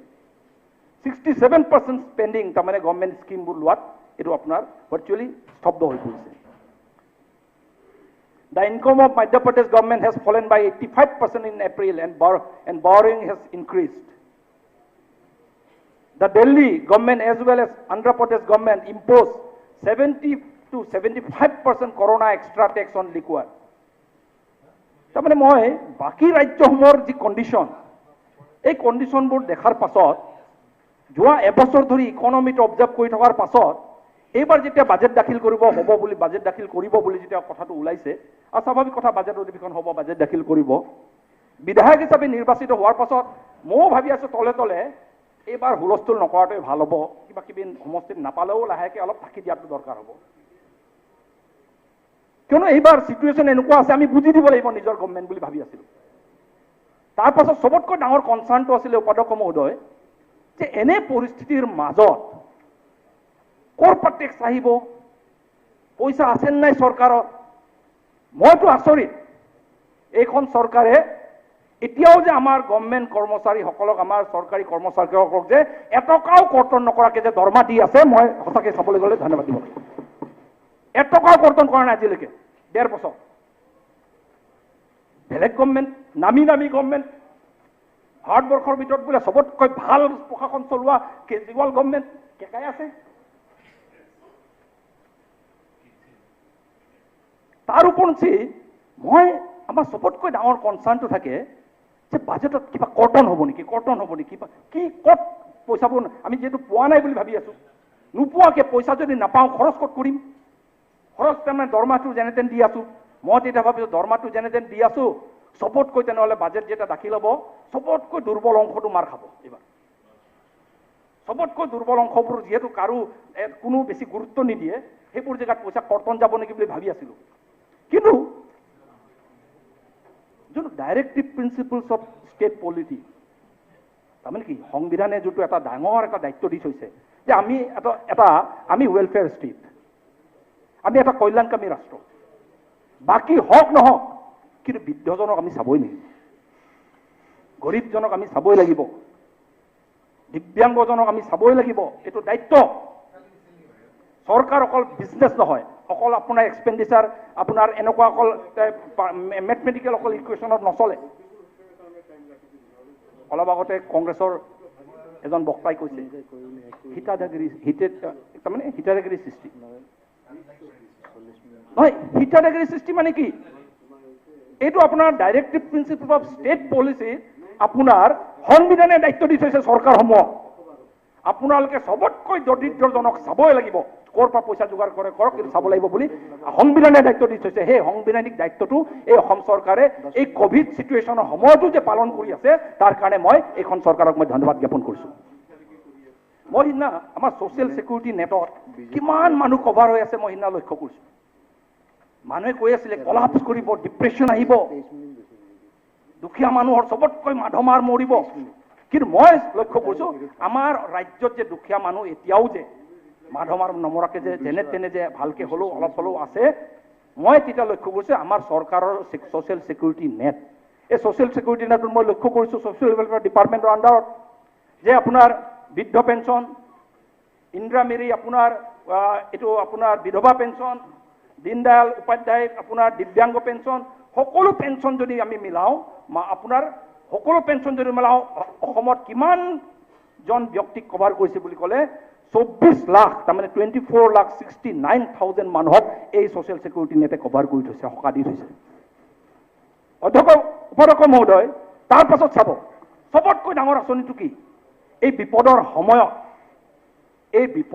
সময়ত মানুহে যেনে তেনে চাউলটো যদি পায় সেইটোও বহুত বুলি ভাবে লকডাউন ছেমি লকডাউন ফুল লকডাউন তাৰ মাজত উপাধ্যক্ষ মহোদয় লক্ষ্য কৰিব এই আঁচনিটো চাওক অন্ন যোজনাই কিমান মানুহক কভাৰ কৰিছে বুলি যদি হয় মই এটা হিচাপ সিদিনা চালোঁ বাজেটত উল্লেখ আছে 58,93,000 ফেমিলিজ 58,93,000 পৰিয়ালক প্ৰত্যেক মাহে আপোনাৰ 35 কেজিকে চাউল এইখন চৰকাৰৰ ছ'চিয়েল ছিকিউৰিটি নেটত পাই আছে তাৰমানে একো নহ'লেও অনাহৰত যেন আমাৰ মানুহ মৰিবলগীয়া নহয় যি যেনেকুৱা ধৰণৰ দুৰ্যোগ হ'লেও তাৰে 6,46,000 ফেমিলিজ চাহ বাগানত আমাৰ ফেমিলি কভাৰ হৈ আছে যিটো আগত কোনো চৰকাৰৰ দিনৰ আগত হোৱা নাছিলে কিন্তু বিজেপি চৰকাৰৰ দিনৰ পৰা আৰম্ভ হৈছে নহ'লে এই লকডাউনৰ সময়ত সঁচাকৈ এই চাউলখিনিও যদি নাপালেহেঁতেন মানুহৰ কি অৱস্থা হ'লেহেঁতেন পৃথিৱীজোৰা যিটো চৰ্চা হৈ আছিলে সেই চৰ্চাবোৰৰ পৰা আমি বাচিছোঁ তাৰপাছত আৰু এটা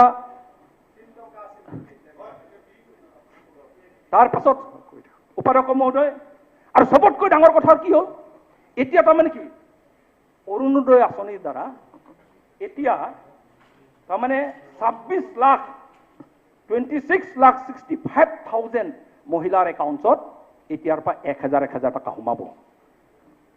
তাৰমানে এইটো অলপ আগতে মই লক্ষ্য কৰি আছোঁ, কোভিড চিটুৱেশ্যনত সাধাৰণ মানুহক নিৰাপত্তা দিব পৰাকৈ চৰকাৰৰ বাজেটত একোৱেই নাই কৈ আছিলে। এইখিনি একো নহয় নেকি? হয়, বিৰোধীৰ কাৰণে একো নহয় 1,000 টকাটো, কিন্তু গাঁৱত দৰিদ্ৰ আপোনাৰ মহিলাগৰাকীৰ কাৰণে 1,000টো কিন্তু বহুত টকা, কিন্তু মাহৰ মূৰত। তাৰ উপৰঞ্চি সঁচাকৈ ইমোশ্যনেল বিষয় এটা। যোৱাকালি পৰহি মুখ্যমন্ত্ৰী ডাঙৰীয়াৰ নিৰ্দেশত যিসকল কোভিডত আপোনাৰ স্বামী হেৰুৱাইছে সেইসকল মহিলাক যেতিয়া আপোনাৰ এটা আপোনাৰ আশ্ৰয় হিচাপে 2.5 লাখ টকা যেতিয়া দিছে, যিটো চকু পানী ওলাইছে মানুহৰ, মই ভাবোঁ যে এনে এই ছ'চিয়েল ছিকিউৰিটি নেটটো আৰু এক্সপাণ্ড কৰি গৈ আছে। মাক দেউতাক হেৰুৱা সন্তানক দায়িত্ব লৈছে 3,500 টকাকৈ মাহত, তাৰপাছত ফিক্স ডিপজিট 7 লাখ কিমান টকা ফিক্স ডিপজিট কৰিছে, লেপটপ দিব, স্কুলত পঢ়াব। তাৰমানে ছ'চিয়েল ছিকিউৰিটি নেটটোৱে এইখন গভৰ্ণমেণ্টে এক্সপাণ্ড কৰিছে। মই সেইকাৰণে বাইদেউক সুধিব বিচাৰিছোঁ, ইমান বাকী চৰকাৰবোৰে কেকাই আছে, বাইদেৱে ক'ৰ পৰা পইচা পাইছে? ক'ৰ পৰা পইচা পাইছে? হয়, এইখন চৰকাৰে যোৱা 5 বছৰ ধৰি ইমান সুন্দৰভাৱে টেক্স নেটটো ষ্ট্ৰেংথেন কৰিছে। টেক্স পোৱা আপোনাৰ যিখিনি লুপ হোল আছে, যিখিনি চব লুপ হোলবোৰ বন্ধ কৰাৰ কাৰণে এইখন চৰকাৰৰ মজবুত হৈছে আৰু আপোনাৰ ৰেভিনিউ মজবুত হৈছে। মোৰ কিমান সময় আছে? নাই, মোৰ 10 মিনিট হৈ গ'ল আপোনাৰ। আৰু 2 মিনিট।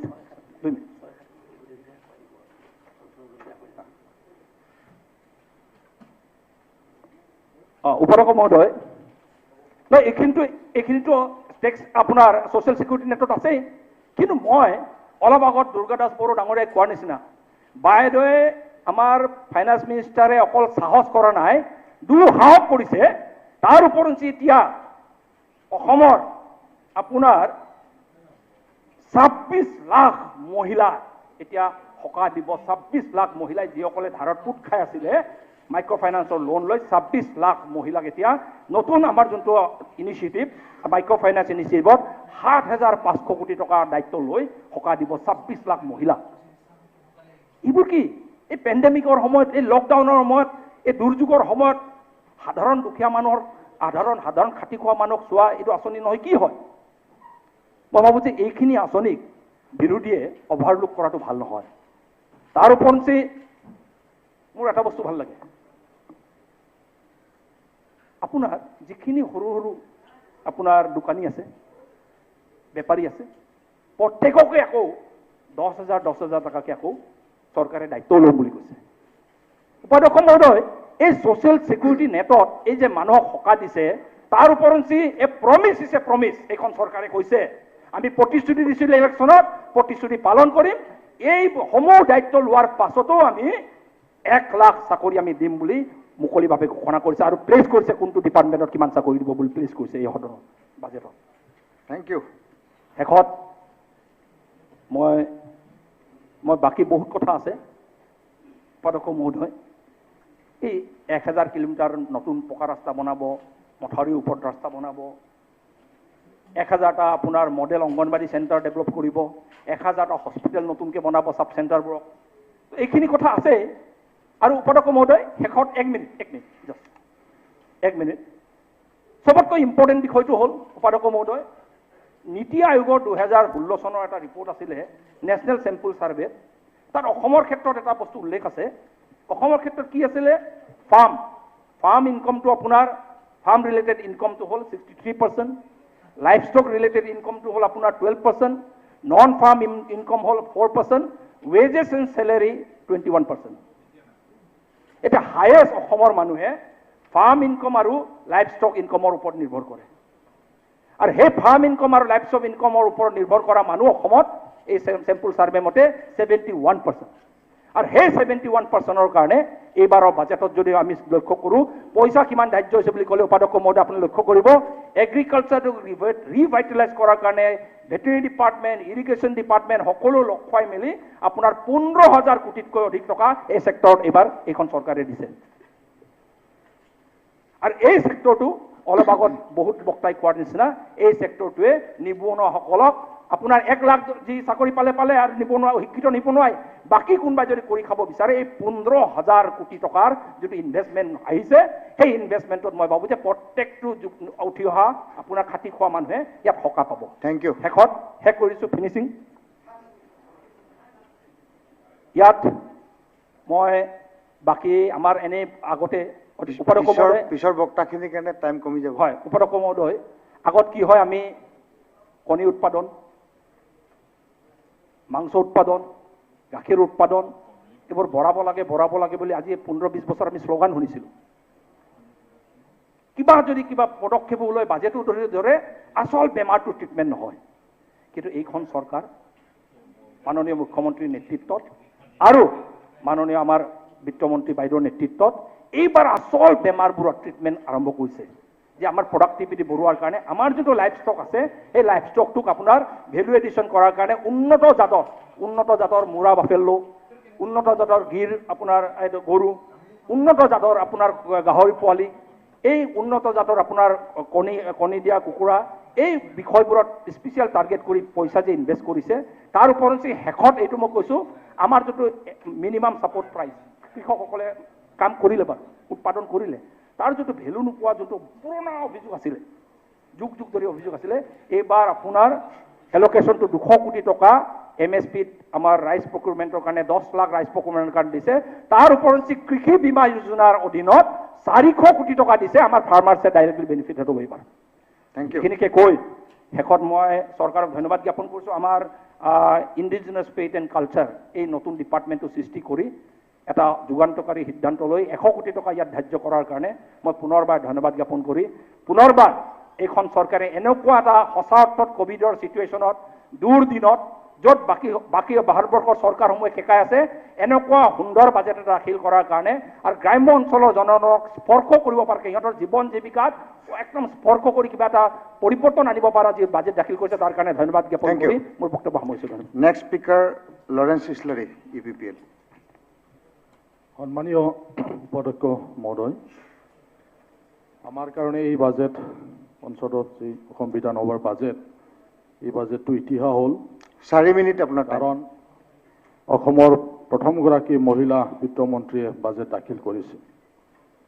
আমিও বহুত আশা কৰিছিলোঁ BTR চুক্তি হৈ গ'ল, BTR চুক্তিৰ কিছুমান দফাবিলাক বাজেটত আহিব, কিন্তু আমি জানো যিহেতু সমগ্ৰ বিশ্বতে কোভিড পেণ্ডামিকে এতিয়া দুৰ্বল কৰিছে আৰ্থিকভাৱে, গতিকে এনেকুৱা এটা পৰিস্থিতিত আমাৰ যি বাজেট হয়তো আমি আশা কৰা ধৰণে হয়তো হোৱা নাই, তথাপিও সময় উপযোগী বাজেট বুলি ক'ব লাগিব আৰু এই বাজেটটো আমি সমৰ্থন জনাইছোঁ।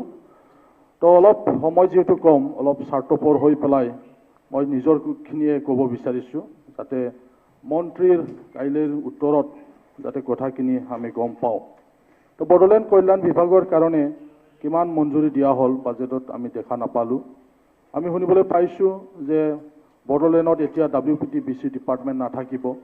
কি ডিপাৰ্টমেণ্ট লৈ পেলাই বড়োলেণ্ড কল্যাণ বিভাগ গঠন কৰা হ'ল এই কথাটো নিশ্চয় কাইলৈ মন্ত্ৰীৰ উত্তৰত আহিব বুলি মই আশা কৰিছোঁ।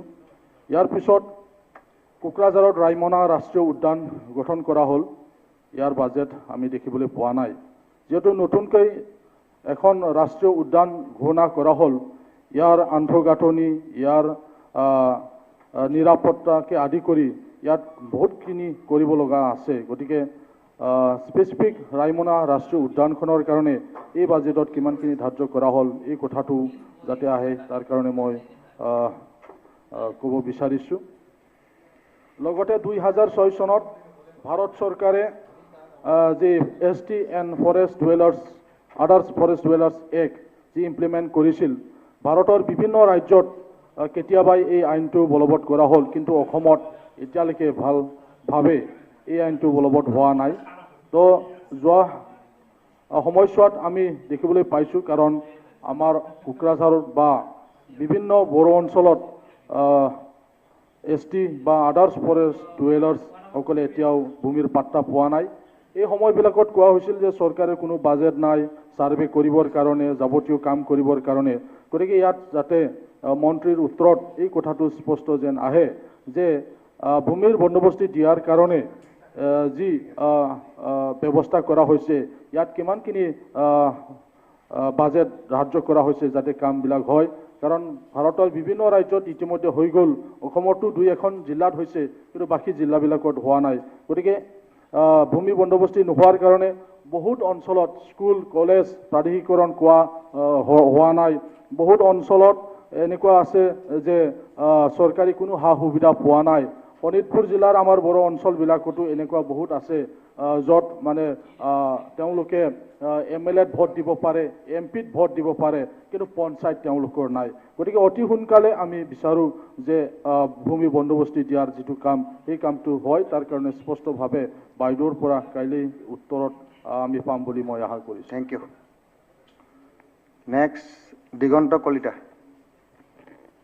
ধন্যবাদ উপাধ্যক্ষ মহোদয় আপুনি 5-6 মিনিটত শেষ কৰি দিব হ'ব আমাৰ মুখ্যমন্ত্ৰীৰ মাৰ্গদৰ্শনেৰে দীৰ্ঘদিনীয়া অভিজ্ঞতাৰে ডক্টৰ হিমন্ত বিশ্ব শৰ্মা ডাঙৰীয়া আৰু লগতে আজি আমাৰ অসমৰ মহিলা বিত্তমন্ত্ৰী বাইদেউৰ যি বাজেটখন ইয়াত প্ৰডিউচ কৰিলে সেই বাজেটৰ ওপৰত মই কিছু সমৰ্থন ৰাখি কিছু কথা ক'বলৈ ওলাইছোঁ মই ক'বলৈ বিচাৰিছোঁ যে অসমৰ ঘৰুৱা উৎপাদন 2015-16ত যিমান আছিলগৈ 2,27,549 কোটি টকা আৰু এইবাৰ দেখিবলৈ পাইছোঁ যে 2019-20ত এই গৈ 3,51,000 ওপৰলৈকে বৃদ্ধি হৈছে অৰ্থাৎ প্ৰায় 1100% ওপৰত আমাৰ বৃদ্ধি পাইছে এই কথাটোৱে কি সূচাব গৈছে যে অসমত এখন সুস্থিৰ চৰকাৰ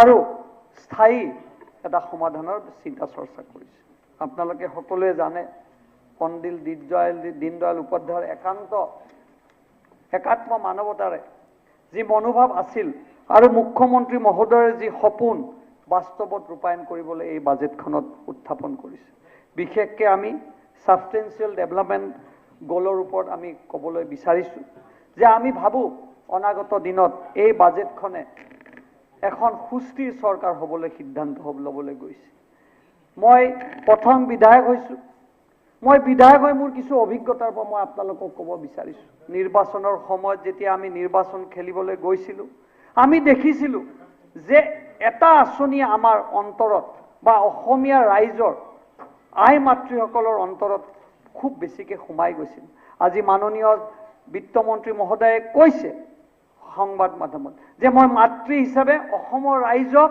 মই মাতৃৰ মনৰ কথা উপহাৰ হিচাপে ৰাইজক দিবলৈ বিচাৰিছোঁ মই এই আঁচনিখনৰ নাম ক'বলৈ গৈছোঁ আপোনালোকে সকলোৱে জানে অৰুণোদয় আঁচনি এই অৰুণোদয় আঁচনিখন বিশেষকৈ মই প্ৰথম বিধায়ক হিচাপে মই যি ঠাইলৈ গৈছোঁ যলৈকে গৈছোঁ আই মাতৃসকলে সকলোৱে খালি এটাই কথা কয় যে তোমালোকে এই আঁচনিখন যি ৰূপায়ণ কৰিছা আৰু এইখন আঁচনিয়ে আমাৰ অসমীয়া ৰাইজৰ আই মাতৃসকলক আশীৰ্বাদ হিচাপে আমি পাবলৈ সক্ষম হৈছোঁ আজি 830 টকা অৰুণোদয় আছিল আজি অসম চৰকাৰে 1000লৈ বৃদ্ধি কৰিছে ইতিমধ্যে যোৱা বছৰত প্ৰায় 20 লাখ অৰুণোদয় পাবলৈ সক্ষম হৈছিল আৰু এইবাৰ আৰু কিছু বৃদ্ধি কৰাৰ সিদ্ধান্ত লৈছে মই ভাবোঁ যে অসম চৰকাৰৰ এখন হিতাধাৰী আঁচনি হ'ব আৰু এই আঁচনিয়ে অসমৰ ৰাইজৰ অসমীয়া আই মাতৃৰ আশীৰ্বাদ আমাক সকলো দিবলৈ সক্ষম হৈছে অকল এই অৰুণোদয় আঁচনি অকল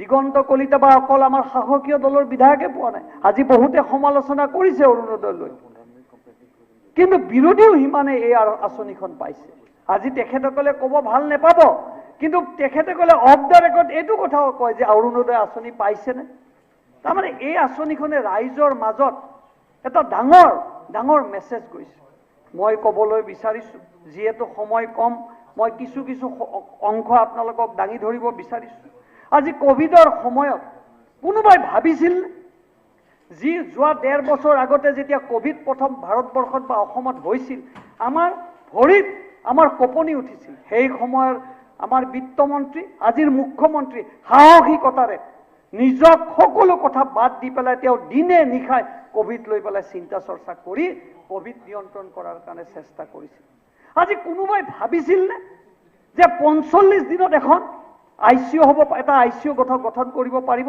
200 বেডৰ ICU।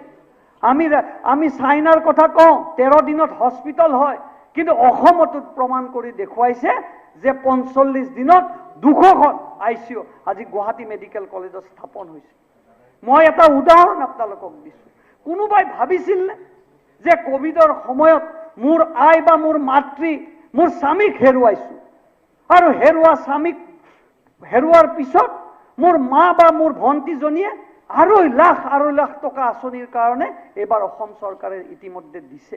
আৰু আপুনি দেখিছে এইকেইটা দিন কান্দি কান্দি মনৰ বেদনা লৈ এই আঁচনি এই টকা ল'বলৈ আমাৰ আইসকল ওলাই আহিছে। কিন্তু অসম চৰকাৰৰ এনেকুৱা বহুমুখী আঁচনি, আজি দুখীয়া সৰু সৰু ল'ৰা ছোৱালীক মাহিলী 3,500 টকা ভাত্তা, আৰু বিভিন্ন ধৰণৰ কথা, যে এই কোভিডক লৈ পেলাই আজি বিৰোধীয়ে বা অন্য দলে বহুত সমালোচনা কৰিছে। মই ক'বলৈ বিচাৰিছোঁ যে অসম চৰকাৰে এই সময়ত, অলপ আগতে ভূপেন প্ৰভু কোৱাৰ দৰে, যে আমাৰ ভয় খাই আছিলোঁ যে আমি আঁচনি কি পাম কি নেপাম, কি কৰ্তন হ'ব, কিন্তু মই ভাবোঁ যে অসম চৰকাৰে ইমান সুন্দৰ পৰিকল্পনা কৰিছে যে তাৰ কাৰণে আজি আমি অসম চৰকাৰৰ বিশেষকৈ মুখ্যমন্ত্ৰী মহোদয় আৰু স্বাস্থ্যমন্ত্ৰী আমাৰ বিত্তমন্ত্ৰী মহোদয় আমি গৌৰৱেৰে আমি তেখেতসকলৰ নাম ঘোষণা কৰিব। মই ক'বলৈ বিচাৰিছোঁ আজি এই বিপদৰ মাজত আমি ইলেকশ্যনৰ সময়ত মাননীয় মুখ্যমন্ত্ৰী, এতিয়াৰ মুখ্যমন্ত্ৰী, তেতিয়াৰ বিত্তমন্ত্ৰীয়ে বিনা কোনো কথা চিন্তা নকৰাকৈ তেখেতসকলে কৈছিল যে ঋণ মুক্ত কৰি দিম মাইক্ৰ' ফাইনেন্সৰ ক্ষেত্ৰত। কোনোবাই ভাবিছিল নে এইষাৰ কথা যে অসমত মাইক্ৰ' ফাইনেন্স ঋণ মুক্ত হ'ব? আজি আপোনালোকে জানে যে মুখ্যমন্ত্ৰী মহোদয় বিত্তমন্ত্ৰী হৈ থকা সময়ত যি কথা তেওঁ ঘোষণা কৰিছিল, এইবাৰ আখৰে আখৰে এই পবিত্ৰ বিধানসভাত পালন কৰিবলৈ তেখেতে আগবাঢ়িছে বিত্তমন্ত্ৰী মহোদয়। আজি বিৰোধীয়ে সমালোচনা কৰিছে যে ঋণ পোৱাৰ ক্ষেত্ৰত আমি বুজি পোৱা নাই। মই বিৰোধীক কৈছোঁ, যদি বুজি পোৱা নাই আপোনালোকে সমীৰ সিনহাক এবাৰ লগ কৰক, তেখেতে আপোনাক একদম ধুনীয়াকৈ বুজাই দিব কি ধৰণে ঋণ মুক্তৰ ব্যৱস্থা হাতত লৈছে। 3টা ভাগত ভাগ কৰি লৈছে। কোনোবাই ভাবিছিল যে মই নিয়মীয়াকৈ ঋণ যদি মই লৈ থাকোঁ তেখেতসকলক 25,000 টকা এককালীন সাহায্য দিম। কোনোবাই ভাবিছিল নেকি যে এদিনৰ পৰা 98 দিনলৈকে মই যেতিয়া চৰকাৰী মই এই ঋণ মই ঘূৰাই নিদিম, মোক 25,000 টকা মোক সাহায্য দিব? কোনোবাই ভাবিছিল নেকি যে মই যদি মোৰ NPA হৈ যায় মই 25,000 টকীয়া মই কৰিম, শেষে কৰিম? এই ধৰণৰ কথাবিলাক আমাক ৰাইজৰ মাজলৈ ওলাই গৈছে। আজি ৰাইজে এই পবিত্ৰ সদনত দেখিছে। আজি বিৰোধীয়ে কিছু সমালোচনা কৰক, কিন্তু গঠনমূলক সমালোচনা কৰক। মই ভাবোঁ যে এইখন আঁচনি আৰু এই যি আমাৰ আজি বাজেট আমাৰ আজি ইন্ট্ৰডিউচ কৰা হৈছে, এইখন অসমৰ ভিতৰত, ভাৰতবৰ্ষৰ ভিতৰত সৰ্ববৃহৎ আৰু সৰ্বশ্ৰেষ্ঠ বাজেট হ'ব বুলি আমি আশা কৰোঁ। সময় কম, মই সদৌ শেষত মোৰ আৰু ক'বলগীয়া বহুত আছিল, কাৰণ আমি এইবাৰ নতুন বিধায়ক একেলগে সকলোৱে আমি ক'ব বিচাৰিছোঁ। সদৌ শেষত এই বাজেটখনত যি ইন্ট্ৰডিউচ কৰিছে মাননীয় মন্ত্ৰী মহোদয়, এজনী মাতৃ হিচাপে ৰাইজৰ মাজত নিজৰ মাতৃৰ মনৰ কথা ক'বলৈ ওলাইছে। এই বাজেটখনক মই সম্পূৰ্ণভাৱে সমৰ্থন কৰিছোঁ, আৰু অনাগত দিনত বিৰোধী আৰু শাসকীয় দলে এই যি আঁচনি আহিব ইয়াত সমানে ভাগ পাব, এই কথাটো মই বিৰোধীক ক'বলৈ বিচাৰিছোঁ। আৰু সদৌ শেষত মই আপোনাক উপাধ্যক্ষ মহোদয়ক মই ধন্যবাদ জ্ঞাপন কৰি মোৰ ভাষণ ইয়াতে সমাপ্ত কৰিছোঁ। নেক্সট অখিল গগৈ, আপোনাৰ 4 মিনিট, আপুনি 4 মিনিটতে শেষ কৰিব। এইটো বঢ়োৱাৰটো উপায় নাই, হয় তেখেতসকলৰ টাইম আছে কাৰণে কৈছে। মই খালি প্ৰথমতে উপাধ্যক্ষ মহোদয়, মই প্ৰথমতে বিত্তমন্ত্ৰী মহোদয়ক এটা কথা আঙুলিয়াই দিব খুজিছোঁ। প্ৰথম পৃষ্ঠাতে এটা বৰ ডাঙৰ ভুল গৈছে। সেই ভুলটো হ'ল আমাৰ লাভলীনা বুঢ়াগোহাঁই নহয় দেই, লাভলীনা বৰগোহাঁই। বৰগোহাঁই, বুঢ়াগোহাঁই আৰু বৰপাত্ৰ গোহাঁই আমাৰ আহোমসকলৰ বৰ ইম্পৰ্টেণ্ট উপাধি। গতিকে এইটো ভুল কৰাটো মই ভাবোঁ যে এইটো বৰ ডাঙৰ কথা হৈছে। বিশেষকৈ লাভলীনাৰ নিচিনা আমাৰ সকলো অসমীয়া জাতিৰ গৌৰৱ, তেখেতৰ নামটো ভুলকৈ যোৱাটো বৰ ডাঙৰ কথা হৈছে। এইটো শুধৰণি হ'ব লাগে। এতিয়া মই পোনে পোনে ক'ব খুজিছোঁ, অৰ্থনীতিৰ এজন ছাত্ৰই এখন ৰাজ্যিক বাজেট 4টা মৌলিক দৃষ্টিকোণৰ পৰা সতৰ্কতাৰে পৰীক্ষা কৰে। সেই 4টা দৃষ্টিকোণ হ'ল বাজেটখনে ৰাজ্যখনৰ ভিতৰৰ বা নিজা সম্পদসমূহ ব্যৱহাৰ কৰাত কেনেকুৱা সফলতা লাভ কৰিছে আৰু সম্পদ ব্যৱহাৰৰ বাবে বাজেটখনৰ পৰিকল্পনা কেনে। 2 ৰাজ্যখনৰ উন্নতিৰ বাবে কেনেৰূপে ব্যয়ৰ পৰিকল্পনা কৰিছে। 3 ৰাজ্যখনৰ নিজা প্ৰকল্প আৰু আঁচনি লোৱা হৈছেনে। 4 যদিহে ৰাজহুৱা ঋণ ল'বলগীয়া হৈছে ঋণ অনুপাতে ৰাজহ সংগ্ৰহ হয়নে, সেই ঋণ পৰিশোধ কৰিব পৰাকৈ ৰাজ্যৰ অৰ্থনীতি সক্ষম হয়নে। এতিয়া 2021-22 বৰ্ষৰ অসম বাজেটত ৰাজহ সংগ্ৰহ বৃদ্ধিৰ পৰিকল্পনাসমূহ কি বাজেটৰ ৰেভিনিউ ৰিচিপ্ট শিতান পৰীক্ষা কৰোৱা হওক। এই সংগৃহীত ৰাজহ শিতানটোৱে সকলো ধৰণৰ কৰ আৰু অনাকৰ ৰাজহ কেন্দ্ৰীয় কৰৰ পৰা ৰাজ্যখনে পোৱা ভাগটো দেশৰ বিত্তীয় আয়োগে ৰাজ্যলৈ দিয়া অনুদান আৰু কেন্দ্ৰীয় চৰকাৰে লোৱা আঁচনিসমূহৰ কাৰণে পোৱা বিত্তীয় অনুদানবোৰ এই ৰেভিনিউ ৰিচিপ্ট শিতানত লিপিবদ্ধ থাকে। 2020-21 বৰ্ষৰ কাৰণে নিৰ্ধাৰিত ৰাজহ সংগ্ৰহৰ লক্ষ্য আছিল 91,931 কোটি টকা। 2021-22 বৰ্ষত এই লক্ষ্য 88,797 কোটি টকা, অৰ্থাৎ লক্ষ্য নিৰ্ধাৰণতে 3.31% কম। টকাৰ মূল্য হ্ৰাসৰ দিশটো চালে এই হ্ৰাস আৰু কমিব। ৰাজ্যখনৰ নিজা ৰাজহ কৰ যেনে আবকাৰী কৰ আৰু অনাকৰ ৰাজহ যেনে আমি সকলোৱে দিয়া বিজুলী মাচুল 2020-21 বৰ্ষত 30,513 কোটি টকা সংগ্ৰহৰ লক্ষ্য ধাৰ্য কৰা হৈছিল। ইয়াৰ বিপৰীতে 2021-22 বৰ্ষৰ কাৰণে 10.6% হ্ৰাস কৰি 27,276 কোটি টকা ৰাজহ সংগ্ৰহৰ লক্ষ্য নিৰ্ধাৰণ কৰা হৈছে। ৰাজ্য এখনৰ অৰ্থনৈতিক অগ্ৰগতি হ'লে ৰাজহ উৎপাদন বৃদ্ধি হ'ব, হ্ৰাস নহয়। চৰকাৰে ৰাজ্যৰ বিকাশ বা গ্ৰোথ সাংঘাতিকভাৱে বৃদ্ধি পাইছে বুলি কয়, তেতিয়াহ'লে ৰাজ্যৰ ৰাজহ সংগ্ৰহ বৃদ্ধি পোৱা নাই কিয়? তেন্তে ৰাজ্যখনৰ উন্নতি ক'ত হেৰাই গৈছে? বিধানসভাত বিত্তমন্ত্ৰী ডাঙৰীয়ানীয়ে তাৰ স্পষ্টীকৰণ দিবনে? ৰাজ্যখনৰ নিজা ৰাজহৰ এনে ঋণাত্মক বৃদ্ধিৰ কাৰণ কি সেয়া বুজা লোকে সকলোৱে বুজি উঠিব। এফালেদি ৰাজহ বৃদ্ধি নোহোৱাৰ বাস্তৱতা, আনফালে অৰ্থনীতিৰ অবিৰত বিকাশৰ শ্লোগান। এই হাথাৰৰ ভেদ ভঙাৰ দায়িত্ব বিত্তমন্ত্ৰীগৰাকীৰ। 2 এতিয়া আমি প্ৰস্তাৱিত ব্যয়ৰ প্ৰকাৰ আৰু পৰিমাণ পৰীক্ষা কৰোঁ। চৰকাৰে কিমান ব্যয় কৰিব আৰু কেনেকৈ কৰিব এইটো অতি গুৰুত্বপূৰ্ণ। চৰকাৰে ব্যয় নকৰিলে আমাৰ জীৱন ধাৰণৰ মান উন্নত কৰিবলৈ আন্তঃগাঁথনিবোৰ গঢ়ি উঠিব কেনেকৈ? তাৰোপৰি বজাৰত টকাৰ মূল্য হ্ৰাস পোৱা আৰু সামগ্ৰীৰ অভূতপূৰ্ব মূল্য বৃদ্ধিৰ বাবেও ব্যয় বৃদ্ধি হৈ থকাটো অপৰিহাৰ্য। আটাইতকৈ ডাঙৰ কথা, কোভিড অতিমাৰীয়ে যোৱা 1.5 বছৰে জনগণৰ জীৱন জীৱিকা সংকটাপন্ন কৰি তুলিছে। এনে সময়ত প্ৰয়োজন আছিল ব্যয়বহুল বাজেট, য'ত ব্যয় বৃদ্ধিৰ স্পষ্ট ৰূপত প্ৰকাশ পায়। অৰ্থনীতিবিদৰ ভাষাত এক্সপানশ্যনেৰী বাজেট বা সম্প্ৰসাৰিত বাজেটৰ প্ৰয়োজন আছিল। কিন্তু আমাৰ নতুন বাজেটখনে ইয়াৰ সম্পূৰ্ণ বিপৰীত ছবি দাঙি ধৰিছে। 2020-21 চনৰ অসমৰ বাজেটখন সংশোধিত আনুমানিক ব্যয় আছিল 1,22,342 কোটি টকা আৰু 2021-22 বৰ্ষত সেয়া কমি হ'লগৈ 1,07,556 কোটি টকা। অৰ্থাৎ যোৱা বছৰতকৈ এইবাৰৰ বাজেট 12% কমকৈ ধাৰ্য কৰা হৈছে। এই ব্যয়ত 2টা শিতান আছে, ৰাজহ ৰেভিনিউ এক্সপেণ্ডিচাৰ আৰু মূলধনী ব্যয় কেপিটেল এক্সপেণ্ডিচাৰ। দৰমহা পেঞ্চন আদি ব্যয় হ'ল ৰাজহ ব্যয়। মূলধনী ব্যয় হ'ল সেই ব্যয় যাৰ পৰা ভৱিষ্যতৰ সম্পদ সৃষ্টি হয়, অৰ্থাৎ অৰ্থনীতিৰ বিকাশ হয়। বাজেটত মূলধনী ব্যয় লক্ষণীয়ভাৱে বৃদ্ধি পোৱা নাই। ইতিমধ্যে খুচুৰা বৃদ্ধি আৰু পাইকাৰী বৃদ্ধি সুৰা বাঢ়িছে। খুচুৰা মূল্য বৃদ্ধিৰ হাৰ 6% আৰু পাইকাৰী মূল্য বৃদ্ধিৰ হাৰ 2%, 2 গড় ডাবল ডিজিট অতিক্ৰম কৰিছে। ইয়াৰ অৰ্থ হ'ল আমাৰ ৰাইজক সকাহ দিবলৈ বাজেট ব্যয় 6%তকৈ বেছি বৃদ্ধি হ'ব লাগিব।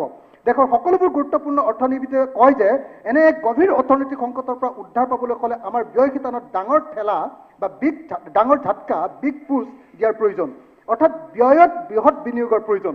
আমাৰ নিশকটীয়া হৈ পৰা চলিব নোখোজা অৰ্থনীতিৰ গাড়ীখনক এক বৃহৎ ঠেলা বিগ পুছৰ দৰকাৰ। দুৰ্ভাগ্যবশত 2021-22 বৰ্ষৰ বাজেট ইয়াৰ সম্পূৰ্ণ ওলোটা।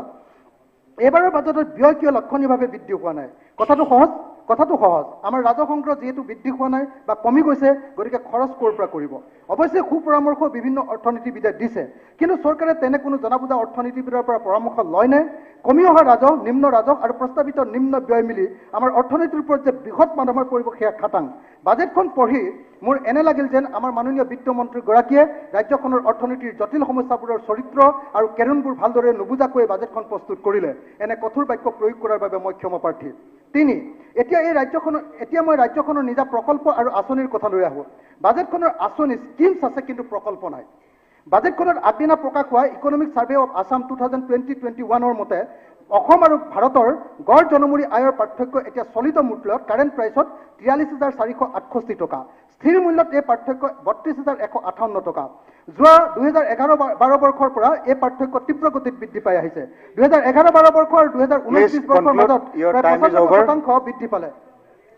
আপোনাৰ সময়টো শেষ হৈছে। অকমান সময় তো মানে 10 বছৰ নহওঁতে অসম আৰু ভাৰতৰ জনমূৰি আয়ৰ পাৰ্থক্য প্ৰায় দুগুণ বৃদ্ধি পালে অৰ্থাৎ অসমৰ এজন মানুহৰ গড় উপাৰ্জন ভাৰতৰ এজন মানুহতকৈ দুগুণ কম ইয়াৰ পাছত কিবা ক'বলৈ থাকিলে আমি বাজেটত এনে প্ৰকল্প লাগিব যিয়ে আমাৰ গড় জনমূৰি আয় তীব্ৰ গতিত বৃদ্ধি কৰিব 2021-22 বৰ্ষৰ বাজেটত তেনে কোনো বিশেষ ব্যৱস্থা নাই মানে মোৰ মই ঘৰকে সেইকাৰণে লিখি সেইকাৰণে আনিছো দেই লিখাটো জমা দি মই আৰু 1 মিনিট ল'ব পাৰিম নে অধ্যক্ষ মহোদয় 1 মিনিট ল'ব খুজিছোঁ অৰ্থনৈতিক সমীক্ষা কৰি দেখিছোঁ যে ৰাজ্যখনত মুঠ ঘৰুৱা উৎপাদন লৈ কৃষি আৰু ইয়াৰ আনুষংগিক খণ্ডৰ অৰিহণা পূৰ্বৰ 19% পৰা 15%লৈ হ্ৰাস পাইছে 2019-20 বৰ্ষত বাৰ্ষিক বৃদ্ধিৰ হাৰো অতিকৈ কম মাত্ৰ 2.35%হে ৰাজ্যখনৰ অন্য এটা বৃহৎ মানুহ নিয়োগকাৰী খণ্ড শস্য আৰু পশুধন খণ্ডৰো বিকাশৰ হাৰ 1.8% আৰু 6.9% 0.69%। পঞ্জাব হাৰিয়ানাত এই খণ্ডবোৰৰ বিকাশ যথেষ্ট ভাল উৎপাদন বৃদ্ধিৰ হাৰ নিম্ন উৎপাদিত দ্ৰব্যৰ যথোপযুক্ত মূল্য নোপোৱাৰ অৱস্থা আৰু নিম্ন মূল্য সংযোজনৰ বাবে চৰকাৰে কোনো বলিষ্ঠ পদক্ষেপ লোৱাৰ বাবে আমাৰ গড় জনমূৰি আয় বৃদ্ধি খামুকীয়াকৈ আছে ভাল চিকিৎসা নকৰিলে পৰিস্থিতি বেয়া হ'ব বাজেটত কৃষি শস্য পশুধন আদিত লক্ষণীয় হস্তক্ষেপ দেখা নগ'ল যিয়ে ৰাজ্যৰ জনগণৰ আয় বৃদ্ধি কৰিব পাৰে আমাৰ সেৱা খণ্ডৰ অৱস্থা তথৈব প্লিজ কনক্লুড হয় মই শেষৰ লাষ্টৰ এটা পইণ্ট আছে সেইটো শেষ কৰি দিব পাৰোঁনে নাই টাইমটো নাই লাষ্টৰ এটা পইণ্ট যি সময়ত সংগৃহীত ৰাজহ হ্ৰাস পাইছে আৰু ব্যয় বৃদ্ধি পাইছে সেই সময়ত ৰাজহুৱা ঋণৰ বোজা আকাশলংঘী হৈছে 2021-22 বৰ্ষত অসমৰ ঋণৰ বোজা 99,594 কোটি টকালৈ বৃদ্ধিৰ প্ৰস্তাৱ কৰা হৈছে 2015-16 বৰ্ষত আমাৰ ঋণ আছিলে অৰ্থাৎ তৰুণ গগৈ চৰকাৰ দিনলৈকে আমাৰ ঋণ আছিলে 35,690 কোটি টকা আৰু এতিয়া সেই ঋণৰ পৰিমাণ এইবাৰ সম্পূৰ্ণ ঋণ ল'বলৈ সিদ্ধান্ত লোৱা হৈছে টোটেল ঋণ হ'বগৈ 99,594 কোটি টকা 99,594 কোটি টকা এইবাৰ এইটো বছৰতে অকল 20,000 কোটি টকাৰ ঋণ ল'বলৈ ঠিক কৰা হৈছে প্লিজ কনক্লুড হয় মই শেষ কৰিব খুজিছোঁ মই আৰু কেইটামান পইণ্টত কথা ক'ব খুজিছিলোঁ মাত্ৰ পইণ্টকেইটা কৈ দিছোঁ কোভিড নিয়ন্ত্ৰণ আৰু লকডাউনৰ ক্ষতিপূৰণ 1 নম্বৰ 2 নম্বৰ নিবনুৱাৰ সংস্থাপন 3 নম্বৰ বানমুক্ত অসম 4 নম্বৰ চাহ শ্ৰমিকৰ মজুৰি 6 জনগোষ্ঠীৰ জনজাতিকৰণ বিশেষ ৰাজ্যৰ মৰ্যাদা পুনৰ ঘূৰাই অনাৰ বিষয়ক লৈ আলোচনা হোৱাৰ দৰকাৰ মই শেষত চৰকাৰলৈ এটা ধন্যবাদ জনাব খুজিছিলোঁ বিশেষকৈ আমাৰ 3 মিনিট এক্সট্ৰাকে দিয়া হ'ল শিৱসাগৰক লৈ 5 বছৰ টাইম পাব আৰু যি তিনিটা প্ৰস্তাৱৰ কাৰণে থ্যাংক ইউ ভেৰি মাচ বিত্তমন্ত্ৰী মহোদয় নেক্সট স্পিকাৰ চক্ৰ গগৈ জনাইছোঁ ধন্যবাদ নমস্কাৰ মাননীয় উপাধ্যক্ষ মহোদয় 2021 চনৰ 16 জুলাই সময় 3 বজাত আমাৰ স্বাধীন ভাৰতৰ প্ৰথমগৰাকী মহিলা বিত্তমন্ত্ৰী যি আমাৰ অসম বিধানসভাত বাজেট বক্তব্যৰে এখনি বাজেট সৰ্বাংগ সুন্দৰ বাজেট দাঙি ধৰিলে সেয়া হ'ল আমাৰ মাননীয় অজন্তা বাইদেউ আৰু তেখেতৰ এই যি বাজেট এই বাজেটখনক বিৰোধীয়ে বিভিন্ন ধৰণে আমি এতিয়া আখ্যা দিয়া দেখিবলৈ পালোঁ কোনোবাই ক'লে সাম্প্ৰদায়িক বাজেট কোনোবাই ক'লে জনকল্যাণ বিমুখী বাজেট কোনোবাই বেলেগ বেলেগ ধৰণে ব্যাখ্যা দিব খুজিছে কিন্তু আমি এটা কথা ক'ব খোজো যে আমাৰ 2021-22 বৰ্ষৰ যিখন বাজেট অসম চৰকাৰৰ মাননীয় বিত্তমন্ত্ৰী বাইদেৱে দাঙি ধৰিলে এই বাজেটখন সম্পূৰ্ণ জনকল্যাণকামী বাজেট আৰু এই বাজেটখনে সৰ্বস্পৰ্শী ৰূপে কাম কৰিছে সৰ্বস্তৰৰ মানুহৰ লগত সৰ্বস্তৰৰ মানুহৰ উপকাৰ সাধিব পৰাকৈ বাজেটখন প্ৰস্তুত কৰা হৈছে আৰু এই বাজেটখন অধ্যয়ন কৰি এটা কথা আমি গম পালোঁ এটা কথা আমাৰ মনত অনুভৱ হৈছে যে আমাৰ হিন্দু শাস্ত্ৰত হিন্দু সনাতন ধৰ্মৰ এষাৰ বেদমন্ত্ৰ আছে সেই বেদমন্ত্ৰষাৰ হৈছে সৰ্বে ভৱন্তু সুখিনঃ সৰ্বে সন্তু নিৰাময়ঃ সৰ্বে ভদ্ৰাণি পশ্যন্তু মা কচ্চিত দুঃখ ভাগ ভৱেৎ ওম শান্তি শান্তি শান্তি এইটো হৈছে আমাৰ শান্তি মন্ত্ৰ আৰু এই শান্তি মন্ত্ৰটোৰ যোগেদি এই কথাটোক বুজোৱা হৈছে যে সকলোৱে সুখেৰে থাকক সকলোৱে শান্তিৰে থাকক সকলো নিৰাময় হওক কোনেও অমংগলৰ মুখামুখি নহওক এনেধৰণৰ যি ভাৱ ব্যক্ত কৰা হয় মন্ত্ৰফাঁকিৰ যোগেদি আজি আমাৰ এই বাজেটখনতো তেনেধৰণৰ এটা ভাৱ প্ৰকট হৈ উঠিছে গতিকে মই সেইকাৰণে মাননীয় বিত্তমন্ত্ৰী বাইদেউক ধন্যবাদ জনাইছোঁ আৰু আমাৰ অসম চৰকাৰৰ মাননীয় মুখ্যমন্ত্ৰী ডাঙৰীয়াকো আমি ধন্যবাদ জনাইছোঁ অসম চৰকাৰৰ এই যি বাজেট এই বাজেটখনৰ সৰ্বমুঠ ব্যয় হৈছে 1,07,556.29 কোটি টকা আনুমানিক গতিকে এই বাজেটখনৰ যোগেদি সঁচা অৰ্থত আমাৰ এগৰাকী মমতাময়ী মাতৃৰ কৰুণাময়ী হৃদয়েৰে প্ৰস্তুত কৰা এখন বাজেট আমি আজি পাবৰ কাৰণে সক্ষম হৈছোঁ। দেশৰ কোটিপতি উদ্যোগী ব্যৱসায়ীজনৰ পৰা আৰম্ভ কৰি গাঁৱৰ ডাল দৰিদ্ৰজন, কৃষক, শ্ৰমিক, বাগিচাৰ শ্ৰমিকজনলৈকে সকলোকে স্পৰ্শ কৰিব পৰাকৈ, সকলোৱে ইয়াত উপকৃত হ'ব পৰাকৈ এইখন বাজেট প্ৰস্তুত কৰা হৈছে। তাৰোপৰি সমাজৰ তিনিটা বিশেষ শ্ৰেণী, যেনে ধৰক শিশু, দিব্যাংগ আৰু মহিলাসকলৰ বাবে বিশেষভাৱে এই বাজেটখনত প্ৰাৱধান ৰখা হৈছে। এই তিনিটা শ্ৰেণীক বিশেষভাৱে গুৰুত্ব ইয়াত প্ৰদান কৰা হৈছে। গতিকে তাৰ বাবে মই বাইদেউক ধন্যবাদ জনাইছোঁ। বাজেটখন প্ৰস্তুত কৰোঁতে তেওঁলোকৰ কথা ইমান সুন্দৰকৈ বিভিন্ন আঁচনিৰ লগত সম্পৃক্ত কৰি ৰাখিছে। গতিকে আমি ধন্যবাদ জনাইছোঁ আৰু এই ক্ষেত্ৰত আমি মুখ্যমন্ত্ৰী ডাঙৰীয়াকো ধন্যবাদ জনাইছোঁ। এই গোটেই বাজেটখন অধ্যয়ন কৰাৰ পাছত মোৰ এটা কথা আজি মনলৈ আহিছে। এগৰাকী আমেৰিকান চিনেটৰ মেৰী লেণ্ড্ৰিউৱে কৈছিল যে তেওঁ এই কথাষাৰ কৈছিল যে এ budget should reflect the values and proper priorities of our nation and its people. এই কথাষাৰ এগৰাকী চিনেটৰ, আমেৰিকান চিনেটৰ হয়, তেখেত মেৰী লেণ্ড্ৰিউ, তেখেতে এই কথাষাৰ কৈছিলে যে বাজেট এনেকুৱা এখন হ'ব লাগে যিখনে আমাৰ মূল্যবোধক গুৰুত্ব প্ৰদান কৰে, আমাৰ সমস্যাবিলাকক প্ৰায়ৰিটাইজ কৰে, অৰ্থাৎ অগ্ৰাধিকাৰ দিয়ে, আৰু আমাৰ ৰাষ্ট্ৰৰ যিটো স্বাৰ্থ ইয়াক যাতে ৰক্ষণাবেক্ষণ দিয়ে। গতিকে এই কথাখিনি ইয়াত প্ৰতীয়মান হৈছে। Thank you. আৰু আমাৰ এটা কথা মাননীয় উপাধ্যক্ষ মহোদয় ক'ব লাগিব যে কৰোনাৰ ইমান এটা সংকটপূৰ্ণ অৱস্থা, যিটো 2000 চনৰ আৰম্ভণিৰ পৰাই গোটেই সমগ্ৰ বিশ্বজুৰি ই প্ৰকাশমান হৈ আছে। সমগ্ৰ বিশ্বত এটা ৰিচেশ্যনৰ দৰে এটা ব্যৱস্থা আহিবৰ কাৰণে এটা পৰিৱেশ সৃষ্টি হৈছে। সেই সময়ত কিন্তু আমাৰ অসম চৰকাৰে কিন্তু ৰৈ থকা নাই। আমি আমাৰ যিমানখিনি আঁচনি আছে, বিগত দিনবিলাকত যিমান আঁচনি প্ৰস্তুত কৰা হৈছিল, বিগত বাজেট প্ৰস্তুত কৰা হৈছিল, সকলোবোৰ বাজেট প্ৰায়খিনি কামে ইতিমধ্যে আগুৱাই নিবৰ কাৰণে আমি সক্ষম হৈছোঁ। আৰু এই মন্দা অৱস্থাৰ মাজতো আমাৰ মাননীয় মুখ্যমন্ত্ৰী হিমন্ত বিশ্ব শৰ্মাদেৱৰ সবল নেতৃত্বৰ বাবে আমি এক জনপ্ৰিয় চৰকাৰখনে সফলতা লাভ কৰিবৰ কাৰণে আমি সক্ষম হৈছোঁ। আৰু আমি সকলোৱে নিৰন্তৰ প্ৰচেষ্টা আগবঢ়াই লৈ গৈ থাকিম। আমি সকলো বিধায়কে, শাসক বিৰোধী, আমি সকলোৱে আমাৰ ৰাষ্ট্ৰখনক, আমাৰ ৰাজ্যখনক নিৰ্মাণ কৰিবৰ কাৰণে আমি আগবঢ়াই লৈ যাম আৰু আমি প্ৰচেষ্টা ৰাখিম। আৰু এই মুহূৰ্তত মোৰ আমাৰ আদৰ্শ পুৰুষ RSSৰ প্ৰমুখ মোহনজী ভাগৱতৰ এষাৰ কথা মই আপোনালোকক উল্লেখ কৰিব খুজিছোঁ। তেখেতে কবিতা আকাৰে এটা কথা কৈছিল, হে কঠিন यह मार्ग लेकिन अनवरत हम बढ़ रहे हैं, इन प्रबलतम आंधियों से हम निरंतर लड़ रहे हैं, साधना साकार कर दे बस यही निश्चय ठाना है, सिर विजय की कामना है, कर्म ही आराधना है। আমাৰ আৰাধনা হৈছে কৰ্ম। গতিকে আমাৰ মাননীয় মুখ্যমন্ত্ৰী ডাঙৰীয়া আমাক সেইটোকে শিকাই গৈ আছে যে পুৱাৰ পৰা গধূলিলৈ 24 ঘণ্টা তেখেতৰ মুখ্যমন্ত্ৰী কাৰ্যালয়, অসম চৰকাৰৰ কাৰ্যালয় আজি খোলা ৰাখিছে। গতিকে ইয়াৰ যোগেদি আমি এটা অসমত এটা নতুন কৰ্ম সংস্কৃতি প্ৰবাহমান হৈছে আৰু প্ৰত্যেকগৰাকী বিধায়কে এতিয়া নিজে নিজে কাম কৰিবৰ কাৰণে এটা নতুন উদ্যমেৰে আগবাঢ়ি গৈছে। গতিকে এনে মুহূৰ্তত মই বিৰোধীৰ যিবিলাক সমালোচনা শুনিলোঁ, কোনোবাই কৈছে যে বাজেটখন সাম্প্ৰদায়িক, কোনোবাই কৈছে বাজেটখন ব্যক্তিগতভাৱে মানে ব্যক্তিগত আঁচনিবিলাক ধৰা হৈছে। আপোনালোকক মই আজি ক'ব খুজিছোঁ, এই যিখন বাজেট, ইয়াত যিখন অষ্টাদশী মুকুতাৰ উন্নয়নী মালা যি গঠা হৈছে, এই উন্নয়নী মালাৰ আপোনালোকে কোনখন আঁচনিক আপোনালোকে ব্যক্তিগত হিতাধিকাৰী বুলি ক'ব? আপোনালোকে আজি উল্লেখ কৰকচোন। আজি যদি অন্ন সুৰক্ষা আঁচনিখনক আপোনালোকে ক'ব খুজিছে নেকি? আপোনালোকে অৰুণোদয় আঁচনিখনক ব্যক্তিগত আঁচনি বুলি ক'ব খুজিছে নেকি? কাৰণ ইয়াততো এজন দুজন মানুহক আমি পাৰ্টি মানুহক চিলেক্ট কৰি দিয়া নাই। ইয়াত সকলো মানুহক, কংগ্ৰেছ, AGP, BJP, যত যিমান দল আছে, এই UPPL হওক বা অন্যান্য নিৰ্দলীয় মানুহ হওক, সকলো মানুহৰ কাৰণে এখন আঁচনিক সাঙুৰি লোৱা হৈছে।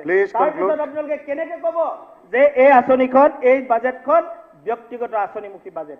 গতিকে এনেধৰণৰ কথাৰে আপোনালোকে সদনত ভুল বাৰ্তা প্ৰেৰণ নকৰিব। আৰু আমি আশা কৰিছোঁ যে ভৱিষ্যতে আমি সকলোৱে লগ লাগি আমাৰ এই বাজেটখনক আমি এটা পূৰ্ণ আকাৰ দিব লাগিব। কেৱল আলোচনাৰ নামত, সমালোচনাৰ নামত সমালোচনা কৰিলে নহ'ব। আপোনালোকে নিজৰ নিজৰ মুখবিলাক এবাৰ চাব। সকলোৱে সমালোচনা কৰাসকলক মই কৈছোঁ যে আপোনালোকে এবাৰ আপোনালোকৰ মুখবিলাক চাব, কাৰণ আপোনালোকে একালত শাসনত আছিল। সেইকাৰণে মই গালিবৰ এটা চাইডে আজি মই মোৰ বক্তব্য সামৰিব খুজিছোঁ। Thank U. গালিবৰ এটা চাইৰি আছিল উপাধ্যক্ষ মহোদয়। মই বিৰোধীসকলক, যিসকলৰ সমালোচক, মই তেওঁলোকক ক'ব খুজিছোঁ, উম্ৰ ভৰ গালি বেহি গলতি কৰতা ৰহা, यही गलती करता रहा, धूल चेहरे पे थे और आईना साफ करता रहा। धन्यवाद। Thank you. Next speaker, Jayant Musahari, EPPL. Jayant Musahari, EPPL. Next. 3 minute, apne 3 minute time pabo. You conclude within 3 minutes. আকৌ ভুলকে কোৱা হৈছে হা বসুমতাৰী হয় হয় বসুমতাৰী জয়ন্ত বসুমতাৰী yes ঠিক আছে কোনো লৈ না যায় সন্মানীয় উপাধ্যক্ষ আৰু সন্মানীয় সদন মই অসম চৰকাৰৰ যিটো বাজেট এই বাজেটটো মই সমৰ্থন জনাইছোঁ যে বিত্তমন্ত্ৰী বাইদেউ তেখেতে আৰম্ভণিতে কৈছিলে যে মাতৃ এটা হৃদয় মাতৃৰ যি মৰম ভৰা যে হৃদয় সেই হৃদয়েৰে চাই অসমৰ বাজেটখন তেখেতে প্ৰস্তুত কৰিছে হয় যে এই বাজেটত অসমৰ যি দুৰ্বল শ্ৰেণী সমাজৰ যি দুৰ্বল শ্ৰেণী সেই দুৰ্বল শ্ৰেণীক আগত ৰাখি বাজেটখন প্ৰস্তুত কৰা হৈছে ইয়াত বিশেষকৈ ট্ৰাইবেল বা তেনেকৈ পিছপৰা জনগোষ্ঠীবোৰৰ উন্নতি কৰাৰ কাৰণে ইয়াত ব্যৱস্থা কৰা হৈছে আমাৰ সমাজৰ অৰ্থনীতিৰ ভিত্তি বুলিলে ইয়াৰ এগ্ৰিকালচাৰৰ ধৰা হয় কমচে কম 80 to 95% আমাৰ অসমৰ জনসাধাৰণ খেতিৰ লগত সম্পৰ্ক আৰু খেতিয়কসকলক সহায় দিবৰ কাৰণে খেতিয়কসকলৰ আৰ্থিক উন্নতি কৰাৰ কাৰণে ইয়াত বহুতো ব্যৱস্থা কৰা হৈছে সেইকাৰণে মই বিত্তমন্ত্ৰী বাইদেউ লগতে আমাৰ অসমৰ মুখ্যমন্ত্ৰী তেখেতক মই ধন্যবাদ যাচিছোঁ এই বাজেট জনমুখী বাজেট ইয়াৰ দ্বাৰা অসমৰ সমাজৰ যে দুৰ্বল শ্ৰেণী সেই দুৰ্বল শ্ৰেণীসকল ইয়াত উন্নতি কৰাৰ থল আছে আৰু যুৱচাম বিশেষকৈ এডুকেটেড যিবিলাক আছে তেখেতসকলকো সংস্থাপন দিয়াৰ ইয়াত ব্যৱস্থা কৰা হৈছে 1 লাখ চাকৰিৰ কথা কোৱা হৈছে মই ভাবোঁ 1 লাখ কৰ্মসংস্থাপন বা চাকৰি দিয়াত ইয়াত উল্লেখ যদিও কৰা হৈছে তাতোকৈ বেছি এই বাজেটৰ উল্লেখ কৰাৰ লেখীয়াকৈ অসমৰ যি নিবনুৱা সেই নিবনুৱাবিলাকে সংস্থাপন পাবলৈ সক্ষম হ'ব সেইকাৰণে মই পুনৰবাৰ বিত্তমন্ত্ৰী বাইদেউক ধন্যবাদ জনাইছোঁ এইখিনিতে মই বিত্তমন্ত্ৰী বাইদেউক মই অনুৰোধ জনাম যে তেখেতৰ উত্তৰত এই কথাটো যাতে কালি মানে স্পষ্ট হয় যে NDB সকলো পুনৰ সংস্থাপনৰ কথা কোৱা হৈছে যে NDBক কি ধৰণৰ পুনৰ সংস্থাপন দিয়া হ'ব বা NDB পুনৰ সংস্থাপন দিয়াৰ কাৰণে কিমান তাত বাজেটত ধাৰ্য কৰা হৈছে সেইখিনি কথাও যাতে তেখেতে উল্লেখ কৰে আৰু মোৰ সমষ্টি চিডলি সমষ্টি তাত গৰাখহনীয়াৰ বিৰাট এটা সমস্যা আছে মই শুনিছোঁ যে আমাৰ কিছুমান নদী বিশেষকৈ বিখি নদী ইয়াৰ গৰাখহনীয়া ৰোধ কৰাৰ কাৰণে 500 কোটি টকা তেনেকৈ এটা মিছন নিশ্চয় আছে মোৰ সমষ্টিত আই নদীকে আদি কৰি মাকৰা নাঙল ভাঙা বা তেনেকৈ ভুৰ নদী তেনেকৈ বহু গৰাখহনীয়াৰ কবলত পৰি লাখ লাখ বিঘা মাটি এনেকৈ মানে যা গৈছে ইয়াৰ কাৰণে ইয়াৰ ৰোধ কৰাৰ কাৰণে কি ব্যৱস্থা যদি এনেকৈ ধাৰ্য কৰিব পৰা যায় তাৰ উত্তৰ মই নিশ্চয় বিচাৰিম মই দীঘলীয়া সময় ল'ব বিচৰা নাই এইখিনি কথাকে কৈ অধ্যক্ষত মই আকৌ বিত্তমন্ত্ৰী আৰু অসমৰ মুখ্যমন্ত্ৰী ডাঙৰীয়াক ধন্যবাদ জনাই মোৰ বক্তব্য সামৰিছোঁ থ্যাংক ইউ ৰূপক শৰ্মা অধ্যক্ষ মহোদয় যোৱা 16 তাৰিখে এই বিধানসভাত যি বাজেট উপস্থাপন কৰিলে অসমৰ ইতিহাসত আমি সকলোৱে গৌৰৱ অনুভৱ কৰিছোঁ যে প্ৰথমগৰাকী মহিলা বিত্তমন্ত্ৰী হিচাপে যেহেতু অসম চৰকাৰো মহিলা বিত্তমন্ত্ৰী কেন্দ্ৰীয় চৰকাৰৰ মহিলা বিত্তমন্ত্ৰী গতিকে আমাৰ এই চৰকাৰখনে বিশেষকৈ মহিলা সবলীকৰণৰ প্ৰতি গুৰুত্ব দিছে এইটো এটা প্ৰতিফলিত হৈছে আৰু বিশেষকৈ এই যিখন বাজেট এখন জনকল্যাণকামী প্ৰতিশ্ৰুতি পূৰণৰ বাজেট। মই এইকাৰণে কৈছোঁ প্ৰতিশ্ৰুতি পূৰণৰ বাজেট যে নিৰ্বাচনৰ প্ৰাক্ষণত যেতিয়া এখন চৰকাৰ যেতিয়া ক্ষমতালৈ আহিবৰ কাৰণে কিছু প্ৰতিশ্ৰুতি দিয়ে আৰু সেই প্ৰতিশ্ৰুতিসমূহ যিধৰণে আখৰে আখৰে পালন হোৱাটো ৰাইজে বিচাৰে। যিধৰণে আমি কৈ আহিছিলোঁ যে অৰুণোদয় যি আঁচনিৰ ধন ৰাইজে পাই আছিলে সেই ধন বহুৱা কথা, 1 লাখ নিবনুৱাক নিযুক্তিৰ কথা, মাইক্ৰ' ফাইনেন্সৰ ঋণ সকলোভাৱে আমাৰ ৰেহাই দিয়াৰ কথা, এইসমূহ আমাৰ নিৰ্বাচনৰ প্ৰাক্ষণত আমি কৰা ঘোষণাখিনি এইবাৰ আমি এই বাজেটত উপস্থাপন হৈছে আৰু সেইকাৰণে মই কৈছোঁ যে এইখন এখন প্ৰতিশ্ৰুতি পূৰণৰ বাজেট। অধ্যক্ষ মহোদয়, এই এটা সময় যিটো সময় বিশ্বৰ লগতে ভাৰতবৰ্ষৰ অসমতে অৰ্থনৈতিকভাৱে এটা বিপৰ্যয়ৰ সৃষ্টি হৈছে আৰু সেই সময়ত অসম ৰাইজে ভাবিছিলে যে এনেকুৱা এখন বাজেট হয়তো আহিব য'ত ৰাইজৰ ওপৰত কৰৰ বোজা আহিব, কাৰণ এই সময়ত সকলো দেখা পাইছে যে অৰ্থনীতি একেবাৰে বিপৰ্যস্ত হৈ গৈছে। কিন্তু এটকাও কৰ নোলোৱাকৈ, এটকাও কৰ বোজা আৰোপ নকৰাকৈ আজি এই বাজেটখন দিয়া হৈছে। তাৰ বাবে মই মাননীয় বিত্তমন্ত্ৰী মহোদয়া আৰু মুখ্যমন্ত্ৰী মহোদয়ক মই ধন্যবাদ জনাইছোঁ। অধ্যক্ষ মহোদয়, যে কভিডৰ সময়ত আমি সকলোৱে দেখা পাইছোঁ যে যেতিয়া কভিডটোত যেতিয়া কোনো এজন ব্যক্তি যেতিয়া আক্ৰান্ত হয় সেই ব্যক্তিজনক তেওঁৰ ট্ৰিটমেণ্ট কৰাৰ পৰা আৰম্ভ কৰি সেই ব্যক্তিজনক পৰিয়ালৰ খাদ্য সামগ্ৰী যোগান ধৰাৰ পৰা সকলো সময়তে কি ধৰণে আজি অসমৰ স্বাস্থ্য ক্ষেত্ৰত কাম কৰি গৈছে। ইয়াৰ আগৰ সময়ছোৱাত বৰ্তমানৰ মাননীয় মুখ্যমন্ত্ৰী মহোদয় স্বাস্থ্যমন্ত্ৰী হিচাপে আছিলে।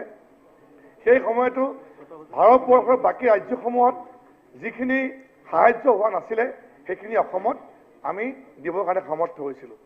অধ্যক্ষ মহোদয়, যে অকল এই ৰোগত আক্ৰান্ত ব্যক্তিসকলক চিকিৎসা কৰাই নহয়, এই ৰোগৰ ব্যক্তিসকল আক্ৰান্ত হয় তেওঁলোকৰ পৰিয়ালৰ সাহায্য।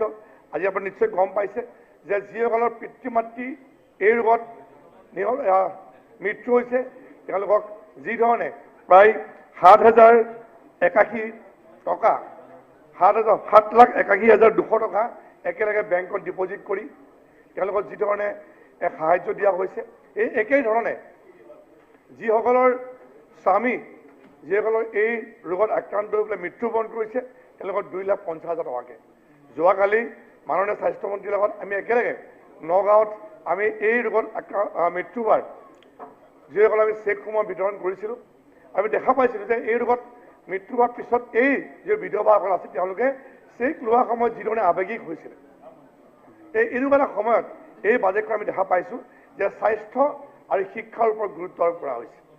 আমি সকলোৱে জানো যে স্বাস্থ্য খণ্ডই হওক বা শিক্ষা খণ্ডই হওক যে এখন ৰাজ্যৰ কাৰণে মেৰুদণ্ড স্বৰূপ হয় আৰু তাত আমি আগুৱাই নিবই লাগিব, তেতিয়া আমাক অৰ্থনীতিৰ ফালৰ পৰা হওক সকলো ফালে আমি আগুৱাই নিব পাৰোঁ।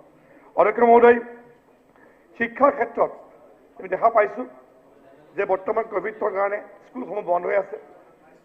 এই বন্ধ থকাৰ সময়তে যিটো অনলাইন ক্লাছবিলাক হৈ আছে, অনলাইন ক্লাছ হোৱাৰ সময়ত একেবাৰে ভিতৰ অঞ্চলে হওক যিবিলাক গাঁৱৰ ল'ৰা ছোৱালী হওক যিসকলৰ পিতৃ মাতৃ হয়তো ক'ৰবাত আৰ্থিকভাৱে সবল নহয়, হাতত তেওঁলোকৰ মোবাইল ফোন নাই, অনলাইন ক্লাছৰ তেওঁলোকে বিৰত হৈ আছিলে, যাৰ কাৰণে এই সময়ত তেওঁলোকে অনলাইন শিক্ষা গ্ৰহণ কৰিব পৰা নাছিলে।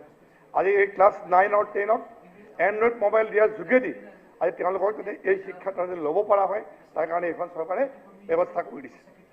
অধ্যক্ষ মহোদয়, বিশেষকৈ আমি দেখা পাইছোঁ যে যিধৰণে প্ৰায় 1000টা মডেল অংগনবাড়ী চেণ্টাৰ, কাৰণ আমাৰ যি দেখা পাওঁ যে আমি একে সৰু অৱস্থাত আমাৰ শিক্ষা আমাৰ প্ৰথম আৰম্ভণি কৰিব পৰা হয় অংগনবাড়ী চেণ্টাৰসমূহৰ পৰা হয় আৰু এই অংগনবাড়ী যিবিলাক আমাৰ চেণ্টাৰবিলাক হ'ব 25 লাখ টকা ব্যয় সাপেক্ষে এখন স্কুল য'ত বনোৱাৰ কথা কৈছে আৰু এই 1000 স্কুল পিছত গৈ পেলাই 10,000 স্কুললৈ ৰূপান্তৰিত কৰিব। অধ্যক্ষমত আমি দেখা পাইছোঁ যে চহৰত হয় বিভিন্ন সময়ত যিবিলাক প্ৰি স্কুলবিলাক আছে, কোনোবা ডাঙৰ ডাঙৰ কোম্পানী আপোনাৰ ইউৰোকিডছে হওক কিডজিয়ে হওক এইখন সুন্দৰ ইনফ্ৰাষ্ট্ৰাকচাৰ থাকে। আৰু আমি যদি দেখা যে 25 লাখ টকীয়া যিখন আমাৰ অংগনবাড়ী স্কুল হ'ব, যদি এটা যে পৰিৱেশ যদি সুন্দৰ হয় আমাৰ শিশুসকল সেইখন স্কুলে নিশ্চয় যাব আৰু তাৰ যেতিয়া পৰিৱেশটো যেতিয়া ভাল হ'ব নিশ্চয় আমাৰ শিক্ষাৰ ক্ষেত্ৰত এটা সুদূৰ প্ৰভাৱ পৰিব। অধ্যক্ষ মহোদয়, যে আমাৰ বিশেষকৈ এই 1000 কিলোমিটাৰ যি মাথাউৰি ৰাস্তালৈ ৰূপান্তৰিত হ'ব তাৰ কাৰণে জলসম্পদ বিভাগতো ইয়াত টকা নিৰ্ধাৰণ কৰি দিছে। ভাবোঁ যে এই যিটো টকা প্ৰায় 893 কোটি টকা, মই ভাবোঁ যে এই টকাটো পৰ্যাপ্ত নহয়, এই টকাটো বঢ়াব লাগে। কাৰণ যিহেতু আমাৰ এটা সমস্যা বান সমস্যাটো থাকে, এই সমস্যাৰ সমাধানৰ ক্ষেত্ৰত কিছু প্ৰয়োজন আছে। তাৰ লগতে এটা কথা মই ক'ব বিচাৰিছোঁ, যিহেতু আমাৰ মোৰ সমষ্টিত নগাঁৱৰ মাজেদি কলংখন বৈ গৈছে আৰু এই কলংখন লৈ পেলাই মধ্য অসমৰ প্ৰত্যেকগৰাকী ব্যক্তিৰ নিজৰ প্ৰাণ আছে আৰু এই কলংখন বোৱাবৰ কাৰণে বিভিন্ন সময়ত নগাঁৱৰ সমাজ জীৱনৰ ব্যক্তি অনুষ্ঠান প্ৰতিষ্ঠানে সদায় এই দাবী উত্থাপন কৰি আহিছিলে। ইয়াৰ আগৰ সময়ছোৱাটো প্ৰায় 135 কোটি টকা বাজেটত ধৰিছিলে। গতিকে এইবাৰো যাতে এই কলংখন যাতে আকৌ যাতে পুনৰুজ্জীৱিত কৰিব পাৰি, বৰ্তি কৰিব পাৰি, তাৰ পৰা যাতে এইবাৰ চৰকাৰে যাতে পদক্ষেপ লয়। অধ্যক্ষ মহোদয়, বিশেষকৈ এটা কথা আমি ক'ব লাগিব যে ইয়াৰ আগত প্ৰতিটো পেঞ্চন আমাৰ যিহেতু বৃদ্ধ পেঞ্চনে হওক, বিধৱা পেঞ্চনে হওক বা শাৰীৰিকভাৱে সক্ষম ব্যক্তিৰ পেঞ্চনে হওক, আমি দেখা পাইছোঁ আগৰ সময়ছোৱাত মই প্ৰথমবাৰ যেতিয়া 2016 চনত যেতিয়া বিধায়ক হিচাপে আহোঁ, আহিয়ে আমি সমষ্টিত যেতিয়া যাওঁ, আমি দেখা পাইছিলোঁ যে বৃদ্ধসকল বিশেষকৈ যে আমি যেতিয়া বৃদ্ধসকলক পাওঁ, তেওঁলোকে আমাক কয় যে বোপা যে মোৰ বয়স 4 কোটি টকা পাৰ হ'ল। কোনোবাই কয় যে মোৰ বয়স 70 বছৰ হ'ল, কিন্তু আমি আজিলৈকে বৃদ্ধ পেঞ্চন নাপালোঁ। অধ্যক্ষ মহোদয়, এইখন চৰকাৰে প্ৰত্যেকগৰাকী বৃদ্ধ আই হওক, দেউতা হওক বা শাৰীৰিকভাৱে সক্ষম ব্যক্তিসকলক সকলোৰে কাৰণে এতিয়া এই পেঞ্চনৰ ব্যৱস্থা কৰিছে। সেইটো কাৰণে আমাৰ কাৰণে এক গৌৰৱৰ কথা। অধ্যক্ষ মহোদয়, যি ধৰণে আমি দেখা পাইছোঁ যে বিৰোধীয়ে সদায় বিৰোধ কৰিব লাগে কাৰণে বাজেটৰ বিৰোধ কৰিছে, কিন্তু এইখন বাজেট এক সুদূৰ কথা। আমি যদি চাওঁ যে চৰকাৰখন হোৱাৰ লগে লগে আজি প্ৰায় এইখন বাজেট যেতিয়া আমাৰ এইটো আগষ্ট মাহত যেতিয়া হ'ব, 6 মাহৰ কাৰণে হ'ব, যে ফেব্ৰুৱাৰীত আমাৰ আকৌ বাজেট আহিছে। কিন্তু এই সময়ছোৱাত এইখন চৰকাৰ নতুনকৈ আহিয়ে কি ধৰণে 5টা বছৰ কাম কৰিব তাৰ এটা ইংগিত বহন কৰিছে যে অসমখন কি ধৰণে আগুৱাই নিব। অৰ্থনৈতিক বিকাশ, আজি এগ্ৰিকালচাৰে হওক, হৰ্টিকালচাৰে হওক, ভেটেৰিনেৰী হওক, এইসমূহ ইয়াৰ যোগেদি কি ধৰণে আমাৰ উঠি অহা প্ৰজন্মক কি ধৰণে তেওঁলোকে এতিয়া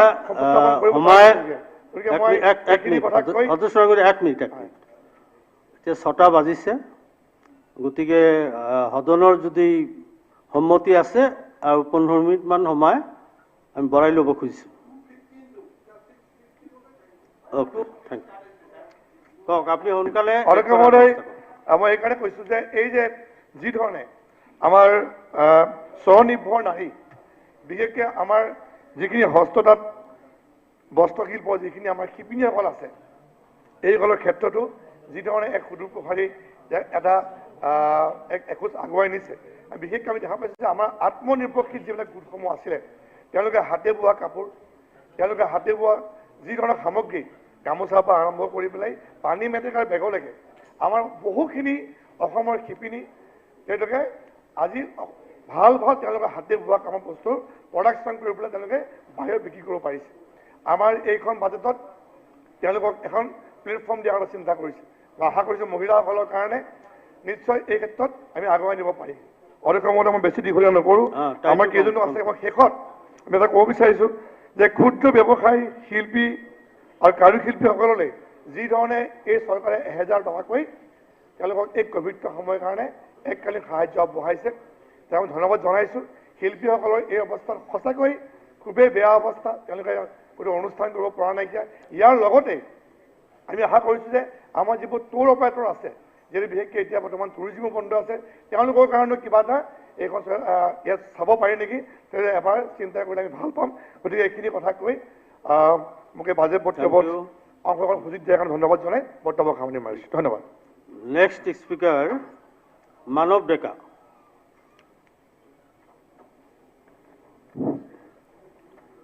অধ্যক্ষ মহোদয়, 5 minutes only. যোৱা 16 তাৰিখে মাননীয় আমাৰ ফাইনেন্স মিনিষ্টাৰ মহোদয়ে যিখন বাজেট দিছে, সেই বাজেটখনৰ লগত কিন্তু মোৰ সমষ্টিৰ আৱেগ জড়িত হৈ আছে। আজিৰ দিনত আপোনালোকে যদি যোৱাকালি নিউজ চেনেল চাই, অবতৰীয়া বিহু লখিমপুৰত হৈছে। তাৰ কাৰণটো হ'ল ইয়াত কেইবাজনো জড়িত থকা মানুহ আছে। ভৰতনৰ ডাঙৰীয়া আছে, তেওঁৰ গাঁৱৰ ওচৰতে। ইয়াতে ভুৱন পেগু ডাঙৰীয়া আছে, ৰণোজ পেগু ডাঙৰীয়া আছে। তেওঁলোকে জানে যে ঘূণা হুতি বুলি আপোনালোকে যিটো শুনিছে, মই নাভাবোঁ যে ইয়াত 4-5 জনকৈ বেছি মানুহৰ ঘূণাহুতিৰ ওপৰত কিবা আইডিয়া আছে। 1894 চনত ৰজনীকান্ত বৰদলৈয়ে যি মিৰি জীয়ৰী লিখিছিলে যি জংকি পানৈ ক্ষেত্ৰ, সেই কিতাপত আজিৰ পৰা 125 বছৰ আগত যি পৰিৱেশ আজিও সেই পৰিৱেশ তাতে। পটভূমি সলনি হোৱা নাই, কেৱল যদি সলনি হৈছে নাওকেইখনত মটৰ লাগিছে, আগতে হাত নাও আছিলে, এতিয়া মটৰ লাগিছে, পৰিৱেশ একেই আছে।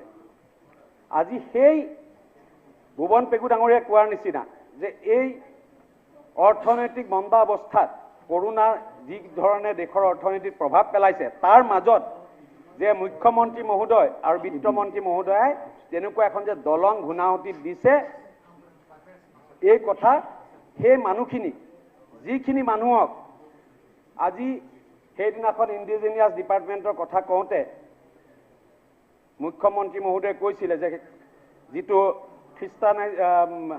আপোনাৰ সংস্কৃতাইজেশ্যনৰ প্ৰভাৱ, সেইবিলাক জেগাত সেই প্ৰভাৱো পৰা নাই। আজি হাজাৰ হাজাৰ বছৰ য'ত এজন যুৱকে যেতিয়ালৈকে কলেজ নপঢ়ে তেতিয়ালৈকে গাড়ী মটৰ আজিৰ দিনতো নেদেখাৰ এটা পৰিৱেশ আছে। সেইকাৰণে এইটো এটা আৱেগিক বিষয়। আজি তাৰ কাৰণে মই চৰকাৰখনক ধন্যবাদ জনাইছোঁ। দ্বিতীয়তে, এই সদনতে বোধ কৰোঁ আগৰ এজন সদস্য বৃন্দাবন গোস্বামী ডাঙৰীয়াই এটা কথা কৈছিলে যে উত্তৰ অসমত তেজপুৰ পগলা ফাটেকৰ বাহিৰে একো অনুষ্ঠান নাই বুলি আজিৰ পৰা 10-15 বছৰ আগত কৈছিলে। কিন্তু যদি এই বাজেটখনত চাই আজি 18টা ষ্টেট প্ৰায়ৰিটি প্ৰজেক্টৰ লখিমপুৰ সমষ্টিতে 3টা প্ৰজেক্ট সোমাইছে। আজি য'ত 15 বছৰ আগতে বৃন্দাবন গোস্বামী ডাঙৰীয়াই কেৱল পগলা ফাটেকৰ কথা কৈছিলে, আজি কিন্তু এইখন চৰকাৰে 4খন জিলাত 4খন মেডিকেল কলেজ স্থাপন কৰিবলৈ সক্ষম হৈছে। ইতিমধ্যে হ'ব পাৰে কংগ্ৰেছৰ দিনত, কিন্তু এইজন মুখ্যমন্ত্ৰী তেতিয়া স্বাস্থ্যমন্ত্ৰী থকা কালতে তেজপুৰ মেডিকেল কলেজ আৰম্ভ কৰিছিলে। লখিমপুৰ মেডিকেল কলেজৰ কাম সম্পূৰ্ণ হৈছে। এতিয়া বিশ্বনাথ চাৰিআলি মেডিকেল কলেজৰ কাম চলি আছে। ধেমাজি মেডিকেল কলেজৰ কাম আৰম্ভ হ'ব। আমাৰ ধেমাজিত ইঞ্জিনিয়াৰিং কলেজ হৈছে। Indian institute of agriculture research হৈছে ধেমাজিত। গতিকে আজি উত্তৰ পাৰক এইখন চৰকাৰে কিন্তু আগৰ চৰকাৰবিলাকৰ নিচিনা অৱহেলিত কৰি ৰখা নাই। তাৰ কাৰণে এইখন বাজেটক মই বিত্তমন্ত্ৰী মহোদয় আৰু মুখ্যমন্ত্ৰী মহোদয়ক মই কৃতজ্ঞতা জ্ঞাপন কৰিছোঁ। মই বেছি সময় নলওঁ। আমাৰ যিটো অসমীয়া বৃহত্তৰ জাতি গঠন প্ৰক্ৰিয়া, এই প্ৰক্ৰিয়াটোত চাওলুং চুকাফাৰ পৰা শ্ৰীমন্ত শংকৰদেৱৰ পৰা যদি আমি আহি থাকোঁ, লক্ষীনাথ বেজবৰুৱাই কওক, পদ্মনাথ গোহাঁই বৰুৱাই কওক, গোপীনাথ বৰদলৈয়ে কওক, আমি যদি এটা গতানুগতিক ধাৰাত আহি থাকোঁ, হিতেশ্বৰ শইকীয়া ডাঙৰীয়াই কওক, সকলোৰে কিন্তু মহৎ অৱদান আছে। আৰু এই অৱদান তেওঁলোকেও একোজন সাধাৰণ পুৰুষ হিচাপেই তেওঁলোকৰ জীৱনত কাম কৰিছিলে, কিন্তু তেওঁলোক মহিৰুহ বা লিজেণ্ড হিচাপে নিজৰ কামৰ দ্বাৰা হৈছিলে। আজি আমি ৰাজনৈতিক দলবিলাকে, ৰাজনৈতিক ব্যক্তিসকলে যেতিয়া চৰকাৰ চলাওঁ, এটা ৰাজনৈতিক দৃষ্টিভংগী ৰখা হয়, ভোটৰ লগত আমি এটা ৰিলেট কৰি ৰাখোঁ। সেইটো অপ্ৰিয় হ'লেও সত্য কথা। কিন্তু আজি যিটো indigenous faith and culture department বনোৱা হৈছে, এই ডিপাৰ্টমেণ্টটোৰ লগত কিন্তু কোনো ভোটৰ ৰাজনীতি জড়িত নহয়। আৰু এই ডিপাৰ্টমেণ্টটো খুলি মুখ্যমন্ত্ৰী মহোদয়েও নিজকে লিজেণ্ড হিচাপে ইয়াতে এই আমাৰ এছেম্বলিত তেওঁ আত্মপ্ৰকাশ কৰিছে। কোনোবাই ক'ব পাৰে, কিন্তু ইতিহাসে ক'ব, কাৰণ আমাৰ অসমত থকা বিভিন্ন জাতি জনগোষ্ঠীৰ প্ৰতি তেওঁৰ যি সহমৰ্মিতা আমি নিজেই দেখিছোঁ। মুখ্যমন্ত্ৰী মহোদয় যেতিয়া আগতে মন্ত্ৰী আছিলে, তেতিয়াও যেতিয়া জনগোষ্ঠীয় এলেকাবিলাকত যায়, মই ডক্টৰ ৰণোজ পেগু ডাঙৰীয়াৰ লগতো একাত্মভাৱে কথা পতা দেখিছোঁ, বিভিন্ন জনগোষ্ঠীয় নেতাৰ লগতো কথা পতা দেখিছোঁ। তেওঁক কিন্তু হাড়ে হিমজুৱে সেই কৃষ্টি সংস্কৃতি বা আমাৰ ইতিহাস ইতিবৃত্ত জানিবলৈ চেষ্টা কৰে। আৰু সেই চেষ্টা তেওঁ কেৱল জানিবতে নাৰাখি আজি এটা ডিপাৰ্টমেণ্ট খুলি 100 কোটি টকাৰ পুঁজি দিবলৈ কিন্তু সাহস লাগিব। সেই সাহস আমাৰ মুখ্যমন্ত্ৰীগৰাকীয়ে আজি আমাৰ সদনত দাঙি ধৰিছে, আমাৰ চৰকাৰখনে দেখাইছে। সেইকাৰণে মই মুখ্যমন্ত্ৰী মহোদয়ক আৰু আমাৰ ফাইনেন্স মিনিষ্টাৰ মহোদয়াক মই কৈছোঁ যে তেওঁলোকে অসমৰ ইতিহাসত তেওঁলোকৰ নাম সোণালী আখৰেৰে লিখি থৈ গ'ল। মই আৰু বিশেষ নকওঁ, পুনৰ ধন্যবাদ জনাই মই মুখ্যমন্ত্ৰী মহোদয় আৰু বিত্তমন্ত্ৰী মহোদয়ক ধন্যবাদ জনাইছোঁ। সন্মানীয় সদস্য তৰংগ গগৈ ডাঙৰীয়া। উপাধ্যক্ষ মহোদয়, 16 জুলাই তাৰিখে যি বাজেট ইয়াত উত্থাপন হ'ল, মই পোনপ্ৰথমবাৰৰ বাবে অসমৰ মহিলা বিত্তমন্ত্ৰী ডাঙৰীয়াক ধন্যবাদ জনাব বিচাৰোঁ। তাৰ লগতে অসমৰ মাননীয় মুখ্যমন্ত্ৰী ডক্টৰ হিমন্ত বিশ্ব শৰ্মা ডাঙৰীয়া আগৰ বিত্তমন্ত্ৰী ডাঙৰীয়া যি ধৰণে এই 50 দিনত গোটেই গাইডেন্সত এই বাজেটখন বনিলে তেখেতক ধন্যবাদ জনাব বিচাৰোঁ। উপাধ্যক্ষ ডাঙৰীয়া প্ৰথমবাৰ বিধায়ক হিচাপে আহিছোঁ আৰু প্ৰথম বিধায়ক হিচাপে চাগে আজি বাজেট স্পীচত প্ৰথম বক্তব্য ৰাখিছোঁ। কিন্তু ইয়াৰ আগত বহুবাৰ এই ধৰণে বাজেট স্পীচ টিভি যোগে দেখিছিলোঁ, কিন্তু কেতিয়াও বাজেট স্পীচত প্ৰথম বিধানসভাৰ প্ৰথম বাজেটত যোৱা নিৰ্বাচন যি প্ৰতিশ্ৰুতি দিয়া হৈছিলে, আমাৰ আগৰ বিত্তমন্ত্ৰী বা বৰ্তমান মুখ্যমন্ত্ৰী ডাঙৰীয়াই যি কথা তেখেতৰ কথা কোৱা হৈছিল নিৰ্বাচন কেম্পেইনিঙত, যি ধৰণে আখৰে আখৰে আজি ইয়াত বাজেট দেখুৱালে মই কেতিয়াও আগত জীৱন দেখা নাছিলোঁ। যদি ভালকৈ আপুনি চাই ডিপাৰ্টমেণ্ট অনুযায়ী 1 লাখ চাকৰি দিম বুলি তেখেতে যি কথা কৈছিলে 1 লাখতকৈ বেছি 1,43,000 চাকৰি দেখাই দিলে উইথ পোষ্ট। সেইকাৰণে মই ভাবোঁ যে বিত্তমন্ত্ৰী ডাঙৰীয়া আৰু মুখ্যমন্ত্ৰী ডাঙৰীয়াক ধন্যবাদ জনাব লাগিব, কাৰণ অকল কথাই নহয় লিখিত আকাৰ ডিপাৰ্টমেণ্ট অনুযায়ী কেইটা পোষ্ট ক'ত হ'ব দেখাই দিছে। উপাধ্যক্ষ ডাঙৰীয়া, মই নাহৰকটীয়া সমষ্টিৰ বিধায়ক আৰু আপোনাক জনাব বিচাৰোঁ যি মাইক্ৰ' ফাইনেন্সৰ ইয়াত লোন মাফ বা ইছ্যু আমি আলোচনা কৰি আছোঁ, এই আলোচনাৰ ওপৰত আমি প্ৰায় 2 বছৰৰ পৰা কাম কৰি আহিছিলোঁ। সেই সময়ত বিত্তমন্ত্ৰী ডক্টৰ হিমন্ত বিশ্ব শৰ্মা থাকোঁতেই আমি উজনি অসমত এটা বৃহৎ ডাঙৰ আন্দোলন আৰম্ভ হৈছিলে। বিমল বৰা ডাঙৰীয়া ইয়াত উপস্থিত নাই, তেখেতৰ সময়ত ৰাজগড়ত ডাঙৰ এটা আন্দোলন হৈছিলে। ঠিক তেনেদৰে মোৰ নাহৰকটীয়া সময়ত চাচুত ডাঙৰ আন্দোলন হৈছিলে, হাজাৰ হাজাৰ মহিলা প্ৰায় 15-20 হাজাৰ মহিলা ৰাস্তাত ওলাই গৈছিলে। কিয়? এই বিত্ত অনুষ্ঠানৰ অনিয়ম বা লোন মাফৰ আন্দোলন আৰম্ভ হৈছিলে। আমি দেখা পালোঁ সেইসকল মহিলাক বহুত দল সংগঠনৰ লগত লৈ বিপদে পৰিচালনা কৰিলে। কা আন্দোলন আহিলে কা আন্দোলনক নমাই লৈ গোৱা হ'ল আৰু কোৱা লোন মাফ হ'ব। লাষ্টত যেতিয়া গৈ দেখি 2-3 বছৰ মূৰত দেখিলে আন্দোলন একো নহ'ল, তাৰপৰা চৰকাৰৰ ওচৰত আহিলে। আৰু দেৱত শইকীয়া ডাঙৰীয়াই যোৱাবাৰো ধন্যবাদ জনাইছে বিত্তমন্ত্ৰী ডাঙৰীয়াক, যোৱা বছৰ বিধানসভাত যে এনেকুৱা এখন আইন আনিছে। কিন্তু মই জনাব বিচাৰোঁ যে আইনখন অনাৰ আমি এই লোন মাফৰ লগত নহয় এখন আইনো আমি আনিছোঁ। আইনখনৰ ইয়াত লিখা আছে Assam micro' finance institution regulation of money lending act 2020। এই আইনৰ যোগেদি ইয়াত বাজেট লিখি থোৱা আছে যে 4,000 কোটি টকা যি অনিয়মৰ যোগেদি মাইক্ৰ' ফাইনেন্স কোম্পানীবিলাকে লৈছিলে তাৰ পৰা আমি ঘূৰাই লৈছোঁ। কাৰণ যি অনিয়ম RBI গাইডলাইন তেখেতে ভায়লেট কৰিছিলে, এই ভায়লেটৰ জৰিমনা তেখেতে 4,000 কোটি টকা নিজে কোম্পানীয়ে মাফ কৰিছে। আৰু বিত্তমন্ত্ৰী ডাঙৰীয়াক ধন্যবাদ জনাওঁ যে 7,500 কোটি টকাই ধাৰ্যও কৰিছে। উপাধ্যক্ষ ডাঙৰীয়া, যিহেতু উজনি অসমৰ বিধায়ক, ইয়াত ইৰিগেশ্যনৰ এটা আঁচনি আছে ইয়াত যে PM কিষাণ সিঁচাই যোজনা হৰ খেত কো পানী, 10,000 ক্ষুদ্ৰ চাহ খেতিয়কক আমি টিউবৱেল দিবলৈ চেষ্টা কৰিছোঁ। যদি ভালকৈ আপুনি চাই, মই নামনি অসমৰ বিধায়কসকলক অনুৰোধ কৰিব বিচাৰোঁ, যিহেতু আজি মুখ্যমন্ত্ৰী ডাঙৰীয়াই ইয়াত নতুন প্ৰস্তাৱ দিছে যে আমি উজনি অসমৰ বিধায়ক নামনি অসমত যাম আৰু নামনি অসমৰ বিধায়ক উজনি অসম যাব, মই অনুৰোধ কৰিম ক্ষুদ্ৰ চাহ খেতিয়কসকলক এবাৰ গৈ চাই আহিব। যদি আপোনালোকে ভালকৈ চাই আমাৰ ক্ষুদ্ৰ চাহ খেতিয়কসকলে উজনি অসমৰ ইকনমিটো কেনেকৈ ডেভেলপ কৰিছে, কেনেকৈ প্ৰত্যেক 1 বিঘা মাটি যদি ভালকৈ খেতি কৰে প্ৰায় 1 বছৰত 2500 কেজি চাহপাত 1 বিঘা মাটি উৎপাদন কৰি সক্ষম হয়। আৰু যদি এভাৰেজ 20 টকাকৈ আমি চাওঁ যে কেতিয়াবা 40 টকা যে কেতিয়াবা 15 টকা হয়, 20 টকা আমি এভাৰেজ লওঁ, 1 বিঘা মাটিত প্ৰায় 50,000 টকা ব্যৱসায় এজন খেতিয়কে কৰিব পাৰে। আৰু যদি এজন ব্যক্তিৰ 10 বিঘা মাটি আছে 1 বছৰত 5 লাখ টকাৰ তেখেতে তাত ব্যৱসায় কৰিব পাৰে। ঠিক তেনেধৰণে যদি আজি সৰু 10 বিঘা মাটি থাকিলেও 5 লাখ টকা ব্যৱসায় কৰা ভাবিছক ইকনমিটো কিমান গ্ৰ'থ হ'ল। এই ক্ষুদ্ৰ চাহ খেতিসকলক যি আমি টিউবৱেল দিছোঁ চলাৰ আৰু ইলেক্ট্ৰিক যোগেদি, মই ভাবোঁ এই ক্ষুদ্ৰ চাহ খেতিসকলক বহুত সহায় কৰিব। কাৰণ আমি গম পাই সময়ত পানীৰ ৱেডাৰ চেঞ্জৰ কাৰণে কেতিয়াবা ৰ'দ বেছি হয়, কেতিয়াবা বৰষুণ কম হয়, আৰু এই পানী দিয়াৰ বাবে তেখেতৰ এই চাহ খেতিসকলক বহুত সহায় কৰিব। মই বিত্তমন্ত্ৰী আৰু মুখ্যমন্ত্ৰী ডাঙৰীয়াক ধন্যবাদ জনাব বিচাৰোঁ, কাৰণ এটা বস্তু উল্লেখ পালোঁ, যিহেতু ময়ো অসম অলিম্পিকতো আছোঁ বাৰু এজন মই যুৱক, মই দেখা পাইছোঁ যে স্পৰ্টছ কিমান দৰকাৰী আমাৰ যুৱ প্ৰজন্মৰ কাৰণে। স্পৰ্টছৰ উল্লেখ কৰাৰ লগতে লিখা হৈছে গাঁও পঞ্চায়ত অনুযায়ী ব্লক সমষ্টি জিলাৰ সময়ত আমি ৰুৰেল স্পৰ্টছ কৰিম। যিহেতু আমি সকলোৱে লভলীনা বৰগোহাঁইক আজি আমি সকলোৱে প্ৰেইজ কৰিছোঁ, কিন্তু যদি ৰিয়েল টেলেণ্টবিলাক ওলাই আহে ক'ৰ পৰা, সৰু সৰু গাঁও সৰু জেগাৰ পৰা, আৰু সেইসকলক টেলেণ্ট চাৰ্চ কৰাৰ কোনো মাধ্যম নাছিলে। আজি মই ধন্যবাদ জনাওঁ যে আমি ৰুৰেল লেভেলত এই ধৰণে খেল পৰিচালনা কৰিব লৈছোঁ, আৰু মই আশা কৰোঁ যে এই ধৰণে আগন্তুক সময়ত এই ৰুৰেল স্পৰ্টছৰ যোগেদি আমি বহুখিনি প্ৰতিভা লৈ আহিম। কাৰণ মুখ্যমন্ত্ৰী ডাঙৰীয়াই আজি ঘোষণা কৰি গৈছে যে আগন্তুক সময়ত নেশ্যনেল গেমছ, কমনৱেলথ গেমছ বা অলিম্পিক গেমছ যদি মেডেল কঢ়িয়াই আনিব, আমি তেখেতক চৰকাৰী চাকৰি দিম। এই চৰকাৰী চাকৰি লোভতেই হওক, কিন্তু আমাৰ যেতিয়া খেলুৱৈসকল গাঁৱে গাঁৱে খেলা আৰম্ভ কৰি মই ভাবোঁ যে চৰকাৰে সহায় কৰাৰ বাবে বহু খেল আমি ওলাই আহিব পাৰিম। দীঘলীয়া নকওঁ, প্ৰথম বিধায়ক হিচাপে সময়খিনিৰ বাবে ধন্যবাদ, কিন্তু শেষত বিত্তমন্ত্ৰী ডাঙৰীয়া আৰু মুখ্যমন্ত্ৰী ডাঙৰীয়াক এটা অনুৰোধ কৰিম, যিহেতু নাহৰকটীয়াৰ বিধায়ক আৰু এটা আঁচনি ইয়াত পাইছোঁ, কনষ্ট্ৰাকশ্যন অফ গভৰ্ণমেণ্ট কলেজেছ আৰু স্কুলছ আৰু ষ্টেডিয়ামছ। ত' মোৰ নাহৰকটীয়া বৃহত্তৰ চাচনি এটা মৌজা হয়, আৰু বহু ডাঙৰ মৌজা, তাত গভৰ্ণমেণ্ট কলেজ নাই। মই ভাবোঁ এই আঁচনিৰ যোগেদি যদি গভৰ্ণমেণ্ট কলেজ এখন মোৰ চাচনিটো হয় খুবেই আনন্দিত হ'ম। আৰু মুখ্যমন্ত্ৰী ডাঙৰীয়াই যিহেতু ষ্টেডিয়ামৰ কথা কৈছে, জিলাততো ভাল ভাল ষ্টেডিয়াম বনিছেই, নাহৰকটীয়া সমষ্টিটো এটা ষ্টেডিয়াম হয়। মই তাক ধন্যবাদ। Thank you. আমাৰ আজিলৈ আৰু বক্তব্য কোনো ৰাখিব নোৱাৰিব, টাইম অভাৰ। আমাৰ যিখিনি বাকী সময় ৰৈছেগৈ কাইলৈ হ'ব। কংগ্ৰেছৰ 72 মিনিট আছে, বিজেপিৰ 155 মিনিট, AGPৰ 10 মিনিট আছে, AIDFৰ 15 মিনিট, আমাৰ UPPLৰ 7 মিনিট আছে, আৰু আমাৰ BPFৰ 2 মিনিট আছে। গতিকে আজি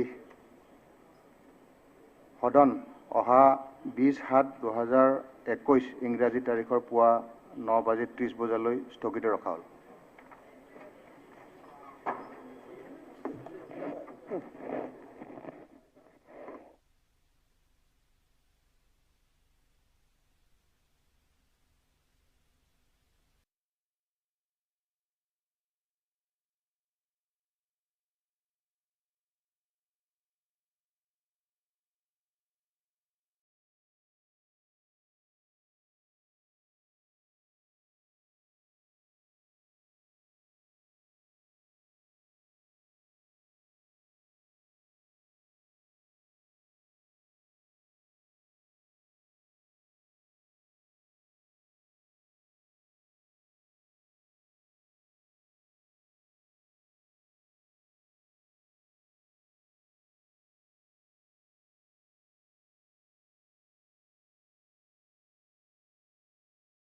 বৰদলৈ